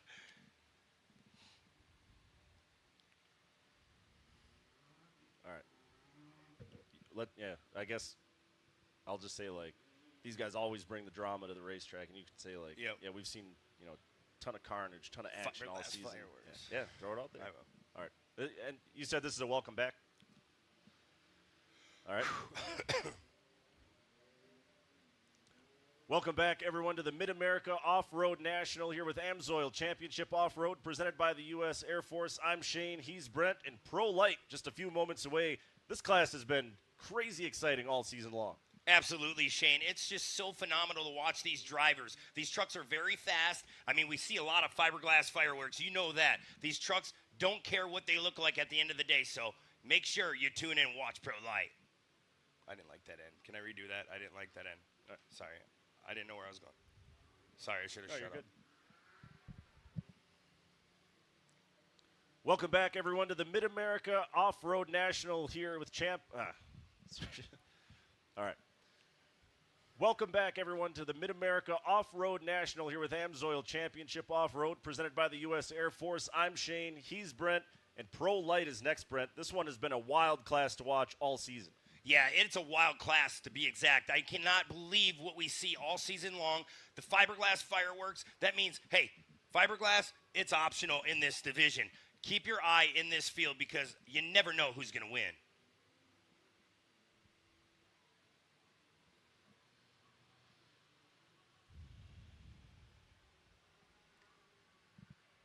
All right, I'm trying to think of who's close in this. Oh, CJ has a commanding points lead. Yeah, big. All right. All right, welcome back out of break. Okay. All right. Well, next up, we're going to light the fuse on Pro Stock side-by-side. The points picture here in Pro Stock, a little bit more clear. CJ Greaves with a commanding lead. He already rattled off 6 straight wins throughout the middle of this season. All he has to do is keep that car in one piece, and he'll take care of business this weekend. Yeah, CJ Greaves, it's hard to tame that young gun. He's been around for a long, long time, an ex-motocross racer, now into the off-road trucks, and the side-by-sides are just a stepping stone for him. I cannot breathe. I am so warm right now. I wish this vent would go this way. All right, here we go. Pro 4. 2. We already did 2. Yeah, we did 2 earlier. We just did 4 and then we're done. Yeah. Going. Sorry about Steiny. I'm like, why can't I spit it out? I can see your gears turning. Like, who's the other guy?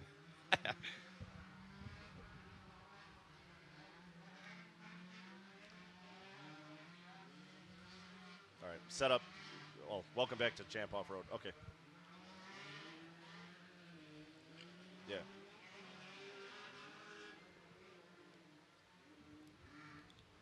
All right. Yeah, I'll say, like, we raced at Crandon, and that was a stellar weekend of racing for Champ Off-Road. You can just the big house never disappoints, and then you can throw it. Yeah, big house. You just throw it. Big house never disappoints. Let's take a look at some highlights from Pro Round 11. Okay. All right. You said this is okay. Welcome back. Okay.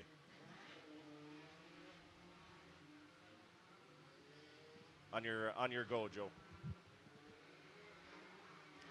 Welcome back to AMSOIL Championship Off-Road presented by the U.S. Air Force. We're here at the Mid-America Off-Road National in Jay, Oklahoma. But Brent, just a couple weeks ago, we raced at World Championship Weekend at the Big House, Crandon International Raceway. Yeah, absolutely. Crandon, it never disappoints. It's fast, high speeds, and that's what we like to see. No doubt about it. Let's take a look at some highlights from Crandon just a few weeks ago.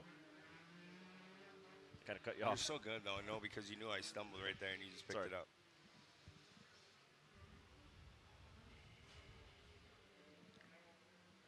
All right. Should I tag the series name or? All right.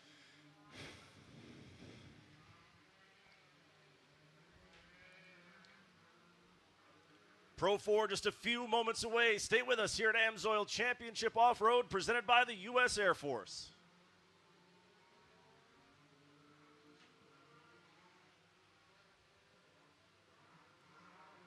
I'll set it up. It's been a dogfight, and you can talk about Henderson and CJ.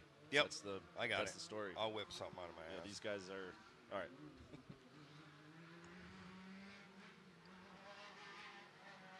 Welcome back once again to AMSOIL Championship Off-Road presented by the U.S. Air Force here at the Mid-America Off-Road National.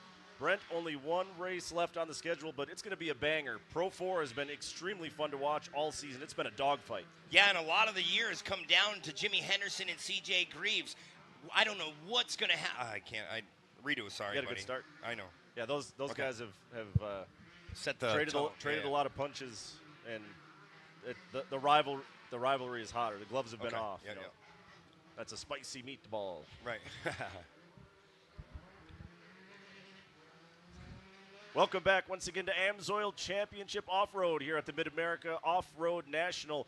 Brent, there's only one race left on the schedule. It is Pro 4, and this has been a dogfight all season. Yeah, it's definitely been a dogfight. Jimmy Henderson, CJ Greaves, they take their gloves off every time. It's going to be interesting to see what they do at this new facility.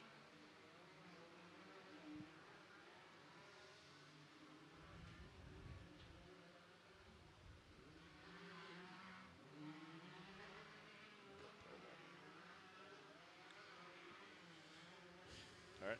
Yep. Okay.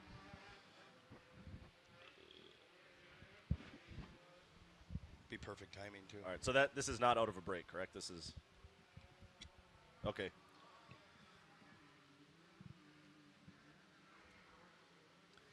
Well, Brent, we've crowned our Pro Series champions here at AMSOIL Championship Off-Road, presented by the U.S. Air Force. What a season it's been, a banner year for off-road racing. Absolutely. I've just had a phenomenal... Oh, I fucking screwed it up. I didn't want to say it. I know. I just stopped myself. I know. Number one in my heart.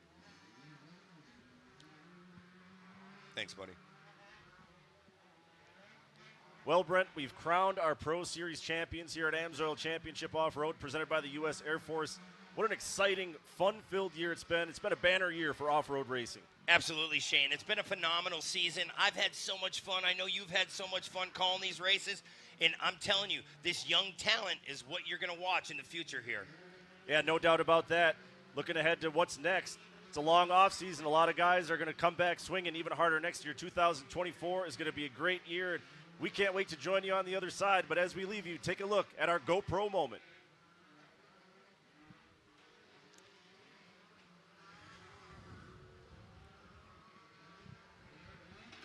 Thanks, Brock, for cutting my hair. Sorry, I screwed up twice on you. Oh, you're good. Crowd over a little bit, Smitty. Get yourself some air. I know, I got really crappy there.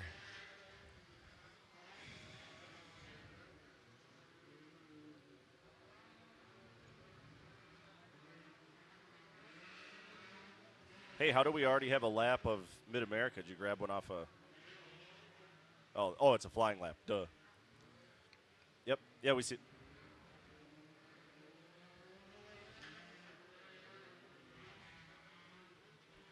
You pick up first because I tossed it to the... Yep. Well, Shane, look at this beautiful facility. The elevation changes, the jumps, just the facility in itself is so big here. Yeah, no doubt about it. Our aerial coverage just does not do it justice. How steep these hills are and how drastic this elevation changes as you make your way around. You can see some of these sections, it gets a little bit tight in here. This is a track mostly built for side-by-side racing. These trucks are going to have to squeeze in here. Yeah, absolutely. You see the elevation right here. You climb these hills, and you say it gets really narrow. So track position is going to be huge on this track. This is the fastest section on the racetrack. You'll fly down the hill toward the backstretch, out of sight of the fans over this series of tabletop jumps. And you'll see a lot of speed. You see the standing water. There's still some water out there on the racetrack. Another little spot of water there as well. That'll be another thing these drivers have to deal with. They make this sweeping left-hander fly up the hill, and then it's hard on the brakes for this tight left-hander. Yeah, you get on the binders, then you square yourself off, and then your flat foot pedal to the metal down this long straightaway. We're going to see speeds exceed probably well over 100 miles an hour in some of these big truck classes, Shane. So keep your eye on these sections. They get really tore up. Yep, then you weave your way back onto the front section of the track. This is the steepest hill on the racetrack, climbing up to this banked corner. A lot of different line choice through there. I was talking to some drivers earlier about different strategies we might see throughout the race day. Then you fly down the hill, and here's where it gets very technical. Yeah, you go really high up on that track. Then you come down in this valley. Then you got to climb back up. I'm telling you, the camera does not do justice. This place is so big and fast, and it's going to be very exciting. You see the jumps right in front of you. One last tabletop, then you try to square up this final turn. And that is one lap around the track here at Mid-America Off-Road. Yeah. Yeah, it was good. Thank you. That's crazy. Early. I'm not going anywhere. I'm going to sit there. I'm not going. I can't go outside right now. It's too hot. Yeah, get yourself some air, buddy. Stand in the cool zone. I was so confused if we were doing Brandon or this. And So was I, but yeah. So we're done with voiceovers. That's it. Wow. I feel like we're just getting good at it. Carl was like right there when I turned. When you walked by, I know I glanced at him. I hope it didn't. A lot of when we're talking, it's got B-roll over it. But I saw him walk by and I glanced down. I'm like, I thought he was going to open the door.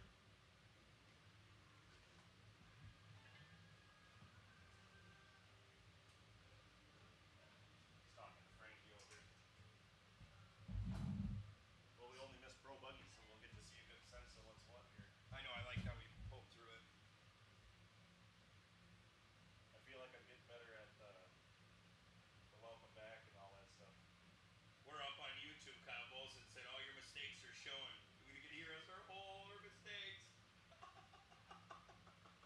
Yeah, whatever. Hey, Joe, you got a copy? Or Joel. Joel.